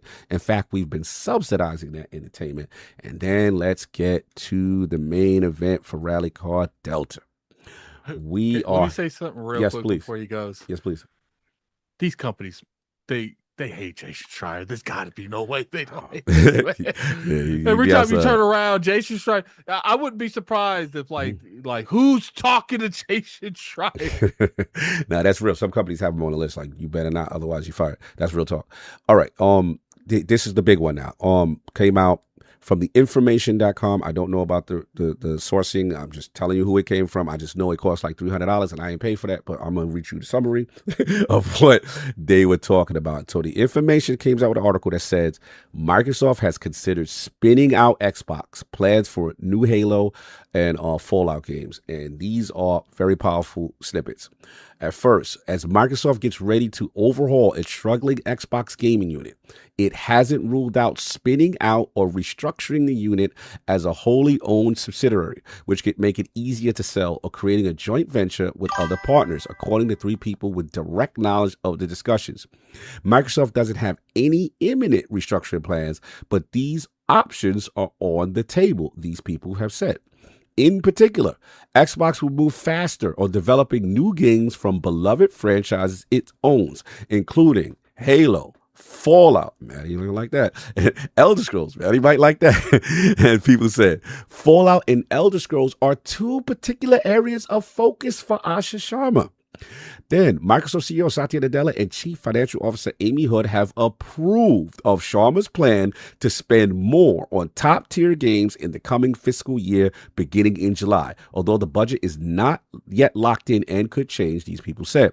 Also, Nadella and Hood haven't ruled out restructuring Xbox relationship to Microsoft at some point in the future, if doing so would make Xbox a successful business, these people said.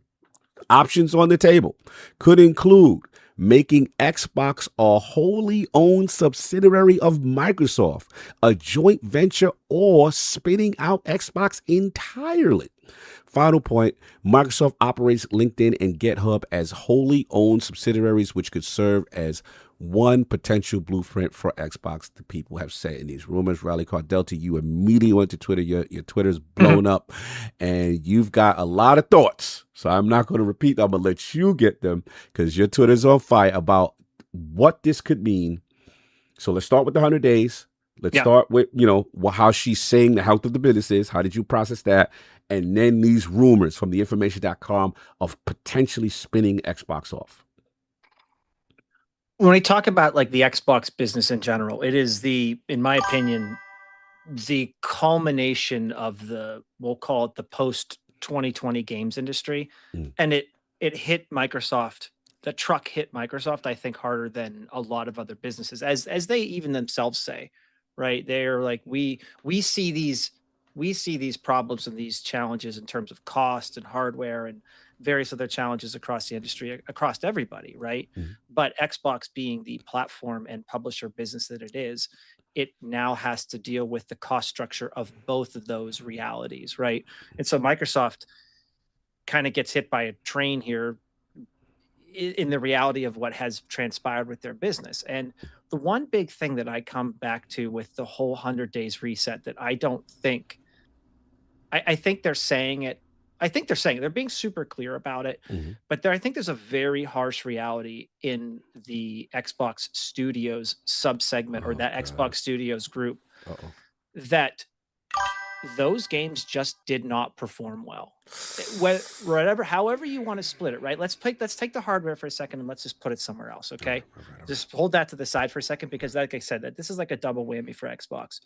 But I think when you look at the Xbox business, I think you have this reality that, like a lot of other, we'll even talk about the publishing side, what a lot of other publishers did coming out of the late 2010s and into the early 2020s is they said, we've got to double down on content because there is going to be this content war for people's attention, and we have to scoop up the organizations, the studios, the game makers who can supply our content, who can supply our content platforms, right?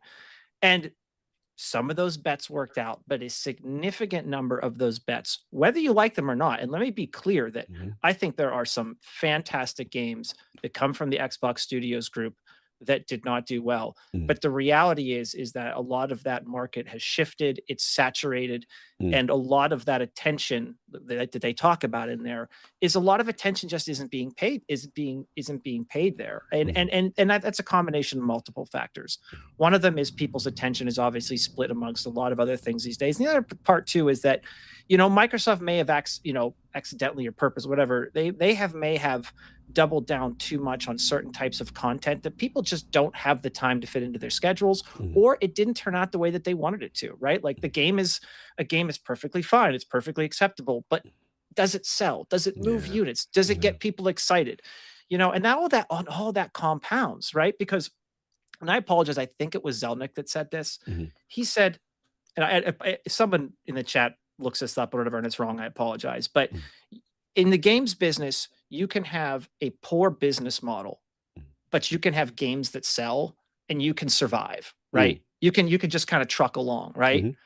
But if you have a great business model, one that has, Microsoft, great is subjective, obviously, but if you can access people, if you can get to people on Steam and Windows and Xbox and everything, you can get the customers, right? In one way, shape, or form, even if you start putting your games on PlayStation, but games aren't selling, right? You can have a perfectly fine business model, but if you can't move units of the stuff that drives revenue, what are you doing, right? So it's kind of like you can have a crappy business, but you're selling games, fine. But if you've got a great business or you have a good business structure, you have knowledgeable people in place, but your games aren't moving units, that doesn't work. Yeah. So when I look at what they're talking about with the first 100 days, beside like the hardware component is very complex. And I think, and I actually am waiting for more to see what they do in that place, because I really don't know what they do with that puzzle. That puzzle is really tough. And let's be clear, that is a tough puzzle for Valve. Oh yeah. That is a tough puzzle for PlayStation.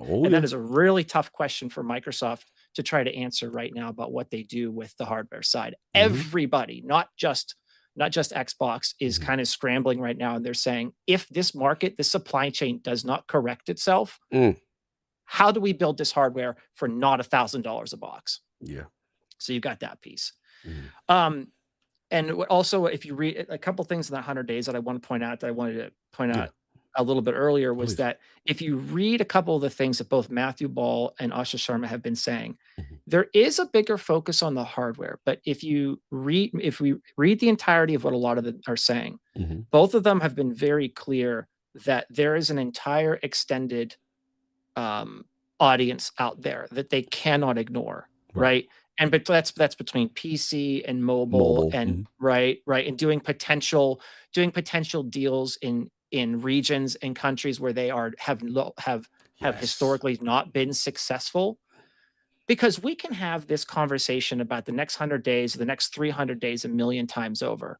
But if console is factually a limited market, there is only so much that can be done there. There's only so many knobs that you can turn. There's only so much water that's going to come out of the hose before you have to say, if we're going to be a successful business and we're going to have the cost base that we do, which I'll get to, you have to be able to sell games to more people. Now, of course, a lot of that flies in the face of, well, why'd they pull Gears off? We discussed that earlier, but there's definitely a balance there. So revenue's down, cost is up.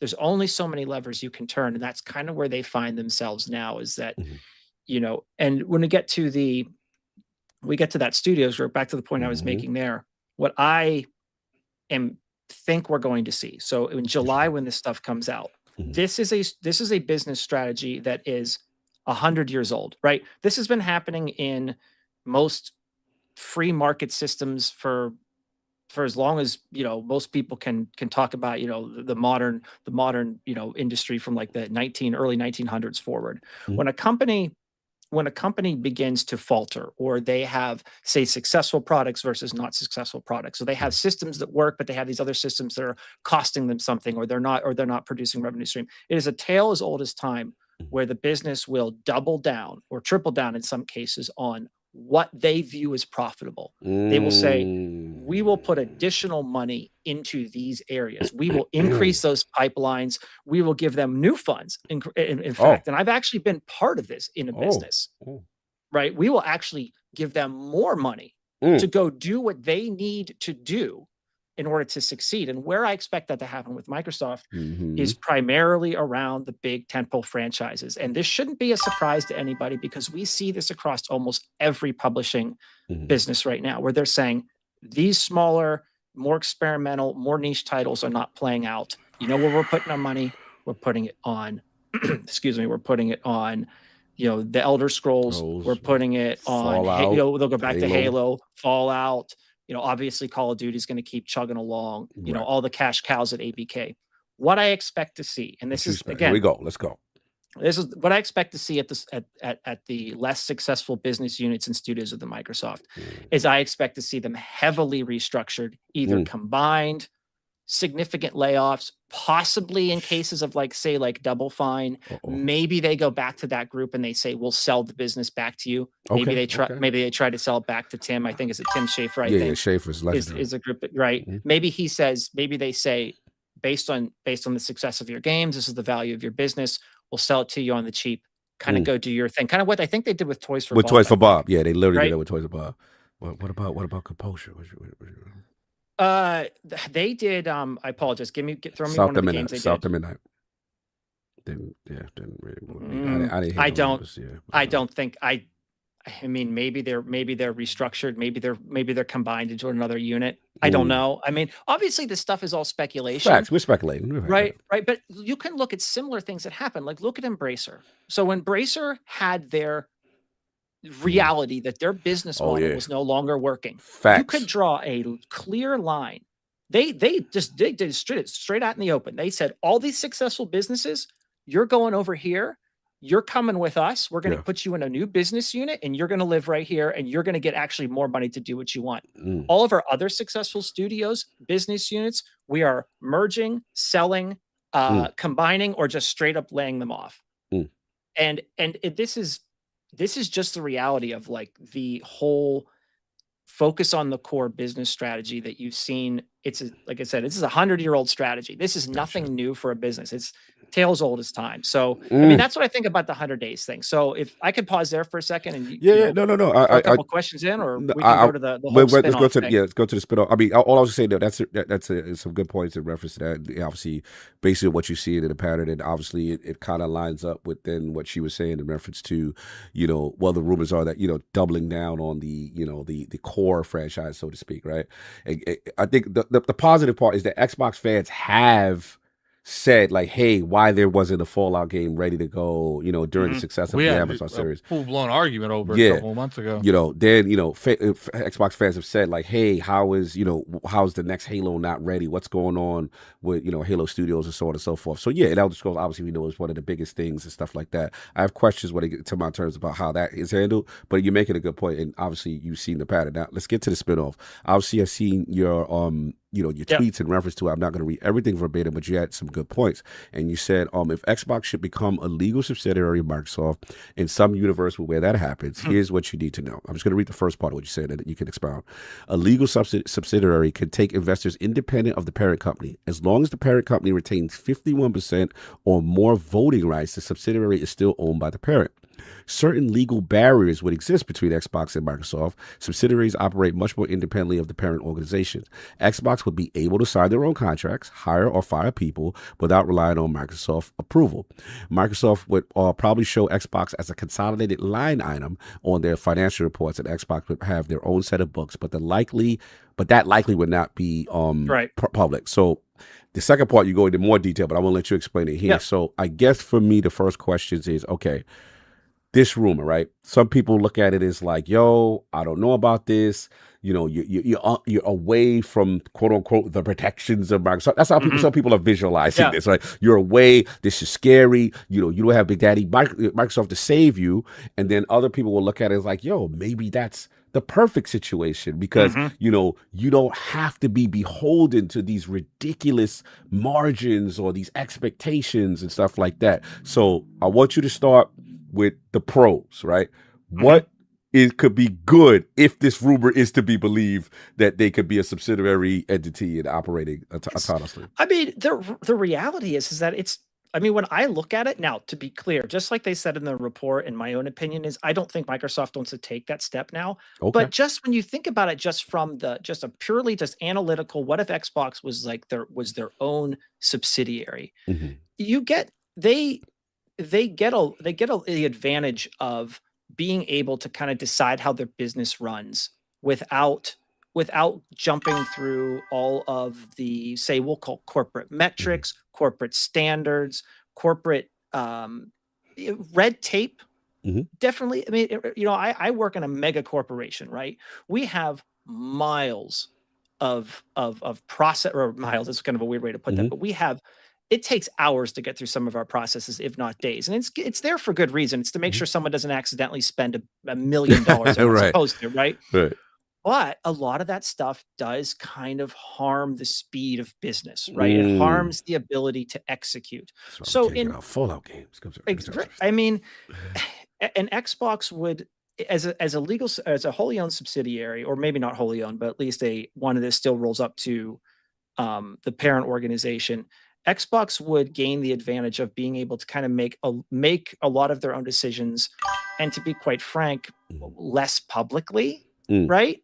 That's a big part of a subsidiary operating a little bit at arm's length from the parent organization. As soon as they become a consolidated line items on Microsoft's book, they become sort of a self-reliant entity that that can make their own decisions. They can draw up their own contracts, maybe even contracts or decisions that Microsoft might not traditionally make, or they might go against corporate guidance. Not anything illegal or anything, obviously, but more so like, well, Microsoft doesn't do this kind of contract, or Microsoft doesn't typically work with this vendor, right? Xbox could do that because they are now at arm's length to Microsoft. That's the advantage that I see as if Xbox were in some universe to be spun out as a legal subsidiary, they become their own, whatever you want to call it. They become the gardeners of their own garden, essentially, right?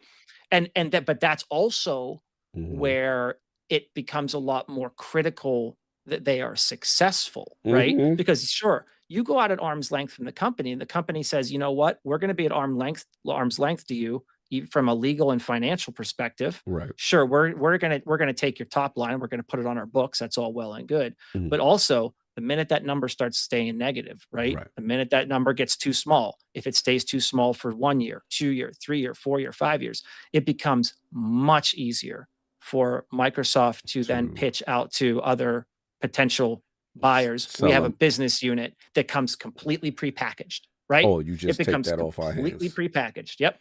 Tencent can swoop in and say, hey, here you go. Yep. Tencent, do you want 60, 70, 80% of this? Now, obviously that's, who knows what it would be, but it really, in my opinion, if we were to see this, it is a vote. It actually, in my opinion, would be a vote from Microsoft that says, we still think we can make this. We still think there's a chance for this business to work, but the reality is it also does make it easier to prepackage it and let somebody else acquire it. Now, so if this were to happen, I do not think I don't think that it's a plan to package them up and sell them. I actually don't think that's the plan. I think the plan literally would be, does Xbox make sense running on their own? But that's where you get into the whole, like it does definitely becomes easier to move them on. Now, 2 quick questions for the cons, and just where does this leave ZeniMax and ABK if it was to happen? Because they operate as subsidiaries kind of in a way now? They do, I believe, and I'd have to double check this, but my understanding is Microsoft never, when they acquired both of those companies, they rolled them up to their own subsidiaries. So they actually, believe it or not, they actually do provide a model for what Microsoft could potentially be. Now, what do they do with them? That is a great question. And that's a question I still have. There's just no way to know if they would actually have. So here's the potentials. Microsoft could literally have 3 subsidiaries running, right? 3 independent, or not independent, but 3 owned subsidiaries that are operating Xbox, ZeniMax, and ABK. They could also package them together. They could say, now we're going to roll everything together in this business unit called Xbox, or maybe they call it Xbox ABK or something like that, right? They say, this is the new subsidiary, right? We're going to put them over here and they're going to operate independently. Great question. If this ever were to come to pass, both options are on the table, or anything else in between those two. Got it. Final question. In reference to one thing you mentioned is reference to like third-party contracts, right? And in this world where they become their own, and you even said it yourself, it's not going to win internet points, which you said, I strongly believe the broader industry is moving forward in that direction. And which, we see a lot of contractors. And I know, a lot of Xbox guys, when they look at Halo specifically, they rolled their eyes because they were like, yo, see, you got all these contractors, you didn't have these hired people, you saving money, but then people are coming in, it's messing up the development of the game. In fairness, it was a proprietary engine, so I get that. Right. But like, do you think this is more of a harm, if it was to happen, like more of a harm, or, hey, this is what the industry is doing, people are using these contractors more than you think, and just how do you see that part play with the third-party contract stuff? I think even if Microsoft stays internal, even if Xbox stays right on Microsoft's books directly, or in some universe where they become a subsidiary, I am a strong believer and proponent that much of the games industry needs to shift to a stronger contract model. I am of the opinion, again, like I said, they about to get the tomatoes on you. They ain't liking all this. You taking full-time jobs? What's going on, RC? Well, it's and I would argue too, it's more of a shift of of labor as opposed to being just, obviously with any kind of industry change, and this has happened for the past 100 years, industries shift, they grow, they move, they change business models.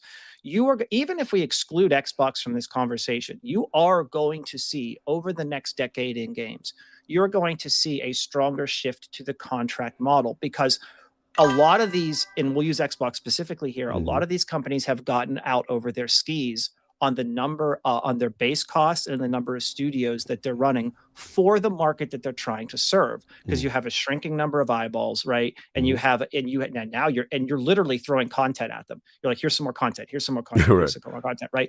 And no one's sharing that risk. Like in the Xbox model, very few people are sharing that risk with them. They bought all those studios and business units, and they are absorbing most of that risk.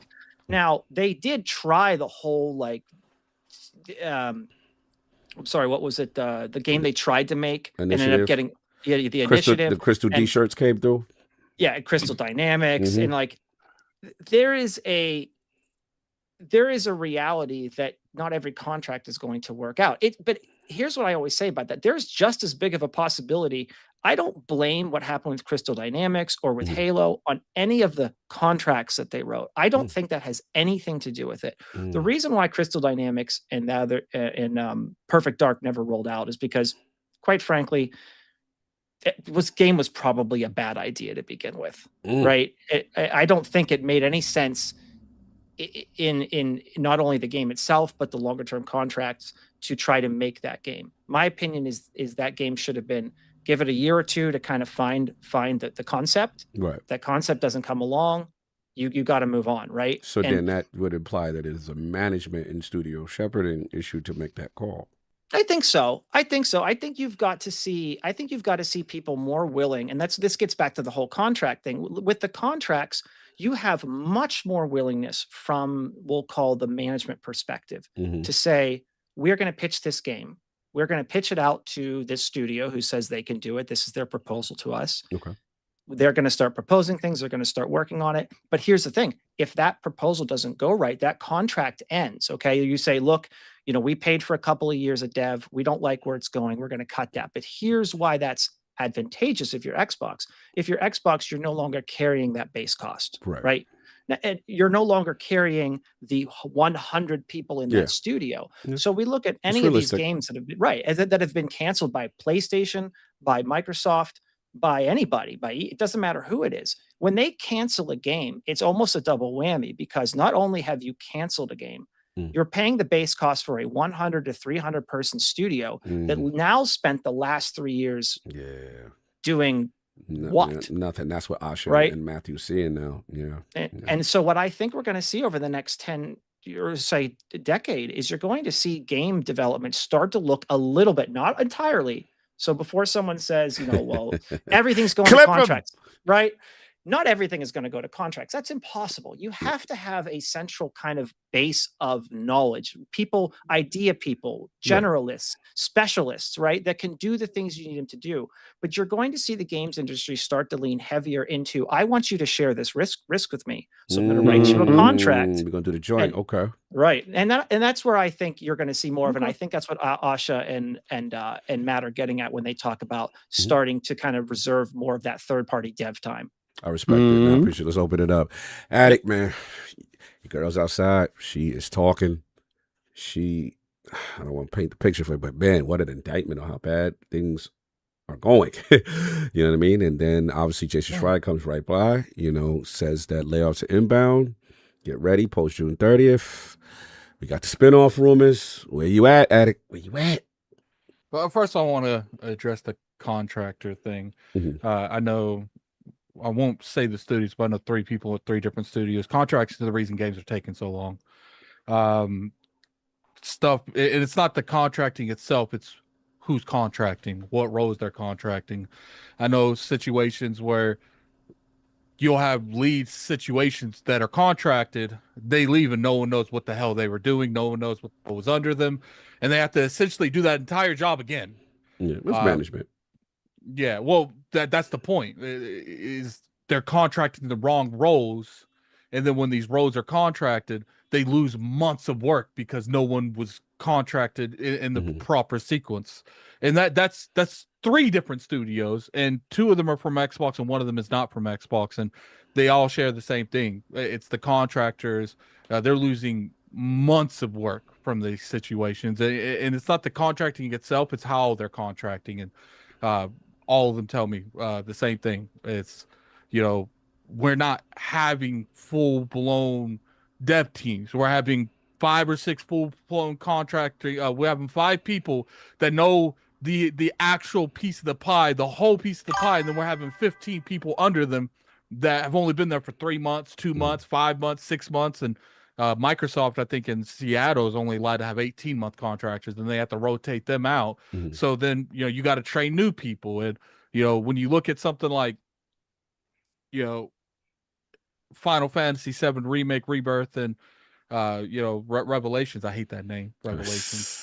I wanted it to be they said else. They had it only took 3 years because the team was pretty much and you could do the difference in salary between Japanese development and Western, but at the same time, there's still a reason they were able to do that, because they had full-blown teams that work well with each other, because when these teams work multiple years, they grow a synergy. They know each other. They know what people are capable of. But when you're constantly replacing people with contractors, you're not really getting that synergy. You're constantly rotating multiple people over and over again, and that has been by far the highlight thing. Because I talk to a lot of developers, and that has been the biggest complaint is I never know who I'm gonna work with 3 or 4 months from now, and people go to this company or go to that company. That's been, especially Microsoft, that's been a huge issue for a particular company we ain't gonna talk about. We won't say who but it comes down to it. I think contracting is fine. They just got to reevaluate how they contract, because I think that's the biggest boat. But the problem is they don't want to hire people with good salaries, good benefits for these leading positions when they could just contract them. And then when you contract those leading positions that have the qualifications and the skills to do that work, they don't want to give them full-time jobs. So that person's going to another company in 6 months, a year. And I think that's a big issue. It comes to the Great Reset. Look, a lot of these positions, a lot of these studios was bought under probably, I wouldn't even say last regime. They were bought over like 6 different strategies ago that they've rotated, changed. Most likely they don't need those companies. I mean, remember, Game Pass was implemented so they could take these risks on these smaller games. I do think if they do eventually go the direction where maybe they do get rid of day one Game Pass, where they still keep Game Pass, and Microsoft with Game Pass in general having all these games in it, even if it's not day one, it's still a huge value with all these games that they own, all these studios that they own, all these IPs that they own. Maybe they can use that to subsidize some of these smaller projects. But look, you making a console and you wanting to really structurally refocus on that console, you need console sellers. And I think that is the biggest thing that they're focusing on. We want to make IPs that make money, and we want to make IPs that sell consoles. So I think that's the bulk of the thing that they're going to be working for. We've been seeing this before this regime took over. Yeah, I remember them saying that they're looking at Fallout, because me and King said that, love Todd Howard to death, but if he's the one that he wants to work on Fallout, I got comments on that too. Yeah, it's just like, look, at the end of the day, we understand he wants to be part of the Fallout franchise, but sometimes Microsoft got to make decisions that's best for the company, not best for one person at the company, Todd Howard. This is a big argument we had on ILP. It was funny as hell. Someone like Obsidian, they're prime example for a Fallout franchise. They can make a Fallout game. Now, I understand, does Obsidian want to work on Fallout? Right. But at the same time, it's like, we get to the point where it's like... They've been on record multiple times saying it. Well, at this point, it's, we talking about studio shutdowns, layoffs. It's either you work on it or you go. Because that's the energy that's been going out. So I will say, you look like y'all might get what y'all want. Y'all both been popping it. Like, I have to give y'all that. You and King have been on it. Like, if dudes don't want to, despite their generational knowledge and their experience, here's the thing. And mythical titles, Xbox and Microsoft put the gun to their head. Xbox and Microsoft has been fronting the bill for people to strain their creative brains, and it's led to no money. So it's like, what are we gonna keep doing? Like we keep saying all the time, it's not a charity case. That involves creative freedom as well. I've been very vocal that they were way too hands off multiple times throughout the last couple of years. That there is a difference between letting your teams pitch, concepts and games that you feel can make money, and letting them run wild, making whatever the hell they want. Dad gotta get the whip. And I feel like we lost the adjacents of both sides because there's a good middle ground. But it didn't feel like the past regime was looking for that middle ground whatsoever. Oh yeah, go make this game. And then like when you say it on paper, and we can say it on paper, I don't know who this is for. How the hell are they not seeing that who that's for? So at the end of the day, like as much as I like, the smaller projects, because smaller project. He's talking about Double Fine. No, I'm not talking about really anyone.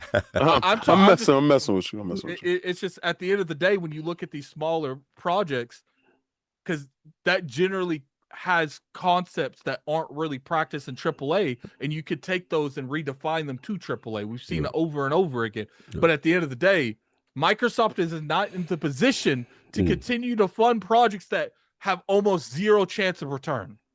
No, and I think that's what you're seeing. You're going to see more of the Fallouts, more of the Elder Scrolls, and Halos and Gears, and potentially maybe Fable, and I think that's what they're going to be. Do I think they're going to stop the smaller ones? No, I think out of everyone, Double Fine might be the most safe, because I feel like even though that they don't generate enough income, they don't really spend money either. So, it could be one of those things where we keep Double Fine around because they're the ones that's going to be doing the AA stuff. But all you other people, you put up or shut up. like be interesting. It's like, Compulsion, what's your next game? Oh no, you working with these people. That's your next game. Undead Labs, what's your next game? It's State of Decay 3 ain't it. It's got to be real. And I think, remember when Asha was saying tough choices to be made. I said publicly, I don't think that means exclusive conversations.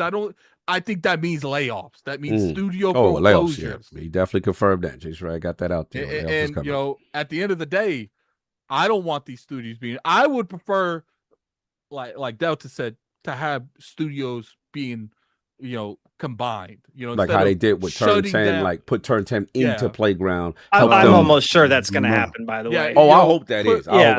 Put Compulsion. I didn't know if that was on the table.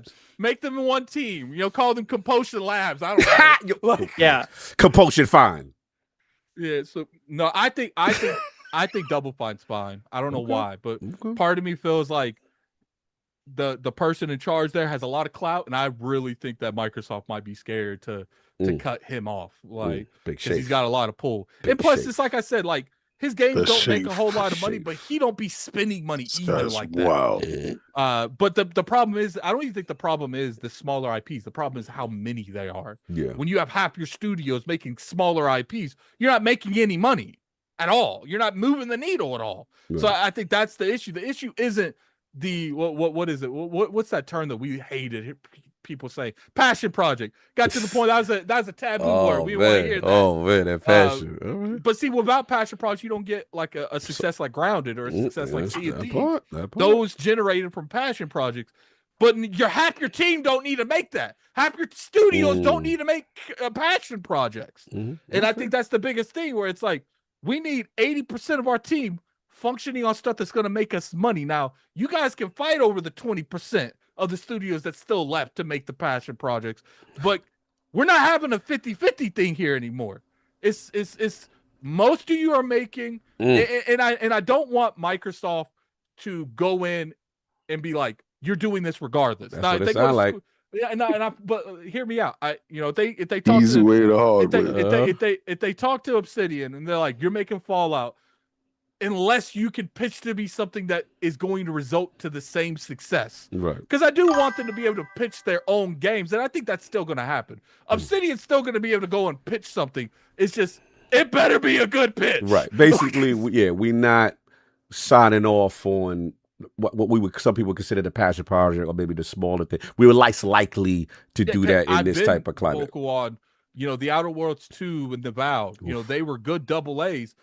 But if you put both those teams together and made one game, that game may have moved more needles than splitting the team up into 3 teams, making 3 individual games. Yeah, we got to see what's going on, King. This is the big one. Your girl's outside. 100 days keeping it all the way transparent on how bad things are, tough things are ahead. Jason Schreier out here. She beat Jason Schreier, which is rare. I'll have to say that.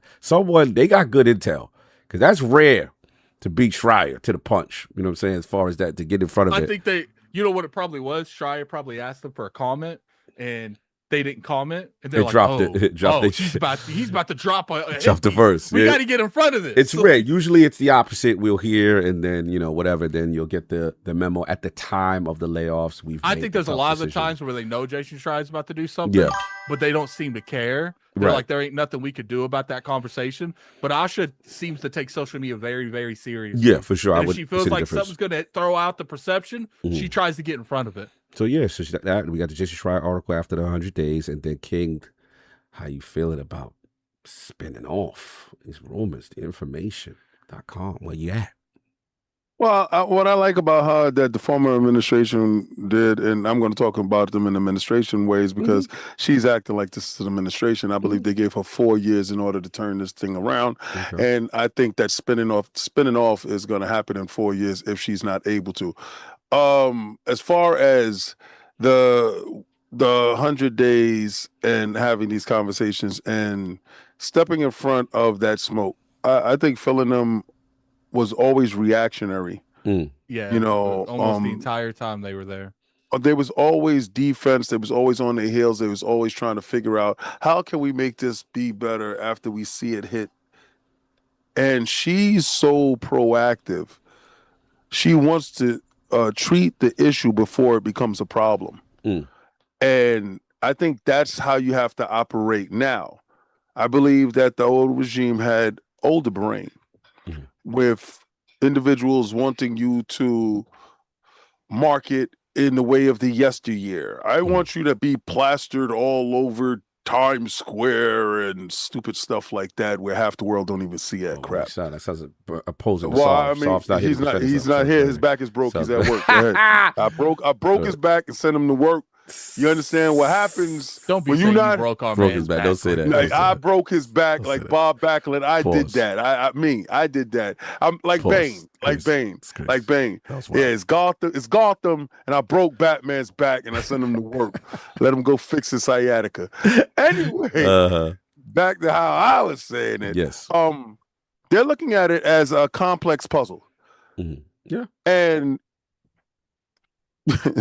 people don't like the fact that I blovate over her ability to place people that understand things at a greater extent than herself in positions to win. Matthew Ball has been available for years. From your own assessments, you've spoken to Phil directly, and he told you who he was. Why didn't you get him? You understand? So her understanding that the key principles that she need to have in place in order to be successful. That's a good point. Right? You spoke highly of him, but you didn't give him a job. Bro, you can't sit there and say, what if the man wasn't available though? Well, I don't subscribe to that philosophy. All right? I'm not going to give the guy that I gave name to an out. You said he's nice. Why he ain't on your team? There's no time in this world that I felt that somebody that can benefit me wasn't in my circle. Let me defend my man a little. Go for listen. Go for the defense team. My narrative. Do this defense. The question was asked. The question was asked. Hey, who is this guy? Right. And it was like, oh yeah, I know Son well. I know the ball well. He's a smart guy. And his insight is backed by data, which you like. But listen. One thing we do know. Hold on. One thing we do know, and this is from the Bungie days, when Phil liked someone or somebody, the shot was already shot. It's just a matter if you willing to be got at the top. Come on. I guess his tongue wasn't as silver as Addict said. Well, or maybe your man was You said comfortable. golden. You said he got golden. Yeah, tongue. and maybe your man was comfortable. That was wild. That was wild. But maybe your man was because he wasn't ready at that time. Or wasn't that's just me though. Listen, Asha made him ready. Anyway, true. Fair enough. You got that. I'm just saying. I just don't want to assume that Phil always shoot the shot when he liked. Maybe he asked Ball, but Ball didn't think he had the competition gene in him to do it. Maybe he was long in the tooth, and Ball felt that he wasn't strong for the war coming up ahead. Because as everybody it's a genuine thing. Like, when Asha's talking to him, and she's like, "Look, this is what I want to do." Because he even said he heard her out and believed what she said could work. No, he did say that. Yeah, but also timing is everything when people have careers. Are you willing to do the harsh things that's ahead?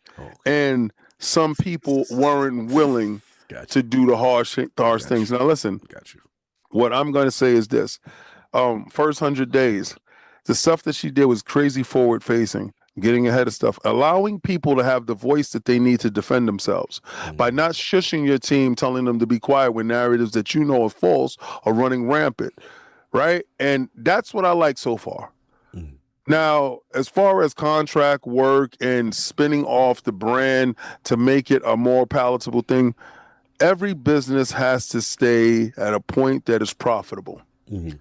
I'm going to put it in terms because, look, Rally said it perfectly in a way for a lot of the adults in the room to understand it. Now, for you ignorant people with the low IQs, I'm going to speak to you. I'm going to give it to you in a way, that your low IQ individual brains that was coming here looking for that moment that y'all felt that y'all had something.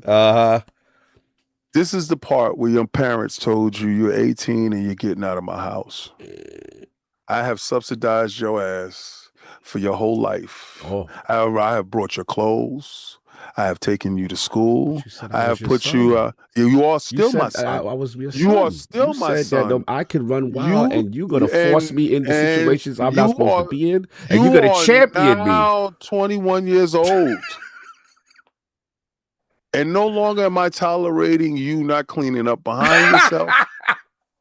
No longer am I tolerating you telling me that you're too tired to do anything. All these studios for me said I could run wild. I gave you the utensils for you to be strong and powerful. Now go forth in the world and make something of yourself. Because the days of me fitting the bill for you is cooked. Now, if you can't go out there and they gave you a book bag with a knife, you know what it is, too, a gun, kid, you know what it is, too? He looking at me like, you ain't gonna end up like your grandfather Sega. These things, they gave you the equipment in your backpack for you to be successful. You can climb that mountain. You can be successful. They brought you your Parker. They brought you your insulated suit. They brought you your sleeping bag. You have enough rations to get you to the top of the mountain. I don't feel the support. Last week you were saying something different. Well, that was my son, and he still is my child. You don't. I sound like I'm out in the street. He believes in his child. You talk about spinning me off to the shelter. You spinning me off to the shelter. Last week you told me. I got a chance to see your transcript. Oh, man. And I've been paying a lot for college. I seen your transcripts. And you bringing in C's and D's, my God. See, report card like the speed limit, 55, 55. There we go. We're not doing that there, Papa. Oh, we need you to burn and learn. So what happens? The most successful kids come from the worst conditions, right? Those kids that you look out there, I want you to look at every athlete you champion. Those athletes that you sitting at, the ones that you put your name on the back. You know you dudes. Y'all out there wearing Knicks. You know y'all dudes. Those dudes. The ones who moms has been smoking the rock, who fathers wasn't there. The ones that had to get it out the mud. You know those dudes. Those are the dudes I'm talking about. The ones you look up to. You know? Those dudes. The ones that had to forge themselves. Easy times make weak men. Hard times make strong men. Time for you to get hard, son. Pause. It's time for you to get out there and go get it. It was all good just a week ago. Well, you know what? You just made your birthday. I'm of legal age now. Hey, yo, I want y'all to all remember the day your parents sat y'all down with the talk. Because guys get the talk. That's fact. Girls don't get the talk. If you got good parents, girls stay until they get that ring. Until that man comes through, or they're so macriao that they say, I no longer can live under your regime, mama. I must leave. I have my own money. Boys are kicked out. Okay. Boy, y'all got to sit down. We got to have this conversation. Y'all got to get to the table. And we got to talk about you. Now, this is what's going to happen, and this is what we're going to do. We're going to give you 2 or 3 weeks to get your stuff together, and you going to have to go do what you got to do. But, don't you butt me. Butts come at the end of the sentence, not before. So I'm going to tell you right now, before you hit that door, I believe in you. I know the blood that's inside your body and the teachings that you learn from me is going to serve you well in this world. And I know everything that you are equipped with, you can excel.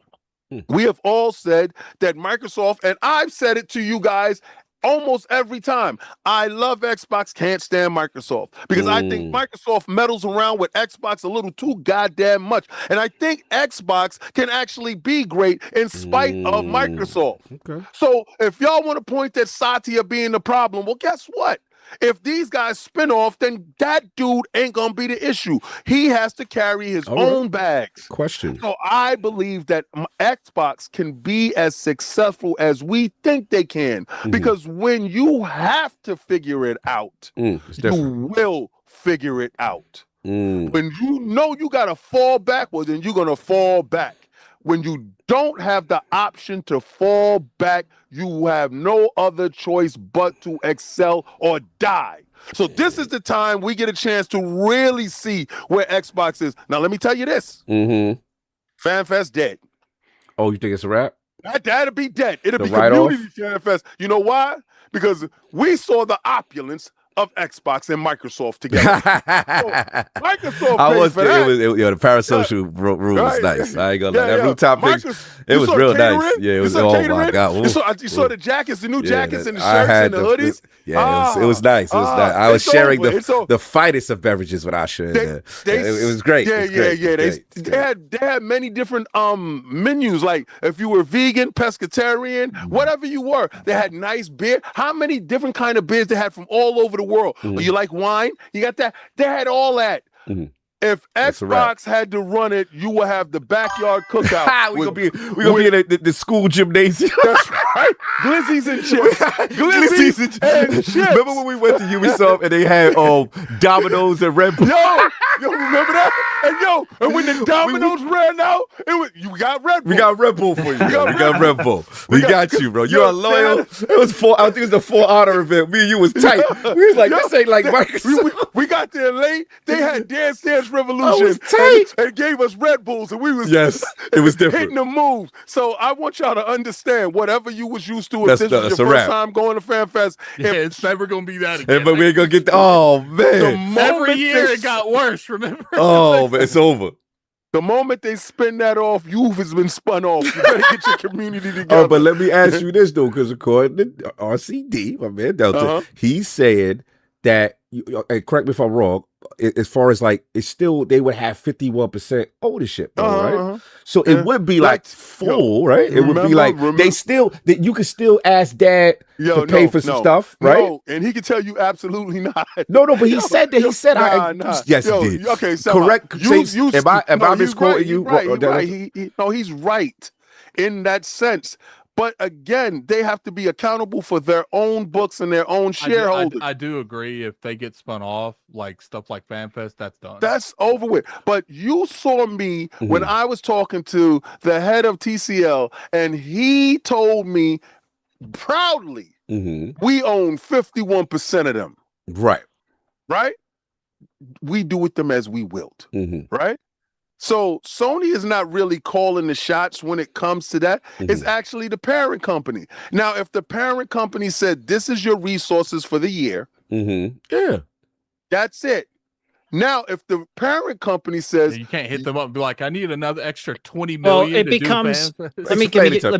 let me him throw 2 cents clarify in it. here. Yeah. Break it down. Yeah, when you're at arm's length financially as a subsidiary, I like you said everything arm's that's length. Right, that becomes a financial transaction. So when you're internal to the company, sure, there's internal financial transactions, but once you're a subsidiary and you're arm's length, generally speaking, now there are exceptions to this, and there's some other things in there, but generally speaking, when Microsoft would say. Xbox could go to Microsoft and they could say, we want to do this big thing or this big game, this big project.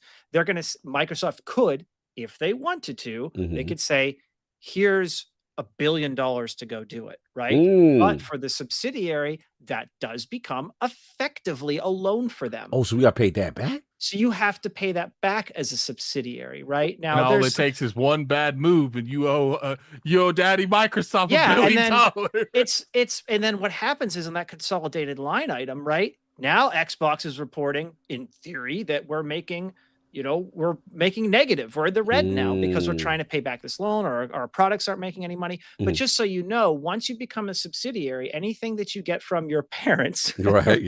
Break it down like we 5 years old, right? Becomes more of a financial transaction and balance on the books as opposed than it does when you're internal, where a lot of that stuff is there is business unit and cost centers where that does take place. But once you're a subsidiary, it becomes a much heavier regulated financial transaction with the parent. And let me say, Rally, what I really RallyCarDelta. Now he likes him. No. I liked him before. I liked him every time he showed up. I'll mess with you. It's when it fits your narrative. It's funny. No. What it is he brings absolute knowledge to a subject that a lot of people that's inside the chat are ignorant to. Smooth right? Brains, yes. But what happens is I have to talk Ebonics for him. Oh my God! Because you're his. Okay. I'm the translator. Okay. So a lot of the low IQ individuals that are inside the chat, they have to get it in this manner. Well, not the whole chat. If you identify with the low IQ, then you know I'm talking to you. Ridiculous. So Continue. if you don't identify with it, King's talking to somebody else. Thank you. I appreciate that. Hit the like button in spite of King. Continue. But if you have a low IQ, you won't hit the like button because you have a low IQ, right? That's how you get them to hit the like button. You're ridiculous. Tell them if they're dumb, they won't hit it. Continue, right? sir. And then they hit it. Anyway, back to it. That's the same way with your parents. I want to ask y'all a question. How many of y'all in your older age went to your parents and said, hey, I got this whatchamacallit going on. And they're like, that's nice. That's crazy, right? Like, yeah. Yo, I wanted to know because I need like at least like $300-400. Oh, okay, cool. Here. When is that coming back? And you like, oh, come back. Yeah. I gave it. You got it. It's you. This you now. It's you now. When can I possibly know? Because I gotta know when it's coming back. See, and then their hands stay out there because they can reach back to take it back if you don't say, oh, I'm going to have it back in a timely fashion. I got it at the end of the month. All right, cool. See you at the end of the month. And understand this. It'd be a one-time loan. I didn't know. If you fail to miss the designated payback date, your chances on borrowing again is next to none. Right? So understand. A lot of y'all thought that ABK was predicated on Xbox being a subsidiary of Microsoft. They weren't a subsidiary. They didn't owe back money. They didn't have to pay back money. They were still in their teens. They were still in the household. So when Xbox brought them that nice, beautiful rally car, right? You know what I'm saying? I mean, Microsoft brought them that nice, beautiful rally car and said, go ahead. That was you for for doing that great thing. Yeah, I think this car will serve you well in your races. And Xbox was like, yes, Dad, I'm going to do the best I can. Yeah. Well, once the car maintenance and all that stuff, and he didn't perform, well, I almost did it, Dad. Dad, I almost did it. Dad. And he just I'll get you next week, Dad. Dad. Dad. Well, my paycheck got held in the mail. Dad. Xbox never really had to pay back anything because, again, and then he's saying for real, That's my son, man. That's Man. facts. That's my son. Well, you get older, and I got some older kids too. And guess what? There's the harsh truths of this world. So I'm glad that I was able to break it down for the individuals that are having a hard time following the conversation. But RallyCarDelta has definitely laid it completely out there. So all of you guys thinking before that Xbox was in the red and Satya had to come and go get money, all that was nice comedy. It's really fun. But if they spun him off, no, that's a real scenario after that part. Because you are not seeing acquisitions of that case happening with Xbox as a subsidiary doing the biggest thing. They would never have been able to do it without Microsoft's help to get it done. A lot of things transpired, stuff didn't go well, and now they're looking at this stark reality. I don't believe spinoff happens unless 4 years.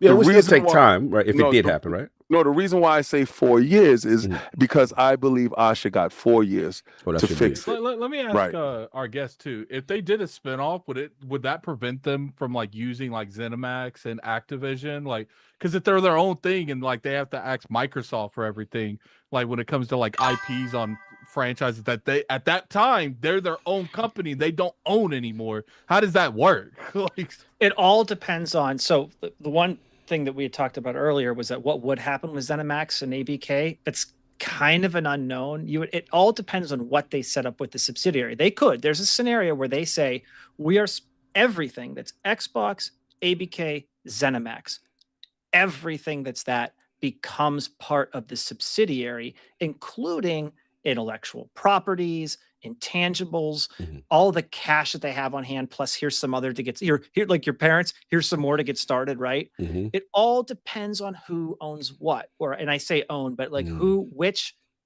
legal business unit is listed as the owner of that asset. So there is not a theory, but there is a setup for this where it's everything in this wild idea that they become their own subsidiary.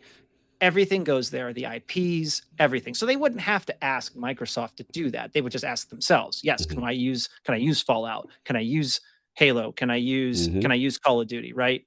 Now, there's obviously other scenarios where maybe Microsoft retains ownership of the IPs and Xbox is just what's the word I'm looking for? A licensor or a license user of that, right? And that becomes a lot more complicated. It complicates the financials, but there are multiple outcomes here, and it's almost impossible to talk about without actually having the reality of knowing what exactly they did. But to answer your question, it becomes on who they list as the owner of that asset or that structure if this thing should come to pass. All right, fair enough. So I don't think it's going to happen. Our guest doesn't think. Do you think it's going to happen, Carl? I think Microsoft really wants to have a consumer-facing division that they have direct control over, right? I don't think that their immediate. I think they're going, and I like the way that King put it was that they're going to give Asha time to turn that internal business segment into something more profitable, right? If it should stay low, even if it like inches up in profitability, or if it should stay flat, then I think you start getting more into the you guys are going to have to go live on your own to see if you can make it work over there. And then if that doesn't work, right? Then they sell them. I think, I think the language around what Asha is saying is very important. We're going to, because saying that you're going to focus on the bigger IPs, she personally noted IPs that has transmedia capabilities that have already shown but they have already shown that they're able to be successful outside of the gaming scope. That, and this is why I said she's so intelligent, because that lets me know you're trying to turn things around immediately. And by doing that, by fast tracking those games that have a direct impact and has a correlation with the transmedia aspect of it, and then having the success of Game Pass, which will subsidize some of those under projects that you can probably keep stuff around, like Obsidian and Double Fine. if you could do some mergers with a couple of those studios, I think a lot of the cuts is going to come from a division of King. I think a lot of those mobile titles weren't as profitable as they thought. I think a lot of those mobile divisions wasn't as successful as they was looking at. I think Candy Crush and a couple of others are the only ones that have stand out, and I think they're going to start slashing those divisions. I don't believe a lot of the hits are going to come outside of that. Gotcha. Because I believe that's where a lot of the infrastructure is failing. Right. People think that Xbox, King, isn't responsible for a ton of other games that haven't been successful in the mobile area. We won't see them because we're not identifying them as true games. As us gamers, we're snobs. We look at individuals that have cell phones and we try not to associate ourselves. But that'd be the most money. Right. But some. Right. They're very hit or miss. And if it's a miss and you invest X amount of dollars in it, and it could be a lot of them that can form a big vacuum. So I believe that there's going to be a lot of cuts in mobile. I think they're going to restructure what King looks like. Okay. He'd be in a glizzy suit now. I'm done. Yeah. But I can see a lot of things transpiring there. A lot of stuff in cloud. As far as cloud not being as well received as a lot of us think. They try to act like, oh, cloud has grown tremendously in this aspect. I don't believe anybody here or in this chat, and there's a lot of you guys in this chat, I don't think a lot of you guys have walked past somebody and they said, yo, that cloud, dude. That cloud, son. Oh, my God. It was so crazy. I was playing the game last night. No, what happens is under duress, you use the cloud. Like, if you ain't got no other way to game, it's like, okay, I will rather not breathe stinky air inside my oxygen mask if I ain't got no other chance. But if it's gonna keep me alive, I'm gonna do that. That's by any means necessary oxygen. All right. So again, I don't think cloud is as great as they try to make it. But I also feel that they bundle it with so many other things, it can look inflated on a line. Right. I don't want to know that they're targeting studios because I don't really think a lot of these studios had the opportunity to really go for it. South of Midnight had and if you had the thought that South of Midnight was going to launch on multiple consoles, from inception, it should have been given that affordability to do so at launch, not staggered when the story is spoiled and it's a heavy story game. The reason why I'm fighting for Obsidian, the reason why I'm fighting for Compulsion and South of Midnight, Obsidian and some other stuff. Sorry, Compulsion and South of Midnight is because I know the potential of what we have. Oh, yeah, we also right. The problem is if you're not giving them the opportunity to be successful, if you're already deemed that it was going to be a multi-plat game, if you're not giving them the opportunity to be successful from the beginning, then you're hampering the growth, and that seems like you're setting them up to fail. I truly believe in the company. I truly believe that they can deliver on the promise of good games. I just feel that if something and this is with everything, if something is supposed to be multi-plat, day one, make it. Don't stagger it out, especially on new IPs that need to be in most places at one time. If that game is going to stay home like we assumed it would, then make it stay there and live with the results. That's my thing. So I see now, like y'all say, that they have a clear messaging. All right, I'm cool. I agree with what's happening, but I do want the logos taken off the shows. I believe she got the 4 years, but if those 4 years they're not successful, Xbox will be spun off, and we will get a chance to see what they do on their own. Be it fly or die. That's the real time for you to sit there and really hold the line with those dudes, because That's when it's going to get serious. Oh, that's But when it for get the real. next, but for the next couple of games, you're going to see them pushing games that maybe you're not interested in. Over there. All right, no doubt. Hold on. I gotta get RallyCarDelta because he has to go. You know what I'm saying? I just want to make sure he gets off, safely and the kids are okay. Yep. But brother, absolute pleasure, man. Yeah, thanks for having me. Love having your insight, a lot of these terminologies and things that you figuring out, and obviously things that you do and are familiar with. Let the people know where they can find you, what you got going on before you head out, brother. If you hit either up on X, just search RallyCarDelta Gaming, or at GameOver30. Same search parameters. Actually, just use RallyCarDelta Gaming on YouTube. That's where I put most of my shorts, which are, bite-sized 1-minute versions of pretty much doing what I do here. I do try to post those as often as I can, but with real life, always breathing down my neck. I don't always keep up with it as much as I can, but you can find 90% of what I do over on X at RallyCarDelta Gaming or at GameOver30. You'll find my stuff. Nice. Putting the links in the description. Go check them out, man. Absolute pleasure, man. We will talk again. Enjoy your day. Right. Appreciate all the hours you gave us. Always. Love the show, guys. Keep much it up. love. We'll talk to you later. Likewise, brother. Likewise. Go ahead, Attic. You was going to jump in before I go. Question, because do we want them to spin off? Because I think that's a different question. Oh, you want? Too. You asking? Oh, me? I'll ask all of us. Do we want them to spin it off? I'll set it off for me. This is interesting. I didn't see this coming, but there's part of me that's like, maybe this is the tough decision she's talking about.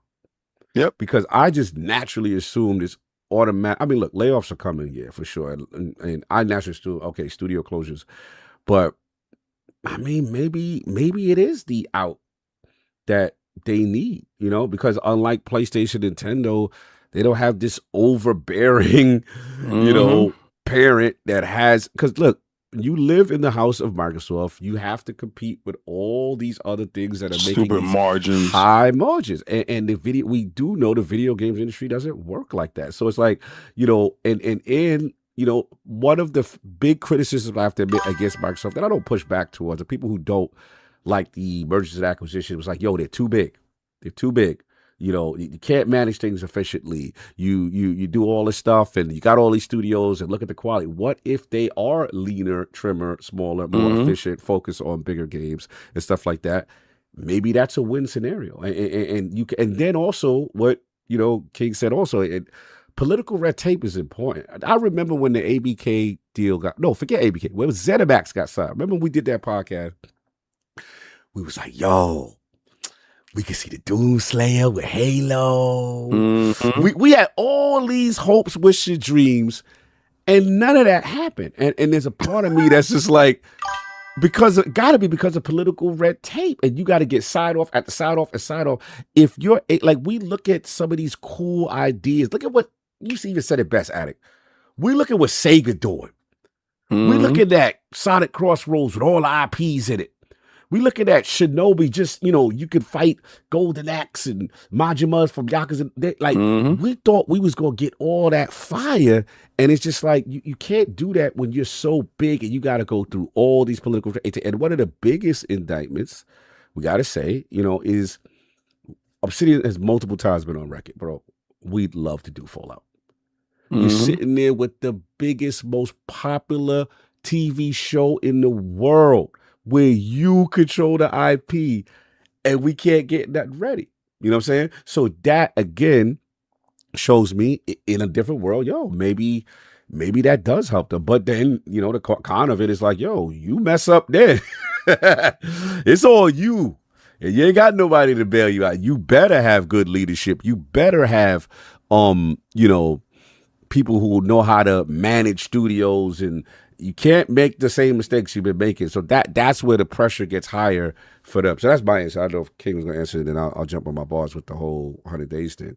But unless you're good, King. No, I want them to do it. I actually want them to be spun off, to be real with you, because then you're held at a different standard. I think checks and balances go a whole lot different because am I correct or wrong? Sony, PlayStation is a subsidiary of Sony, and when Hiroki came down, checks and balances was in the building, regardless of who feelings it was. No, facts. And it's a reason why they're so quiet and don't do a fan fest and don't do none of that stuff because, again, financially, that's not in the That's cards. not a cause for that. And the thing too is, I'm even now thinking a game like Astrobot. Think about it. Yeah. That can't really exist right now in Xbox with all the IPs, you know what I'm saying? Because it's just it's so much studios and political red tape and who got to go through, who got to sign off for this. So look, it is what it is. I'll just get to the layoff stuff. Look, the 100 days. I haven't said. I'm sorry, please. Yeah, you're right. Sorry, you asked the question. You didn't answer your question. I'm okay if they get spun off, but if it's for the right reasons, like if they're getting spun off to like be on life support, like my thing is like.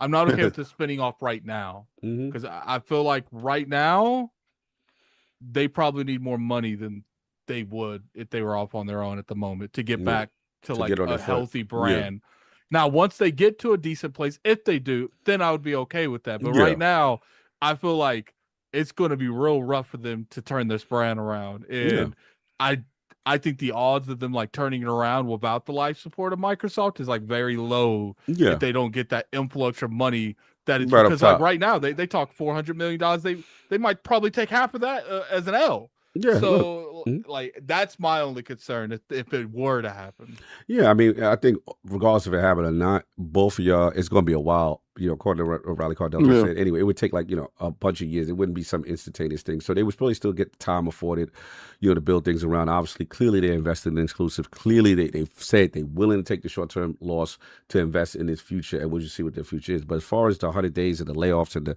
the grand, what was it we call it, the great Xbox reset, we call it. Look, layoffs are inbound. We know that's coming. It's gonna suck. I like the transparency though. We're not really surprised. Let's be honest. She's been saying tough decisions. She's been hinting for a minute. I will say, I'm terrified for compulsion. I'm terrified for Double Fine. Compulsion to me and King have sat down. I kept saying Obsidian. Yeah, my bad. No, you good. No, I'm talking about Obsidian in a minute too. But Compulsion, man, like me and King sat down with them. What a studio, and they almost like a cat with 9 lives. They've been supposed to be shut down multiple times. Remember when we sat down with our man, the studio head, and he was telling that story of and then when obviously all the things they went through, and then Microsoft came to kind of save them on that level, and then obviously they came off. What was that game that we used to like? The one with the joy and stuff like that. Contrast? No, you talking about We Have a Few, right? I remember them from the Contrast days on PS4 as a launch title. You know what I'm saying? I actually like the concept of We Have a Few. Me too. You know what I'm saying? It was just like we saw the potential of them. It's just like, man, if they had the back and South to Midnight, look, was it perfect? No, but it was a great foundational piece. And we saw that. We felt like, Hazel, man, you give it a sequel, but make that combat better. You give it a skill tree, man. And I'm a dog. Look, I don't care what nobody say. Like, respectfully, if it wasn't for this game right here, right? As far as music, you know what I'm saying, is concerned, South to Midnight was right there. It just came out on the wrong year. Like they should have won way. Like my boy was saying, Olivier Devier with all the music and the man, and it was my brother. And that, bro, remember that when you going up the tree and all that? And oh man, the Slumber Child joint crazy. So that will hurt. But look, I get it. They're Double Fine. Oh boy. Love Psychonauts.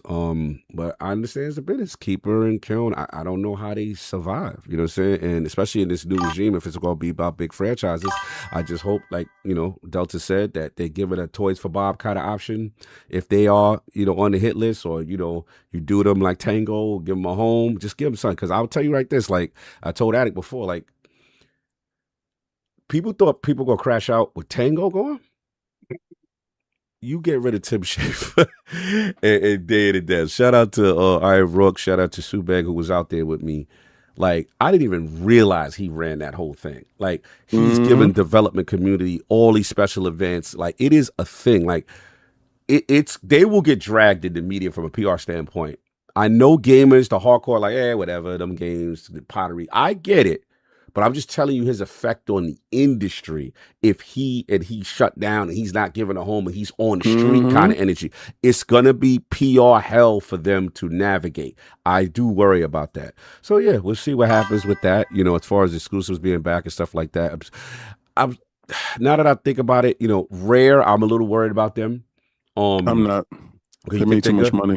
They made too much money. I just think Sea of Thieves will slow down, though. I don't really. It hasn't. We'll see. The The problem numbers. it absolutely haven't. And then now I they see turn them it active users is not it right now. Yeah, but they turn it into that modular thing. Right. Let's see what that Let's see what the modular do. I feel like Sea of Thieves is fine just because they was in that showcase. I don't feel like they would be promoting a future that they're about to shut down. I guess if you went, if your turn went, you can make the argument like, yeah, you're safe. Like obviously Ninja Theory went, right? So it's like, okay, Senua, they got a game. Okay, so I get your arguments are strong. Anyone that's not at that showcase is on the chopping. Yeah, I mean, you guys, your arguments are stronger for you guys because they just went. So again, these are just the two people that I'm not saying they're deaf. I'm just like a little worried. Like, maybe you're not shut down, but you get reduced in staff, I do. I think a lot of people's getting reduced in yeah, staff. you know what I'm saying? And I do look at Obsidian. These are my people. They should be fine, but you dropped 3 games in 1 year, and 2 of them I know you had bigger aspirations for. We know Avowed and Outer Worlds 2. All of its DLC canceled.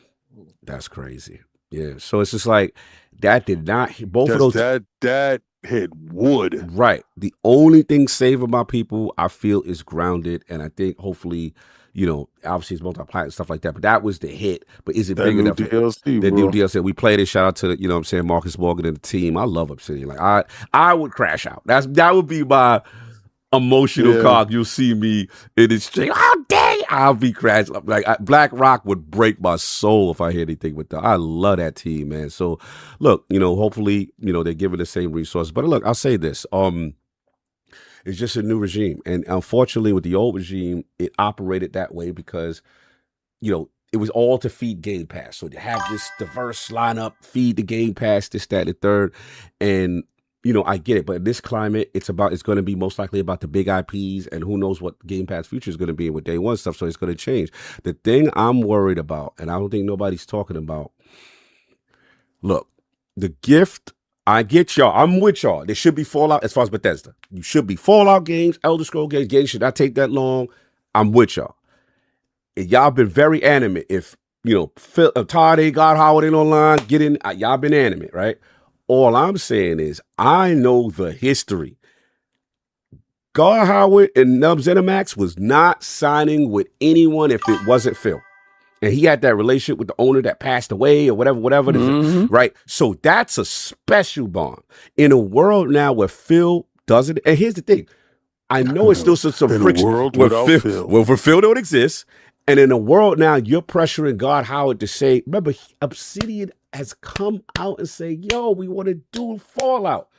And your man ain't really responding. So I got to look at it like, nah, he doing his own thing. Not that I'm agreeing with it. I'm just saying how he moving. So my concern is if this new initiative is like, get in there and do this and make this, and this is what it is, and we'll throw more money at you. My only concern is if he want that. He's very possessive of his job. We'll tell you when it's ready. It's been 6 years, 8 years. We'll do it. Like he one of those. You not touching mine. So if he's forced, my concern is how long will he remain? I don't think he's that much longer anyway. Exactly. That's my thing. Thank you for your IPs. Have a nice day. I think he's leaving soon regardless. That's I my don't think thing. he's going to be there long anyway. Even if that wasn't the case, I don't. Right. I think he has like another year in him regardless. Right. And if that's the case and he not there, thank you for your contribution. I see this where I disagree because my thing is he's the heart and soul. Like everything that's been coming out with these leaks, things don't happen because they got to go through him and the dope things that happen. Not saying that he's infallible, he don't make no mistakes, but I'm just saying like there's important things that are the reason why we love the games that they make for the way is because of him. We could say for fact Indiana Jones was for him. Well, he's got his 100%. We could say for a fact Machine Games and him, that was him. And he's the big. So be careful pushing a luminary out the door is what I'm saying. There's a gift and a curse to it is what I'm trying to say. That's the only thing I'm worried about with the Bethesda situation because I don't know how I feel about a Bethesda that may not have him. I don't know how. You got trust in. I mean, not saying that he had nothing to do with Starfield, but what's his name? Emil Paragarulio, or the rumors that there are other people more involved with that. And then there's people that say, hey, look at the difference when it's not 1000% Todd. versus when it's Elder Scrolls. That's all I'm saying. So that we just got to be careful. But look, life on life. I can't. I mean, I'm kind of with King. It's like, look, I'm not saying that like I'd like Todd to be there, but first off, we can't like rely on Bethesda to have Todd forever. Like this dude's definitely he's getting close to like, I'm sure he's looking at retirement. So like my thing is like, let's not let possibilities happen for someone that's just a temporarily there anyway. He's probably going to retire in the next couple of years. And if you don't start stuff now and you wait till he leaves, then it's just like you're operating this whole time with handcuffs on. Right. And all I'm saying is, do you want studios without Kojima? Do you want, all these other iconic luminaries it'll be over for without all of them? Huh? I said one day it'll be over for all of them. So we need to just, if he it sound nice. It sound nice. And then until the game come out and it's not the same what it is, then you're gonna be saying, let us see. Let's see. Okay, that's what you want to do. Let's try it. Let's try it. I disagree with that. I'm not advocating pushing him out, but I am advocating you can't let one individual bully you either. No, for sure. If he's gonna be grumpy, right? If he's gonna be grumpy, I get you. I guess my thing is just you got to be ready for the consequence. If he do say, "All right, I'm gonna take my ball and I'm out." Yeah, well, hey, grumpy. If you don't want to get down, you gotta lay down, grumpy. So you understand what it is? Like, listen, we moving this way. You ain't moving with us, because what she says, and this is what I like. She likes to be fast, effective, and everybody moving in the same direction. If you're slow and you're moving in the wrong direction, you got to go. I'm telling you this. Dracarys. Look, we'll see. It's an interest. Again, hopefully it won't come to that. I get up out of here. Yeah, we're gonna get up out of here. Hopefully it don't come to that. That's it. Like 12 hours. I know we wilding. Yeah, spin it, and then obviously the spinning off. I already answered that question. And Summer Game Fest, we kind of already asked, to be honest with you. We did that. We did that. 2 hours. We did that for the beginning. We did that at the beginning. So if you guys don't, we did that at the beginning. We'll get these super chats. But look, it is a wild time. We'll see what happens, yo. I don't know. This is a wild timeline, but yeah, crazy stuff. Let's get this. The best timeline is hashtag no PlayStation Stick. Let's get it. All right, you gotta help me out at it because we gotta go back to where Soft Hold left. up, I don't even have it up. All right, I'm going back now because there's a ton. Whew. Okay. All right. Yeah, we missed a lot. So I'm gonna go to the one all the way back from the beginning to one stuff I remember. Okay, I remember all the way with Giggly Puff Cog and all that. I remember that. Let's see y'all next. Okay, legendary. Yeah, no, I remember him. He's saying that with the file super chat. Okay, I'm just gonna read them again. George Purcell, £2 super chat. Spent $2.99 on that E-Day Collector's Edition. No PS6. All right. Yeah. Brarius 507 with the $2 super chat. I want Solve to bend the knee twice, please and thank you. Brarius $5 super chat. He's on Solve head. Nah. You said it would never be on the Xbox show. I want them knees, Solve. I like that. Yeah, he did all say right. that. They said Blind Giant 808 $2 super chat. Coggly Puff is the Bill. Crazy. Yeah, he said that. We got that one before. Shout out to FarQ representing the memberships. Shout out to Jamal, for $2 super chat. The Ninja Pure Comedy, shout out, y'all. 100, no doubt. The Liz, the homie member for 64 months. That's our man. Just upgrade. He's the one that put you in the Power Ranger suit. Just upgraded to Switch 2 today. Pre-ordered Star Fox and getting ready for that Ocarina of Time before the price increase. Switch gang, no smart doubt. Man. All right. Then he says, I'm Velzy. Member for 5 months. It's clear that they'll stick with live service games as multiplat and almost every single player game past contracts that couldn't be broken a cadence. Okay. Then we got Dober Squad. Oh, $10 Germany. Let's go. They should have started exclusives again after releasing Helix and giving PlayStation players a taste of what they are missing with Fable, Gears, and Halo go full exclusive. Yeah, maybe the next mainline ones do not. Then we got Mr. Irishman. Salute. 400 million is less than 1 month of what Game Pass brings in. This is Gears, not Concord. People will actually play it. Okay, all right. Profit off. Mr. Irishman again, £5 super chat. I think Fable and Halo on PlayStation might be a happy accident for Xbox. It will create FOMO for sequels. Give them a taste and let them crave more. King. I agree with you. Okay. Allow it to be what it's going to be. You have no real choice. It's just the illusion of choice, sir. Oh my God. Alvin with the $5 super chat. Parris, 100 million boxes in hand, but Soros can't hit 500K. The myth of the PlayStation user buyer potential has spread long enough. Respect, though. I agree with that, and I was going to talk about that, and I had saw that super chat come through.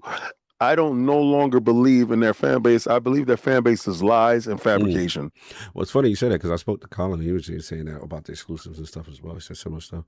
Mr. Irishman, £2 super chat. Xbox, get EA on the phone and throw some cash at Mass Effect 5. Oh, you ready, Buddy Hatton? You Buddy Hatton early. Okay, you ready. You like that, I Usher. think that's probably one of the cheapest, most relevant ways that she could do exclusives that's not involving the ones that they already signed away. It's a nice little synergy. Mass Effect 1 was originally on OG Xbox.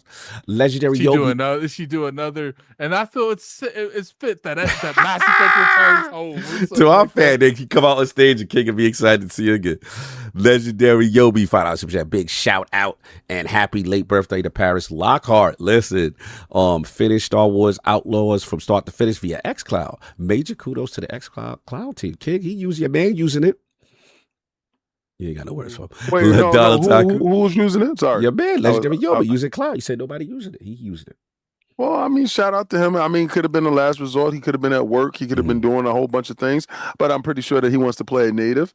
I mean, shout out to him. I mean, I appreciate that, but we had over 700 to 800 people here and one person in the sea of all the other people that got a chance to play it. I mean, okay, great. That is not a percentage pusher. All right. Let me put a poll. All right. Asking how many people use it. Thanks, man. Donna talking to $5 super chat. Can't stay and watch, but I'll watch the replay. My girl just graduated and got her master's, so we celebrated. Nintendo was best of the show as usual. That's right. Donna talking. Congratulations to the GF, man. That's what's up. For real. That's what's up. RDJ45, $5 super chat. Is King in chat going to apologize to Attic for trying to make him look crazy for what expensive? King, your words, your apologies? To one exclusives. Yeah, he won exclusive. Baby. He ain't like when you ascended, he stood strong, and you called him a mustard heart. Apologies, are they coming? When Phil and him was in the building? But when you was ascending, Wait a second, when Phil and him was in the building? Oh, so when it was martial artists, you don't apologize? When Phil and him was in the building? So the mustard heart, you don't apologize? When Phil and him was in the building? When you was wrong, you don't apologize? Listen, let Phil and him still be in the building. We ain't doing none of that. Phil is not in the building, sir. He was for the streets. He was giving it up. Asha is for addict. No, A for A. Listen. Let's get it. Let's get the knee. Come on, let's do it right. No, stop that. Let's get your knees in busted. Let's put the knee. Let's get busted sauce, and that'll make it right. Stop. Okay, stop, Mr. Console Warrior. You're fake. He's a fake Xbox dude. I'm not listening to him. I'm telling you this. I tried that. I told y'all a million times. Attic wouldn't burn the place down. I would burn the place down, yanking. I would delist stuff from them dudes. I remember. Understand? Listen, I want you to know who I am. I know. I want y'all to have nothing. I know. Popeye's biscuits. If it's today, they say absolutely everything in past, present, and future is exclusive. Well, then let it be. All right, that's cool. But at the time, you said ascended, and we're above the war, and this is what we're going to do. The previous regime, the previous regime tied my hands behind my back. Oh my God! Can we at least walk amongst you heathens? Can we at least submit past King apologizes for past King's mistakes? Can ascended King apologize to Console Warrior King? Past King is no longer with us.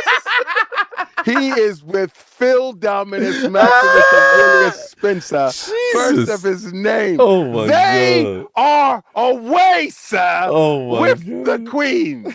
They are gone. What you have in front of you is a new beast, a new killer, a new savage. And listen, I wore this. First of his name, second of his name. I wore this in honor of the Empress. I can't. The lions, second of your name. Listen, the lions are home. The lions will roam. We have pride, sir. The pride will continue. I get it. Attic. The North remembers. The North remembers. The North remembers. You gonna have to hold on. They send Phil to the wall. Oh, they definitely. They Jon Snow. They Jon Snow, your man. Phil is at the wall right now, looking for the night watch, looking over the edge. Savagery. You said that He's over there with Dawn Matrix. Oh my God. Yeah, all of y'all are on the wall. Dawn Matrix, the wall. What were they called? The Wall Master, whatever. Yeah. The Night Watch. Yeah, he's the Night Watch. All right, 1st and 15th with the $2 super chat. Game Pass isn't why Xbox's multiplayer triple A's are flopping. Okay, Game Pass isn't why okay, that's where you at. $10 glizzy time. JD Gamer. $10. If you want to sell your Xbox, you must energize your base console. But energize your base. Console wars are back, baby. Non-energized fans equal empty stadiums in sports and empty pockets everywhere else. The sell to Xbox core game. Oh yeah, he ready to come. I love it. I told you, man. We all like this. Soldiers are out. This. Again, I'm gonna reread and put the $75 joint in for my man Joe Vaughn. Waka. Phil was great, but feel like he needed a buffer he could trust between him and Satya. Now have fun in Germany. You seem like you know something, sir. You seem like you know something. I've heard similar things. I cannot wait. Yeah, we need his tell-all book when he come on ILP.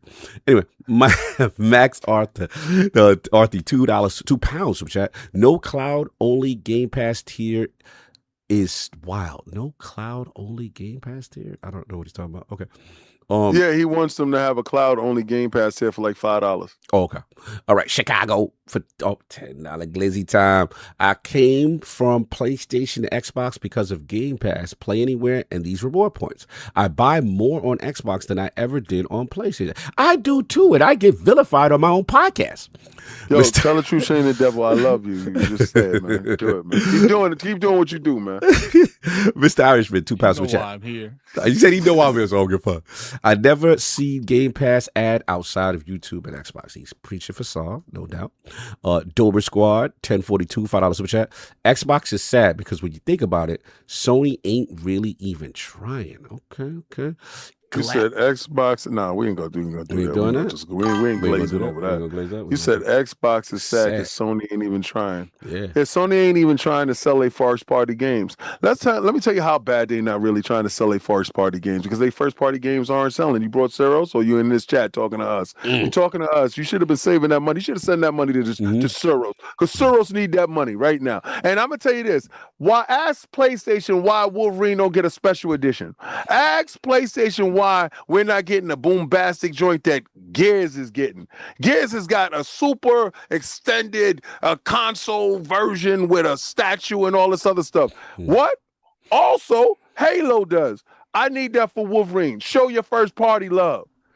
You worrying about us? We getting shown love all over the place. As a matter of fact, why ain't you getting a fan fest? Boy, if you don't sit yourself down before I make change. Don't come over here with that PlayStation propaganda. They not trying. They trying their hardest. They trying so hard, Bungie dying. Oh, yo, that's great. That's too soon. Shout out to Glassdoor Gamer 63 with the I forgot what the CA is, Canadian. Satya about to kick mooching Xbox out the house. That's wild. That's wild. No doubt. Then we got another $10 Germany Glizzy Ultra Watt salute. that's wild business. Knicks won me money, so I gotta give y'all some. After 653 years, New York finally champions again. Let's go, Knicks. Salute, man. I'm gonna be a fraud Knicks fan for a little bit too, because I was happy for y'all. Mr. 2 Opinionated. $2 super chat. Make that Xbox app equal Steam. Make the Xbox app equal Steam in quality and content. Are you trying to compete with Steam? Yeah, you have to. You have no choice. All right. Shout out to P. Oh, P-Lo. $2 super chat. That's salute. That's the dude, man. So cool with me. Remember we met him at it?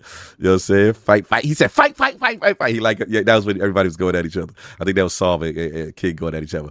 Oh, hold on. big time Waka Waka glizzy Waka time. waka waka waka waka waka waka $100. Like we gonna see King open his mouth wide right now Waka with waka the waka $100 super. This is chat. what I do for Yes, y'all son. enjoy Woo! A little trip Puts money. the mouth open wide. Wide open. Keep your mouth open wide. First of all, that mouth ain't all that wide, pause. Wide, we like we just, that. waka waka, just waka waka, man. Little trip Waka money to make waka. sure Waka you waka wave the waka make sure you waka wave the waka game waka when you're waka flying over waka. his new yacht. Oh yeah, remember this most important Jamie phrase. Our waka, next waka, joint waka, is gonna be waka, Cog waka, just standing there going jiggity pop. No. Anyway, yeah, we're gonna do that. all right, this is when we read Hargeet Shani. He's like, yeah, so I'm trying to deflect PlayStation. Persona 6 showed on Xbox stage and then Game Pass. Take the L, bro. I know he hold it off in dear life. Shout out to Gamer by Choice, gifted us memberships. Shout out to Emperor Bello. Oh, $10 Germany glizzy. Let's go. I think the evidence points to Sarah Bond being behind the no exclusives. After Phil let her head Xbox when he moved up. Think of how ungraceful her exit was. I don't think Satya was the one pressuring. I think you have everything wrong, but I like your conspiracy theories. Just say you didn't like her. Conspiracy. Champagne Supernova with the 5. Xbox has a great showcase and announces exclusives. Media and Cabal. Our time has come. Fire up the problematic articles. Honestly, insane double standards. That's what Attic is on that type of time. All right, Champagne Supernova again. Media can tax all they want. Exclusives are back. That's my son. Hashtag no Xbox backdoor. We're gonna slide into these bumps. You know what it is. Get your man. Get your man. I mean, considering what he's trying to do, I don't want to be nowhere near him. What are you doing, son? That's one of our covert missions. Clearly. Oh, that's your covert mission. Covert mission. Slide in Xbox backdoor. That's them. That's what they do over there. Oh, I knew you was about Xbox, not Yo, that much. Though. Yo, Addict. That's when you do this. What's going on over there? What's going on over there? Who they said that? What they doing? What they doing in there? They trying to do something. MSV02G with the $5 super chat. I may not be getting E-Day or PlayStation 5, but I still got my collector's edition and playing it on PC. I want it on PS5 for the multiplayer community. King. He got the little Buy an Xbox. But that's what with you not gonna get it. I'm sorry. I'm sorry for your loss. That's messy. I'm sorry. That's messy. That's messy. We tried MSV. I tried for you. Oh, my man B Lou, the cake, $2 super chat. Salute to the Lords. Keep killing it. Hashtag no PS6. Hashtag fight night is one of yours. Yo, first of all, B Lou, you ran when my boy jumped up into that chat. You ran. B Lou, you beat us up. You beat up little kids. You beat us up, and then when my man showed up, you dipped out. You ran.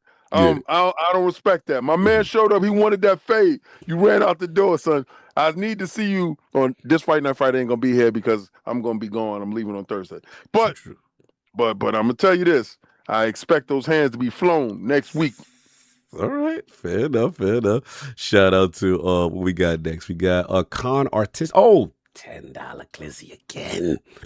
Germany, let's go. The bet Phil made was to spend on more content would grow the platform audience. But unfortunately, Game Pass never grew to 100 million users. We all have the benefit of hindsight. I agree, 100%. Then we got COVID just lasted one more year. Jim Ryan wouldn't have been snitching. That little hater. 2 hours of snitching. 2 years of snitching. I already knew he was sensitive when he didn't like Jamaican Jim. Yeah, Jim. He ain't like that. The word got back. Yeah, stop that. Man, I don't like that. Get him out of here. Get him out of there. He tried to fire me. He sent me a cookie. Yeah, he definitely tried to get you out of it. Then we got Card Artistic again, $5 super chat. I'm late. Has anyone mentioned that PlayStation is already a wholly owned subsidiary of Sony? Good call out. Yes. Yes. We did mention that. Salute. I had to hit the heart buttons on them joints, so I know I read them already. Stitch, $2 super chat. 10-year Call of Duty contracts goes out the window then? Forgot to ask that. That would be hilarious, bro. Yeah, forgot to ask if you allow Xbox to fight for their life and they just start ripping contracts. That would be wild. If you could only get Call of Duty on Xbox and PC. That would be crazy.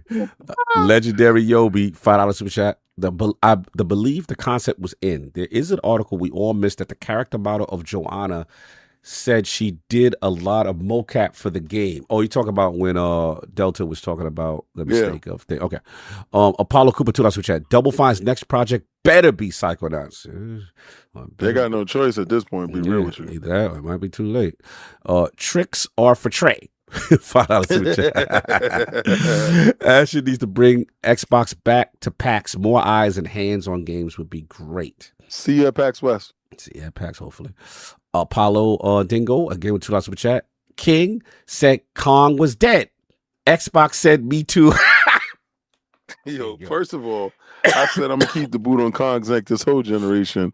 I did not say PlayStation was dead at all. Actually, they're alive and kicking. All right, we're trying to choke them out though. That part right there. So I'll let you know when it happened. And Xbox did not say me too. So stop that. Yo, shout out to He's messy. Forza Legend. Remember for 77 months, it was an honor to meet the Lords. Hope to see y'all next year. Shout out to the Knicks. It's a great look for the city. Asha, thank you for the console. 25 years. Salute, salute. Yeah. All right. $10 Germany glizzy time. Richie, get the glizzy. I love it. Get King out there with his mouth open. First of all, there's no mouth on the 10. Pause. No 10? Oh, man. We got to get higher for his mouth open. Okay. He's a little upset that your mouth ain't open. Yeah, he a little more expensive to open his mouth the way we like. Pause. Yeah, let's get next, man. King only opens his mouth for yellows and reds. Yes, you gotta have a big size for his to open his mouth. Oh, yeah, I'm about to leave. The bigger the better. The bigger the better. Stretch his mouth wide open. So first of all, I'm telling you this. They're gonna be in the next overlay on everything I love. Y'all can do whatever y'all want to do right now. The Did next it for the overlay, team. You gonna do it for the team. For the next overlay. Salute Richie Torres MMA again. King put plenty of beef in his mouth for the team. Pause. All right, you doing too much. Too much. Yeah. For a guy that sleep with his door open, that's too much. Son. That's too much. Unless and I sleep with my feet up. So wow, that's dirty. That's dirty. Feet up with the legs crossed is nasty work. On your stomach. Unless Todd Howard doesn't want to meet the homie Glock Howard, he better act like a shortstop and play his position. Yo, y'all thugging the legend? Yeah, man. He got to get busy, man. That's crazy. Get in there and get busy. Spit them bars. Mr. Irishman, 2 pound. He says, I think OD is dead.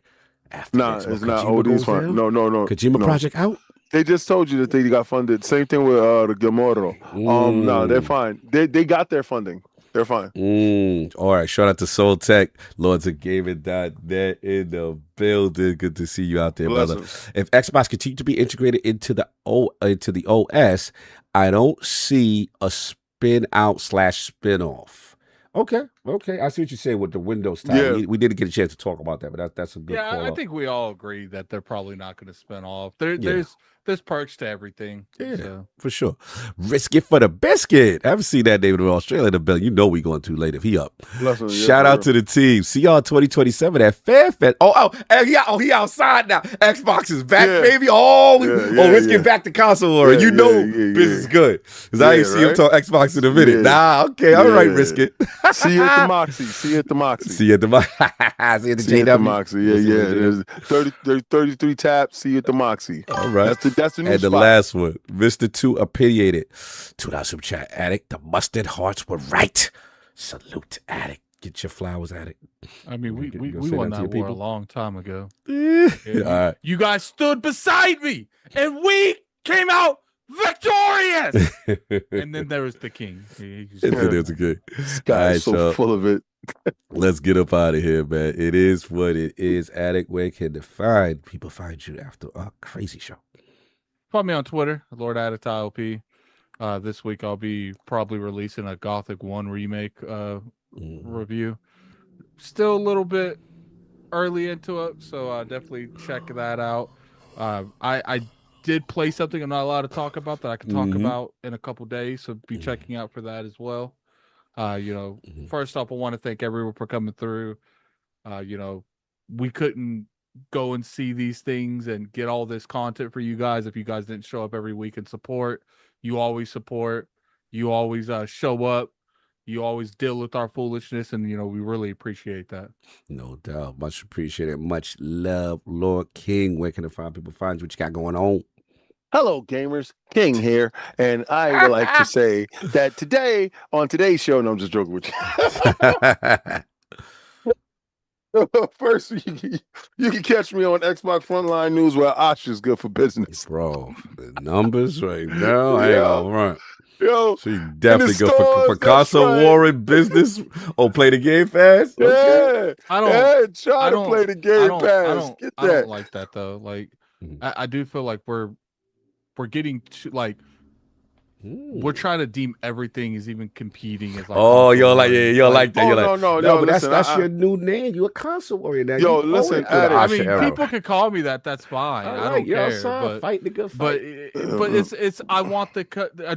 Do we want? I mean, I thought we all wanted the company to compete. Oh, we want competition. Why? Sure. So you're console warring too, correct? Yeah, he's. I like Xbox. Yeah. So look at that. Look at that. No, he's doing it. He's doing it. I like. Is it wrong to say I have a preferred platform? Can I get my outro out of here so we can get off this 12-hour show? He don't want to accept his console war. Yeah, I don't care about that. He did. He should have said that on his time. He was done. He finished. Anyway, go to Xbox Frontline News, where y'all actually can check out the news about Xbox, where I actually beat these ponies up every day, and I have fun doing it. And the cuss word, don't say ponies. But they come back every day and they enjoy it as well. So I want to say, each and every last one of you guys, we're having fun because Ash is good for numbers. So I go live every day, 6 p.m. Eastern Standard Time, while I also drop videos. I'm doing my preview week, my week of previews from everything that I did see, did touch, and did have fun with. Pause. So at the end of the day, Fight Night Fridays is the way. But I want you to go where you should go, where everybody's going. I want you to go where gamers game and winners win. And I want you to try to play the game fast. You're funny. Shout out to Risky giving us all love in the chat. Shout out to Soil Tech, man. Salute. Yeah, man. Look, again, shout out to Saul. Shout out to RallyCarDelta. Shout out to Parris. Everybody that pulled up. Look, sorry for the show. Facts. Yeah, sorry for all the shows going so long, but it's just so hard to keep up with all the news. We knew this was going to be a long show. We knew it was going to be a long show. It's just that normally our aftermath show is literally about the games, and that's it. That's tradition every year. They had the nerve to be outside crazy, and then again, shout out to Matthew Ball. We can't keep up. It's always something going on. Like, we got the W. Now we're gonna be honest about stuff. Right. And then obviously the exclusive thing just broke the internet. So it was crazy. But again, salute to everybody. Again, last thing, everybody is Summer Game Fest. All the PR companies, all the people, all the content creators, anybody who came up to us, showed us love, man, it was appreciated. Like, we really felt like, yo, you don't realize how many people we affect. When developers come up to us and say, yo, I know who you guys are. We love you guys. You know what I'm saying? Yeah, when we're doing interviews and people walking by, and the biggest people in the world are just like, yo, the Lord. Like, it really means a lot. And I really want to appreciate it. I was talking to people on a multiple occasion and introduced myself. They're like, oh, I know who you are. I'm like, oh, I don't know who you are. This is very... Yeah, I felt embarrassed. Yeah, because you don't realize the people that listen to you and who affect you. And then also anybody who stopped and was like, yo, Lords, can I get a picture with you guys? Yep. You know what I'm saying? Hey, man, can you like...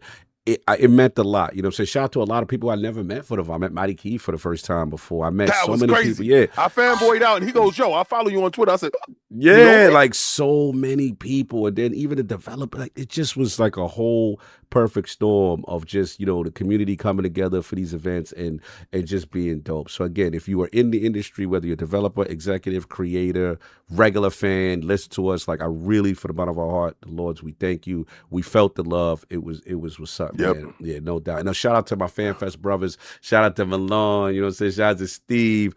That was 9 years in the making, and it meant a lot. And anything, you know, I could do you know, to get y'all there, whatever. I tried my best, you know what I'm saying, and we made history. Shout out to Requeno, ILP, West, everybody. Y'all know who y'all are, you know what I'm saying, the day ones, you know. It was cool to see that because, Fame Entertainment, so proud of you. That was crazy. You know I had time to sit down and talk with Yeah, man, like it was so many people we got a chance to finally see who've been away for years, you know what I'm saying, and we got a chance to build. So again, in all the companies, much love. So that's all I got. Anything else we got added before we get up out of here? We good? No, we're good. Peace. Good? All right, we up out of here. Everybody enjoy your Sunday. Peace. Let's go, Knicks. Next.